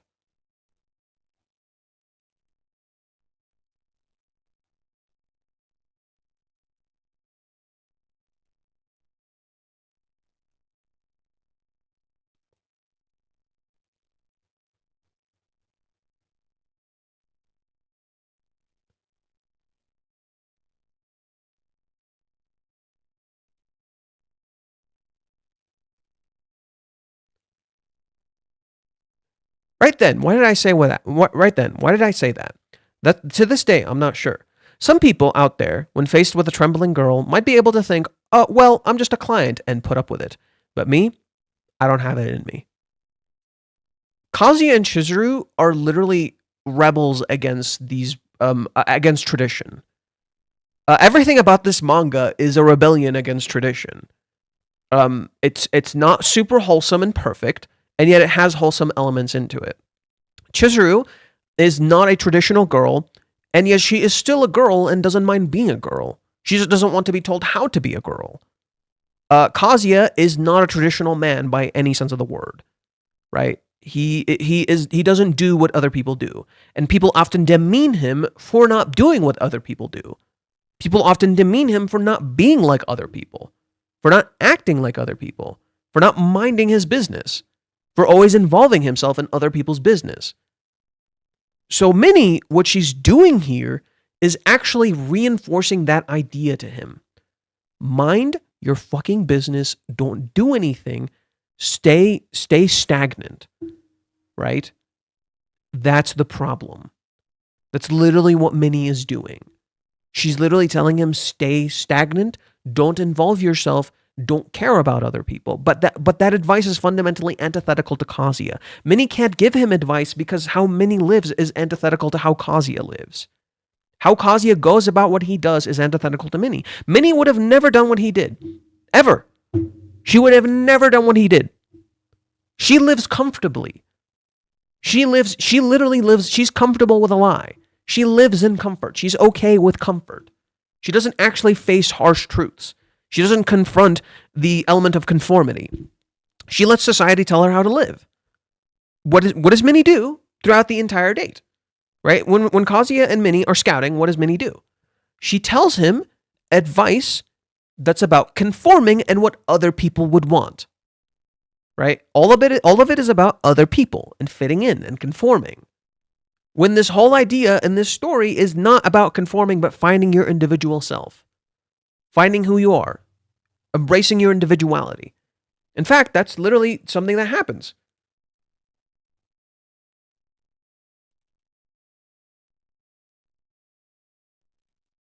Kazuya asks her, what's your ideal marriage? Chizuru tells him what it is. Kazuya says, as of now, that's what I want too. She says, the hell is wrong with you? Are you crazy? Where is your sense of individuality? That is a sense of his individuality. That's an expression of what he does. This is the truth of his character. And yet, he can lose his individuality for the same exact reason that he expresses his individuality. Right? He can lose it for the same exact reason that he can express it. Because there are some people who can use Kazuya's willingness to change his perception to change him. So in a sense, Persona is a great example of this story. Persona is a good way to kind of understand the story. It's about individuality. Minnie is like a broken clock. There's aspects that she's correct, but even a broken clock is correct 2 times a day. She still tells Kazuya to be quiet. I really think she is trying to sabotage. I can't believe how badly Chizuru wants Kazuya. Badly doesn't even begin to describe how badly she wants him. Okay. Let's see. Kazuya ends up telling Minnie about Umi. Okay, we read this. Kazuya asks what Minnie meant when she said that you should feel some sort of spark. I don't think she actually has any idea of what to expect. So she says, a bit avoidantly, that it's like your heart skips a beat.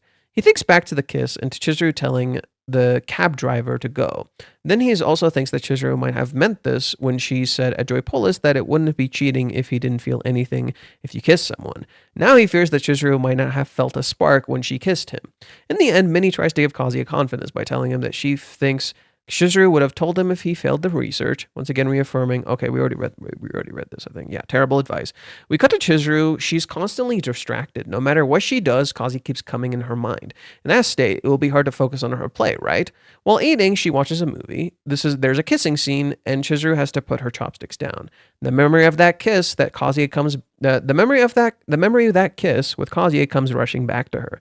We see the aftermath from Chizuru's side in a flashback. After Kazuya left, she rushed back through the gate and sat on the ground next to it. She seems to be hyperventilating, and her heart starts beating out of her chest. From her breathing, her sweat, and how she clenches her chest, it's almost like she had a panic attack. I'd say that wouldn't be surprising. She just risked losing her most important person again. I don't know if it was a panic attack. Some people said this too. It wasn't a panic attack. She's just breathing very heavy, and her heart is beating out of her chest. The whole idea is that it wasn't a spark. It was fucking lightning. Like, that shit fell from lightning. That shit was like lightning crashing from heaven. That's what that fucking was.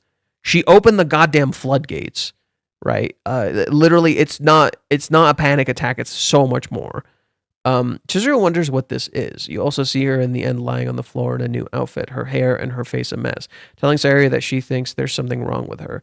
People were quick to say that Chizuru is clearly in love and that she has now accepted her feelings. I wouldn't be so sure about that. Her reaction has nothing to do with acceptance. She had lost complete control of her emotions, and there's a reasonable chance that she felt it was highly unpleasant.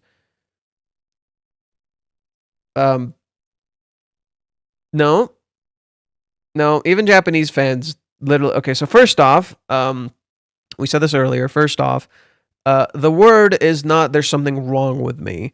Rather, she says in Japanese, "There's something weird about me," or "I've become weird," which in Japanese is another way of saying "I think I've fallen in love." And Chizuru feels like she's in the middle of her love. It doesn't feel unpleasant. She's literally just acting weird. And she's infatuated. It's not bad.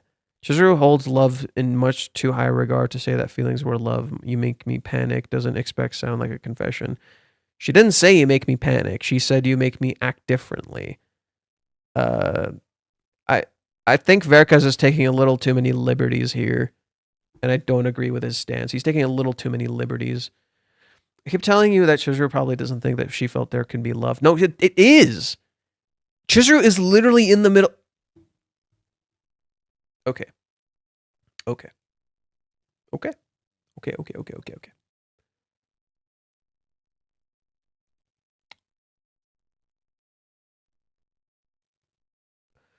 Chapter 387 is a direct callback to chapter 235. This is very important for a very, very, very simple reason.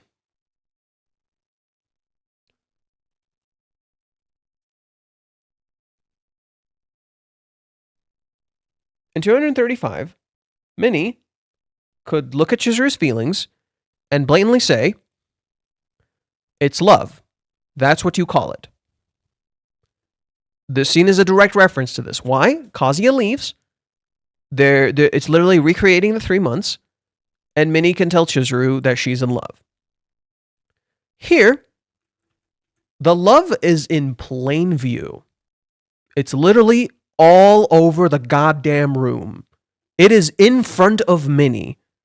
It is so obviously in front of Minnie that it's like shocking that she doesn't see it. But she doesn't see it because she's literally looking away. She wants to see what she wants to see. She doesn't see Chizuru. She hears what she wishes to hear. She doesn't hear Chizuru. She is desperately in love here. What's happening here, what Verkas is misunderstanding here, is that Chizuru is feeling her love instead of trying to figure out if she's in love. That's the difference. That's what's happening. She's feeling her emotions rather than trying to figure out if she has them at all or if she can describe them as love. In fact, we set this in the chapter with Umi, when she's talking to Umi in Japanese. She literally says, and I read this last stream, so I'll find the stream from yesterday and I'll pull it up.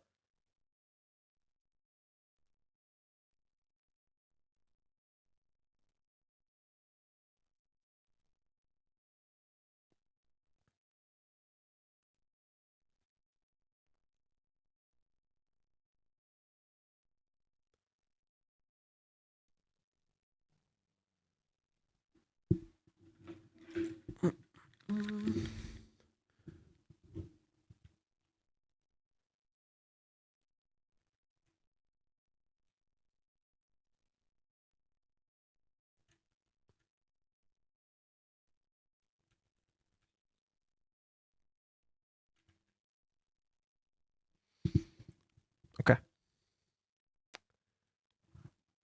Now listen to other me. When in reality she says right says. Okay. This is what she tells Umi. In English, I might be in love. When in reality she says right now I might be able to fall in love, followed by I'm sure that's where I'm at. So Chizuru here says I might be able to fall in love. And this, I'm sure that's where I'm at. It's not uncertain, she's sure. Okay, so that makes a whole lot of difference. Why? Because what do we see her happen here? She literally falls over and she literally says the words, I think I've become weird, which in Japanese can be read like it can be read like I've fallen in love, as she literally falls over. Chizuru is literally experiencing love, right? Maybe she doesn't think she's in love yet, but she's definitely thinks she's falling. She definitely thinks it's happening. She thinks it's real. She thinks she's getting there. So that's what I don't really agree with. She's definitely getting there. She thinks she's pretty much getting there. Love isn't a feeling. Being in love means to have a wide variety of feelings for another person. Chizuru probably doesn't think she's fallen in love. This was nothing like what Chizuru expected love to feel. It wasn't a wonderful feeling. It was brutal and messy and painful and selfish. Why would anyone desire to feel like that? This isn't a feeling that she would want to inflict on others, so probably she wasn't thinking about the feeling when she said that she wanted to give love, right? I still believe that Chizuru has a big misconception about love. Love isn't a feeling. Being in love means to have a wide variety of feelings for another person, and they are built upon the deep emotional bond you share. It isn't always pleasant, and it can be incredibly selfish. This feeling that you can live without the other person is also definitely a part of love. What makes it love is not only defined by how you feel. What ultimately makes it love is your decision to make the other person happy because of everything they make you feel. Okay, so yeah, we do agree on that, and Chizuru is actively taking decisions, you know. The teacher for next time is image change. The words can also mean makeover. This is certainly about Kazuya. He's the only one who decided to change. He wants to get a real job, and he wants to start working out. He wants to become a proper adult and someone who's worthy of Chizuru. This change will start with his appearance. Kazuya is the wrong path. He thinks he needs to follow Chizuru's lead to worthy of her. He wants to show her that he has love in his life, and his life is in order, and that he can face the challenges of harsh reality himself as well. He wants to grow up for her, right? He wants to grow up for her. How fitting. That's a great way of putting it. He doesn't think that childish side of himself is worthy. The kids might see him as the great demon king, but that's just their imagination. He doesn't really have any power, right? He doesn't realize that's exactly the side of him that's the biggest impact on Chizuru. Kazuya is an idealistic dreamer. He can laugh at reality and pursue any goal, no matter how far out of reach. His biggest strength is that he won't let the harsh reality bring him down. That's why he would make a movie. He would never once let himself be discouraged by the fact that he might fail. He also pursued Chizuru that way at first, but he has lost himself somewhere along the way. Well, not somewhere, it was specifically at Hawaiians. Now he is discouraged by the fact that he might fail. He has lost his biggest strength. What he can't see is that his strength was always Chizuru's salvation. Chizuru doesn't need Kazuya to become a realist. She herself has to deal with the harsh reality. She needs all of her strength so that life won't overwhelm her. What she needs is someone to shield her from that. Someone who, in the face of adversity, will laugh and tell her that everything is going to be fine. Chizuru can face that reality. She's strong enough. She just needs someone to believe in her and encourage her. I don't think she needs to be shielded. I don't agree with this one. What Chizuru needs is just support. She doesn't need to be shielded from it. She just wants support. That's why him congratulating her and telling her he was happy for her had such an effect. He told her to do her best, and he believed in her. That keeps her going. She needs that salvation. Kazuya is also Chizuru's place of safety. When she is with him, reality loses hold on her. This is literally what she was talking about in chapter 382, when she said that being with Kazuya felt like she was within a story. She can dream, she can be a kid, she can be silly, she can forget about the world. That's why her rental dates with him were so important to her. It might have all been make-believe, but that 1 hour per week was the only time when Chizuru could just be herself, and that was more valuable to her than any money in the world. Kazuya is currently trying to kill that side of him that was Chizuru's biggest emotional support. It's incredibly sad that he doesn't realize this. Countdown, it's, damn, why are you getting minused? I felt like most of what you said was good. Why are you getting minused, bro? I do enjoy the romance part very much, especially the messy part. I might not have been clear enough. I wasn't saying that Chizuru isn't in love or that she's explicitly thinks she isn't. She told Kazuya as well as Umi that she might be in love in various stages of clarity, and I don't want to deny or ignore that. I was talking specifically about her reaction after the kiss. I totally understand that she has the reaction because she is in love, as it hurts very much to be separated from the person you love. But what she felt here was not love, it was pain. And maybe, oh, no. She wasn't feeling pain here. She wasn't feeling, you don't know if she was feeling pain here. And that's an assumption. There's an issue here. You're assuming she's feeling pain here. She wasn't feeling pain here. She wasn't. No. I don't think she was feeling pain here. This is not pain. This is not pain. Nobody read this as pain. She's not feeling pain here. This is not pain or panic. There's no fear or pain or panic. That's not what's happening. Her heart is just beating out of her chest and she's freaking out. That's where I disagree with you. You made some good analysis, dude. You made some genuinely good analysis later. But the idea of pain here, I wasn't seeing that. No. This is not pain. What Chizuru is feeling here is not pain. This isn't pain. This is her heart beating out of her chest. This is more than a spark. This is like something crazy, and she's starting to act weird. That's all. I think something is wrong with me. Is the issue here is like how that's translated, missing kind of the scenes. I always feel like you're quite spot on, have a really good analysis, Chatter, but today I think you convinced yourself a bit too much that she was having a panic attack. Yeah, she wasn't. This was not a panic attack. She was not having a panic attack. She was just kind of excited. I gotta leave the chat early, Grace Stream. Pain of being in love, maybe. No, there's no pain here. There's no pain here. I think the closest thing you could say is longing. But longing isn't necessarily pain. Right? Longing and yearning aren't necessarily pain. So she thinks she's on the verge of falling in love? Or she's literally falling. Right? She literally falls over on the floor.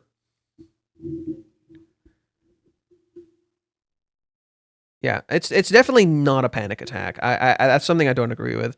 A theory, when you based your whole analysis on her feeling as being brutal and messy and painful and selfish and ended it out as missing the mark. Yeah, I do agree here. You kind of like made an incorrect assessment in that you said she's having a panic attack, but then you talked about how brutal and messy it is, and it just doesn't add up.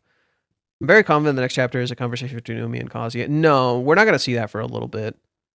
We're not going to see the talk between Umi and Kazuya for a little bit. I'm sure of that. That's going to be a big moment.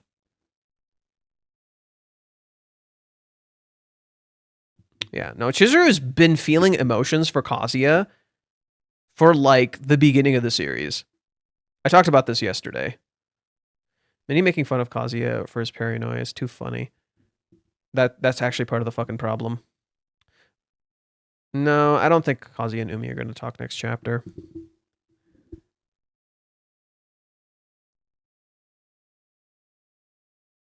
Okay. Remind me of the 3 months when she has a similar position, but here she's outside of her house instead of locked away in it. Something I noticed. The fuck you on about? She's in the house. She's in the fucking house. The fuck you on about? What are you on about? She's literally in her fucking house. Like, yeah, there's parts of it where she's outside, but she's always inside the walls. She's literally always inside the walls. She is in her house. The difference is she's not in her house to block out the emotions. She's in her house to feel the emotions. Because her house is full of these emotions. Whereas the other house was not full of any emotions. Here she's feeling all of it. There she's not feeling any of it. I know, my voice is kind of fucked. I'm sorry.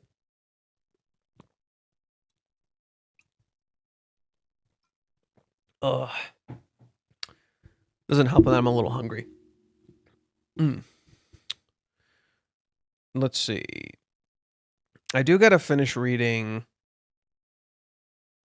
Mute's post. So let me see if I can go to it real quick. Any videos you're gonna upload? I want to upload a video for season 5, especially before any new information comes out. I want to make some videos for like some of this stuff that we're talking about. So that's something I got to do, but it's I just got to start something first. I sent you the translation for the photo. I don't care. I'm sorry. I don't care if there's a translation for the photo. I'm aware of what it says. I'm completely aware of what it says, right? Yeah.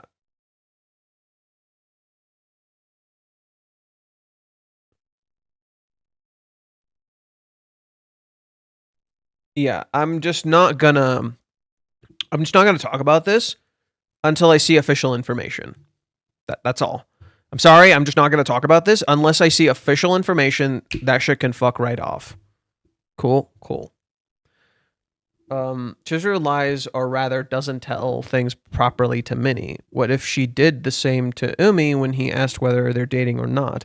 Would Umi have reacted differently? No, she was being very honest with Umi. I didn't see any lies there. She just didn't tell him about the kiss. That's it. Because she hasn't told anybody about the fucking kiss. Except for Kazuya. Nor has she explained the kiss to anyone. But no, she was being very honest with Umi. I could just tell. Like, the way she's talking, it's definitely Chizuru. Especially considering Reiji was showing her in light constantly. And his visual storytelling was very, like, straightforward. Everything about the Umi interaction was meant to be read as straightforward. Why? Because you're literally seeing a constant line. It's as clear as fucking day. It's literally drawing a line, being as clear as fucking possible. So no, that is something I don't fully agree with. No, she was being clear with Umi. Let's see. Regarding Yoromori-san's school uniform, Kazuya isn't particularly conscious of it. Yoromori says she wants him to think she's cute. Chapter 4 through 9. The depiction continues that Yoromori-san seems to have feelings for Kazuya, but given the Sensei Nijime explicitly stated Yoromori-san is a spokesperson for the readers and characters created to smoothly advance the story, it's unlikely that she would join the heroine's race, as that would make things too complicated to resolve. Except, what if the audience doesn't understand the story, and henceforth, our purposes are we misunderstand everything, and we get too involved, and we get too attached? What happens then? Kazuya asks Yoromori-san about the meaning of the heart flutter during a kiss. This is not just any heart flutter, but the heart flutter during a kiss. In response, Yoromori-san answers shyly, which might be because she's from past experiences, that is, recalling the time she kissed a man other than Kazuya. Well, she never kissed Kazuya, so what the fuck does that mean? She never fucking kissed him, so I don't know what the fuck that means. Okay, I might leave early streams. Your protection is for $3.99. Kazuya is gonna change his look. Kazuya's gonna dye his hair black. Yamashita has feelings for of affection or trust towards Kazuya, but she is firmly in the position of supporting a relationship between Kazuya and Chizuru, and she does not have romantic feelings for Kazuya. But what if she lies to herself?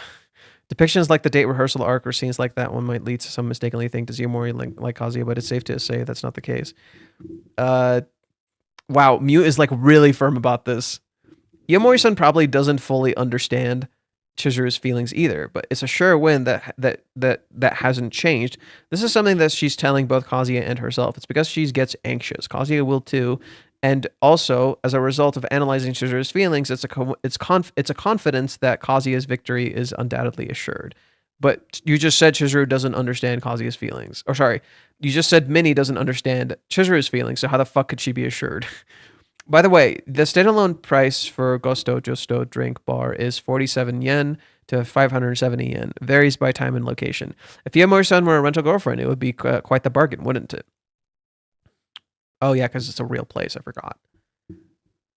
Here, Chizuru's eyes are not drawn, deliberately making her emotions hard to discern. The timeline is also unclear, but if we assume that laundry and the bathroom cleaning happened in the morning and Chizuru is eating breakfast, I think it's unlikely that a romance drama would be broadcast on terrestrial TV in the morning. However, it could be considered a streaming service. Which, by the way, I pointed this out last stream, but the drama Chizuru is watching, there's literally a moon in the background, there's the city in the background, and there's railings in the background, literally exactly like Chizuru and Kazuya.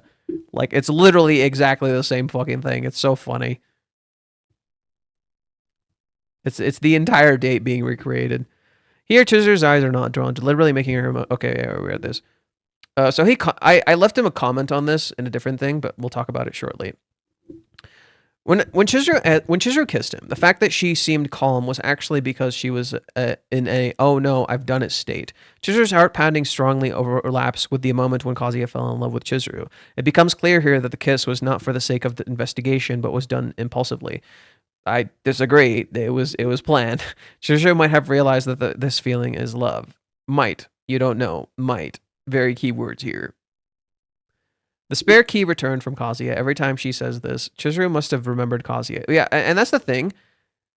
The key is on the key is lying down just as she is lying down. She parallels the key, right? It's like the key fits into her perfectly, right?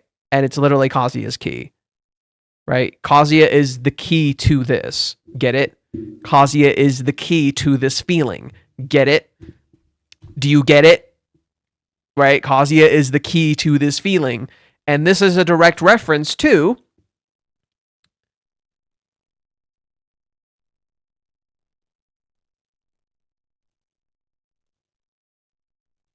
first, this, when Chizuru gives him the keychain, which directly connects back to the key. And when Chizuru walks into her room with the key in hand. And she has this face. Right? It's the same thing. Right? The key, this is the key to everything. What she's feeling is the key to everything.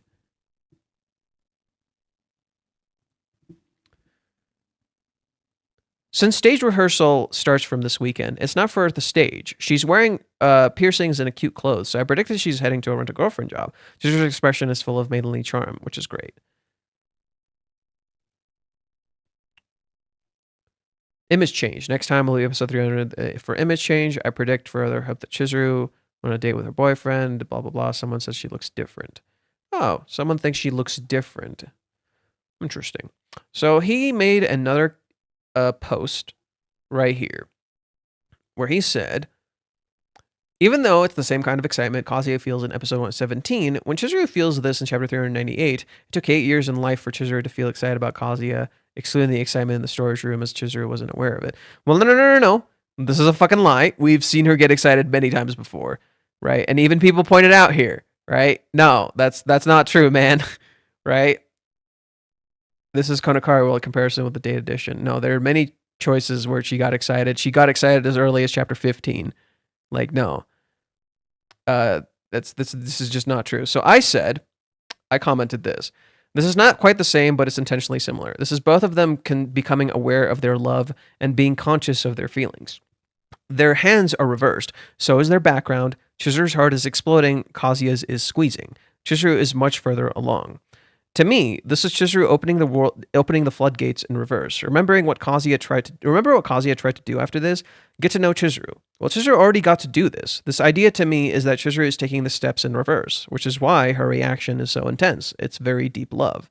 He asks me, right here, this might be the difference between Kazuya, who was kissed with an artificial separation, and Chizuru, who initiated the kiss herself, right? Kazuya, yes, everything about this sequence is completely reversed. In the Beast, Chizuru's feelings lead Kazuya jumping in to save her, which led to the respiration. Not too different from the walk home, but the kiss here is not to save him, but because she wanted to. It was a choice. Okay, and he agreed with me. He actually liked this post, so he does actually agree with me. But yeah, no, he's wrong that, Chizuru has not felt an infatuation for him this whole time. It's like, no, she did. I don't know where you're getting that, buddy. No, she fucking did. Like, even this person said, no. It happened, like, even then, dude. Right? And then what did he say? There's other scenes that make one heart race. What matters is the intense palpitations and whether Chizuru is aware of them. Throughout this chapter, I find it fascinating that Chizuru's heart gradually filled with emotions. From the moment she helped Kazuya to their first conversation, the doctor's questions, it might just be the first moment when the bud of love awakened in her heart. No, it's more like because she actually took the action. See, the difference between a lot of these scenes in the past, is very, very simple. Chizuru always either took the action because of some external force or something else, or because it was rental. There was no other reason to do it here. There's no wall, there's no lie, there's nothing.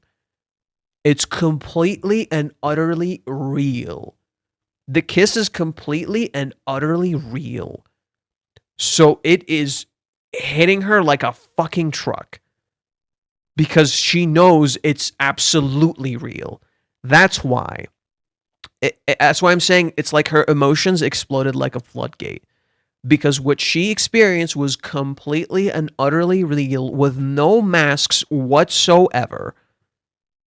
She's feeling something very, very real. That's why. What did Chizuru start liking Kazuya? This is the point where opinions differ, but it's just the extent of having feelings for affection. I think it was much earlier. I think like episode 5 or episode 12. No, Chizuru liked him from the start. Chizuru liked him from the fucking start. I think Chizuru only recently became aware of her romantic feelings, but it still feels like she hasn't clearly realized it yet, like I've become weird or something. Yeah, no, I agree. She's definitely, like, she's just starting to fully feel it. I believe you're absolutely right. One aspect of love, I think lies in the readiness to sacrifice something precious to oneself. The moment Chizuru desperately tried to save Kazuya was, for me, the moment when her love for Kazuya was clearly expressed. At that time, didn't Chizuru realize that she had entrusted Kazuya with something precious that she wouldn't give to anyone else? Yeah, and that started from the beginning of the story.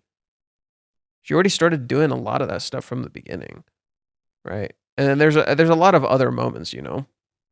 What did they say here? Oh, they're talking about like winning over and all that stuff. Something I just disagree with. Alrighty.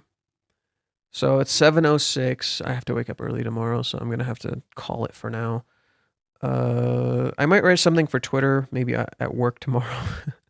I take time from work because I get up super early, like super duper early for work. I'm like up at like 5 a.m. in the morning. So I have time to like write, and I'll just write throughout the day because I'll find time in work. What was the 399 controversial thing? Maybe Miho selling his ass to some director or what? So Chepto, I'm just gonna tell you, you don't know what the controversial thing is, and I'll tell you when it happens, and you will never guess it because you're blowing it completely out of proportions. I'll tell you when it happens. I will tell you when it happens. I know exactly what it is, and you're all wrong. When Kazuya protected Chizuru from the drinking party, the key was also an important factor. Yeah, Chizuru got his key, right? It's the key to her house, the key to her heart. Fucking Kingdom Hearts reference right here. Right? Chizuru literally opens Kazuya's door with his key because he couldn't hold the key.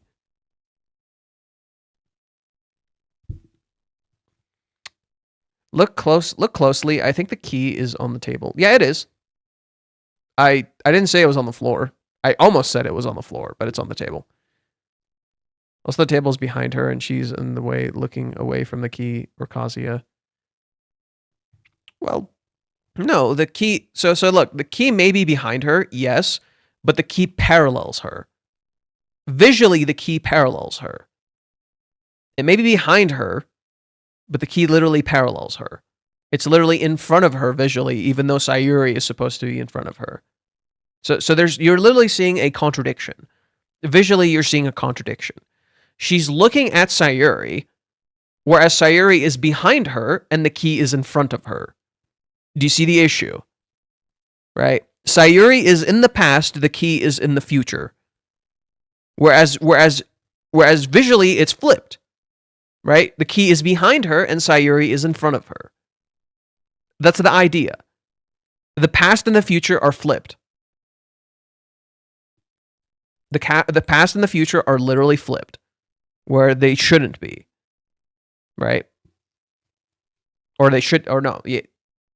The past and the future are literally flipped, and as they should be, right? Chizuru should be facing the key, because Sayuri is gone. Sayuri isn't here. There we go.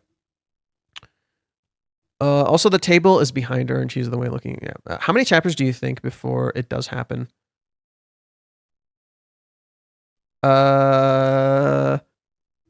I can't tell you because I know the exact number of the chapter, so I can't tell you.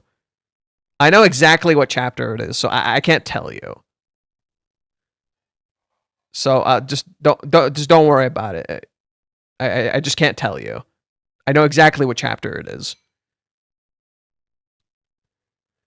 When it comes to the kiss, I think a term called Okami's razor, the simplest explanation is the answer. The kiss is her love, but Kazuya just keeps overcomplicating things. Damn. The controversial thing that Kazuya dyes his hair black, just guessing. Could be. Kazuya will just straight up Arata Shiunji. I kind of hope not. I kind of hope Reiji makes his hair a little bit different. Kazuya will become an airbender. Oh my god, not bald. Jeez.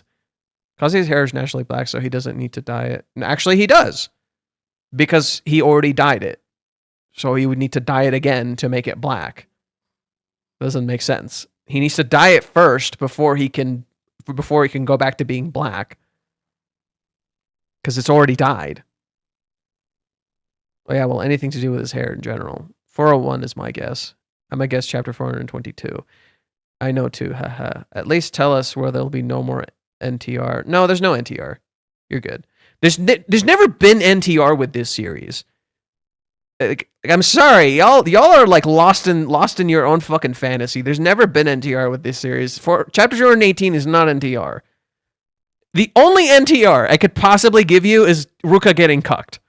And I'm pretty sure a lot of people are fucking happy about that. Just saying. So that's the only NTR. And even then, it doesn't technically count as NTR.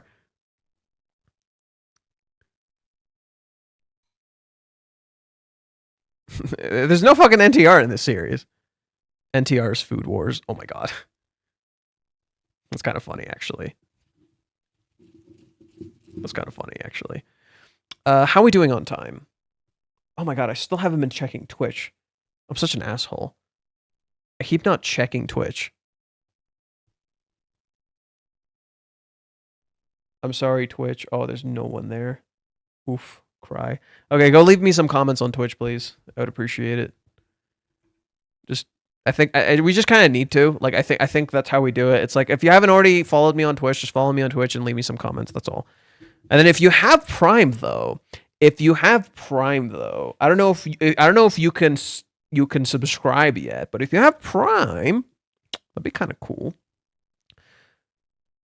She has to be in order for those two to work out properly. Can't just be him going back to black hair because Reiji said it would get resolved or something unless he goes back and forth. Well, we don't know like how quickly it would be resolved. Like we don't fucking know. So it very well could be the black hair. It could also not be the black hair. You don't fucking know. Can we, if the unprecedented thing is in the near future, or are we still far from it? It's very near. It's very near.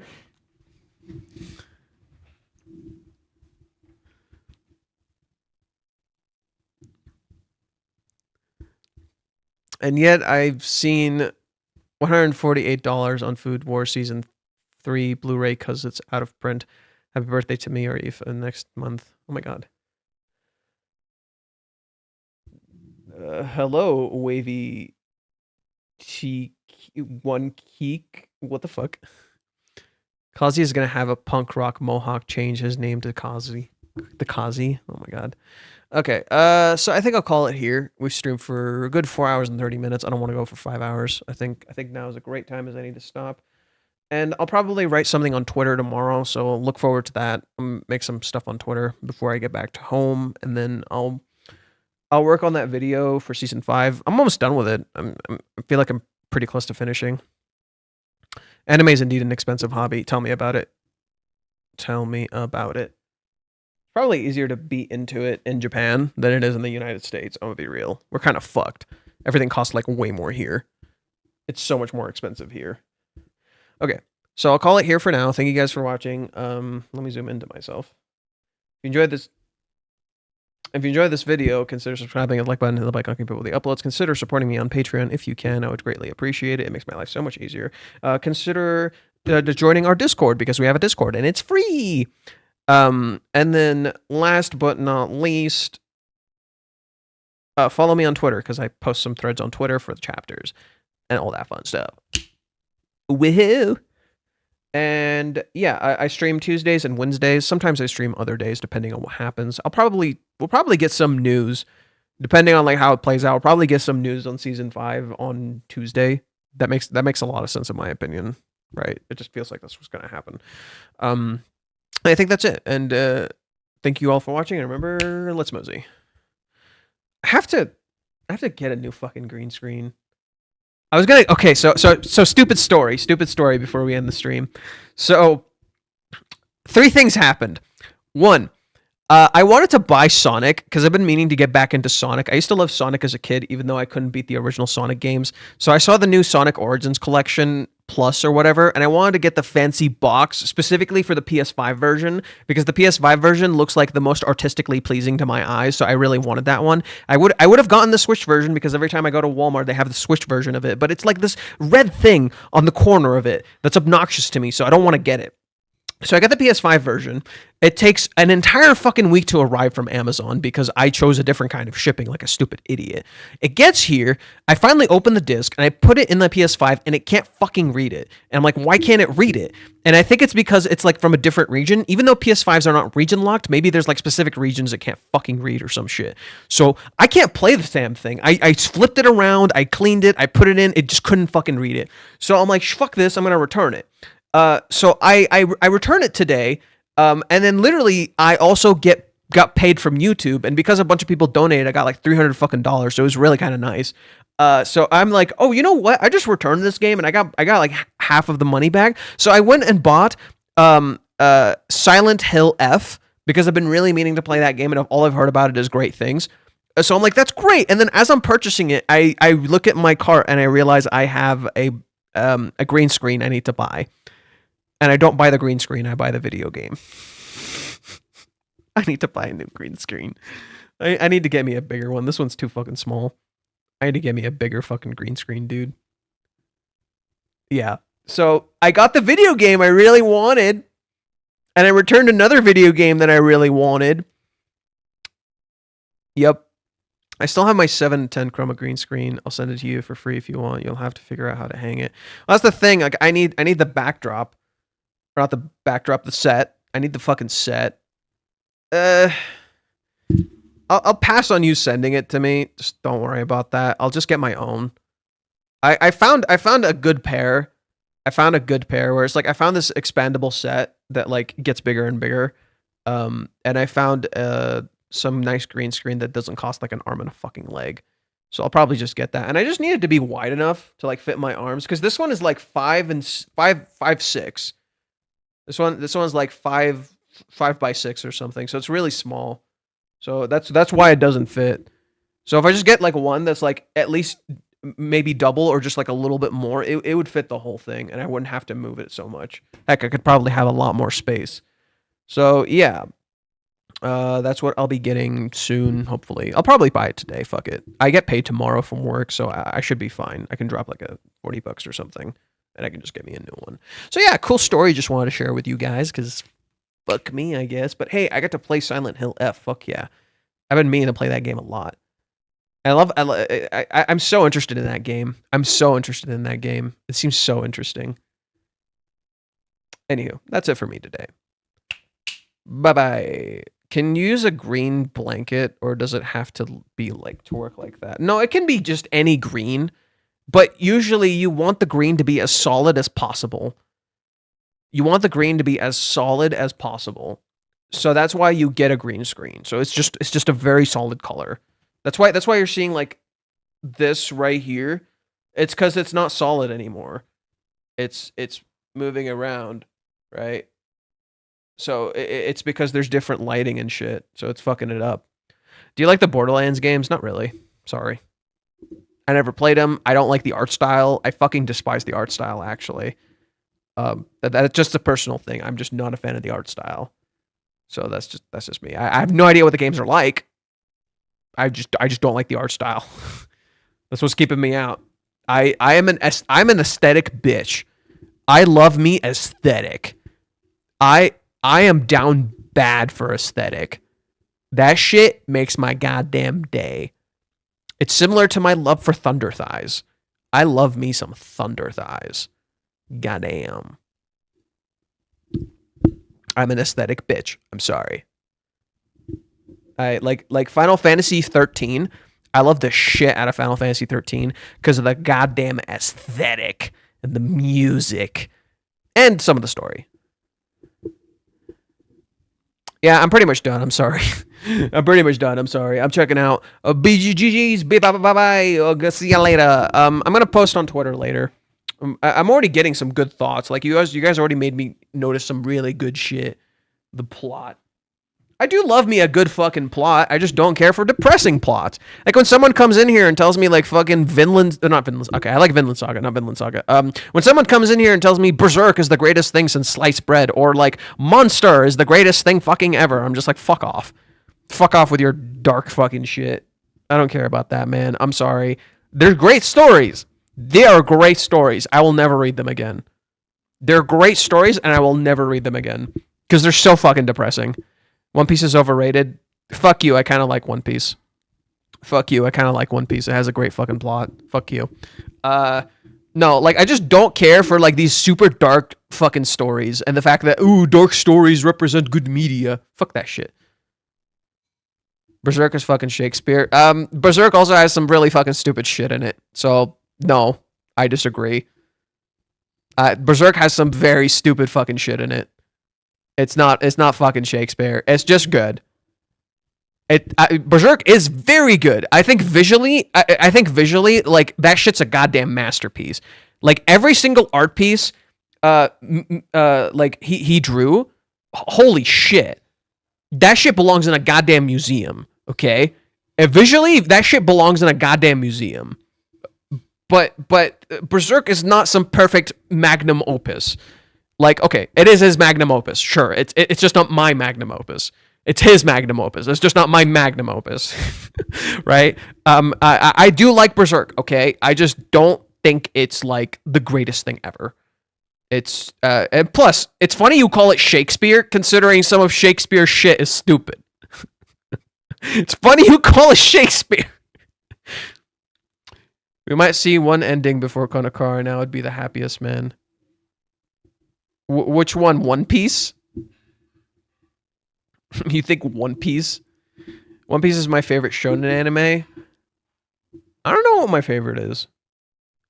Actually, wait. No, that doesn't make any fucking sense because shonen is a genre. Shonen is not a genre. It's a demographic. Rent a Girlfriend is shonen. So is One Piece. What you're describing is your favorite fucking what is it? Battle manga. One Piece is a battle manga. Like both Rent a Girlfriend and One Piece are shonens. One Piece is Nakatsu, right? What is Nakatsu? What are you talking about? You're talking about the author? His name is Oda.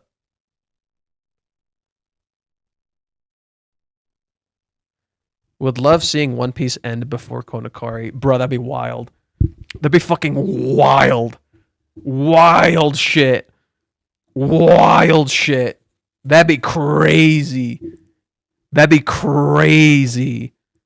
One Piece ends.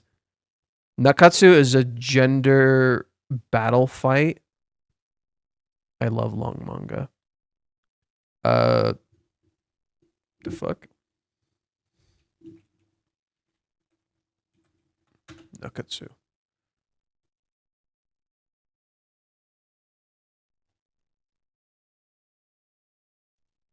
Fighting legend. Okay, so that's a video game. Fine. What does Reddit say? Nakatsu seems to depict shonen, which, in case you didn't know, a story aimed towards men, usually about main character using nothing, blah, blah, blah, blah, blah, blah. Usually orphaned, has a great sense of justice, and is often naive, has conceived powers, sometimes magical, blah, blah, blah, blah. Popular maybe would be like Naruto. Nakatsu isn't really used that much in English. In fact, it seems to be a lot in French, and it's literally would translate to something like a burning desire to win or succeed. Nakatsu just means hot blood. Fivorous. Okay. I don't know if I don't know if One Piece falls into Nakatsu. It could.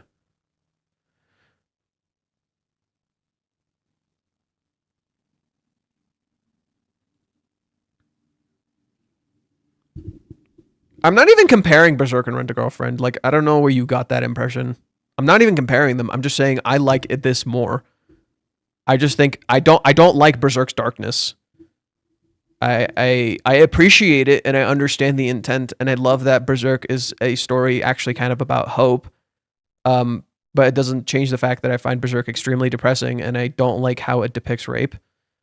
How it depicts that shit is just not comfortable for me. Not that I'm not comfortable seeing that stuff, but rather how for instance how Miura, without realizing, actually romanticizes it in a way that just makes me feel very uncomfortable. That's aspect like that's just one aspect of like Berserk that I don't like how Miura handles that particular aspect. And the way he shows it is just that's not handled well, and I think he knows it. That's why he like strays away from it in later parts and actually starts showing it differently. Because the way he shows that stuff, like it's not good. He does not show it very well, in my opinion. He's very good at depicting the male characters as well as writing female characters with stories. He does, in contrast, struggle with how he depicts certain things like that, and he does not do a good job of that, in my opinion. Like there are parts of Berserk that like I don't remember everything. I haven't read Berserk in a while. But there are parts of Berserk that, in my opinion, are not handled well. And there's just things about it that it's like, ooh, it's not like that, bro. The girl trapped in a perfect world of men, everything she's ever because of that. No, I mean Casca blushing when that shit is happening and reacting and being emotional and like, oh. And it's not just the scene with Griffith. There's another scene that happens to her like that. And the way he draws it is erotic when it should not be drawn that way. It should not be depicted as erotic. That's the fucking problem. I know Casca is a well-written character. I'm not saying Casca is a poorly written character. I know she's in a barbaric world of men. That doesn't change the fact that how he depicts it is sexual. It's horny. It's not depicted in a way that makes me feel the disgust. That's the problem. He does a really good job of making me feel disgust when I see how men suffer in that world. But but the women, he wobbles a lot and he struggles. And he has to improve. Whenever he deals with the emotional stuff, he does a much better job. Whenever he deals with the sexual stuff, he doesn't do a very good job. I know what Casca's going through. Don't give me it's not like that, bro. Like I've been through this shit. I know this shit far too well. Like, no. He does not handle that shit well. Rag is the latest escapist manga, and I find funny that on Twitter, for example, they say that this is the most escapist. Yeah, this definitely doesn't have that much escapism in this story. Anyways, I'm not going to keep talking about this. This is a terrible fucking note to end it on. This is a terrible fucking note to end it on. We're not going to keep talking about Berserk. Alvin the Girlfriend, this stuff's great. I'm not going to keep talking about Berserk. Any progress with the emotes? Fuck, you just reminded me. Dude, my friend is like in the hospital or some shit. I gotta fucking check with her. I'm going to text her today and be like, hey, any updates? Kind of reminds me of myself, I'm not going to lie. Like when I was doing Fiverr orders, when I was doing fucking Fiverr orders for people, I had this same issue where it's like sometimes I just did not fucking want to do work for people. I just wasn't feeling it, or I was distracted by something else that I wanted to do. And that's why I'm not good at editing for people. I will make you fucking peak. I'm proud of that. I am a good editor. I can make you fucking peak if I really try. The problem is I'm not motivated, and I'm not that disciplined in motivation. And I have to, and that's something I'm definitely working on, my discipline. Like in terms of like doing things. This is part of that. Like today, I didn't want to fucking stream today. I'll be real. I did not want to fucking stream today. I did it. I fucking did it, and I did it for nearly 5 hours. Praise me. I worked hard today. I did not want to fucking stream, but I fucking did it. You know, we got through it. You guys see me stutter. You see how tired. You see how fucking tired I am.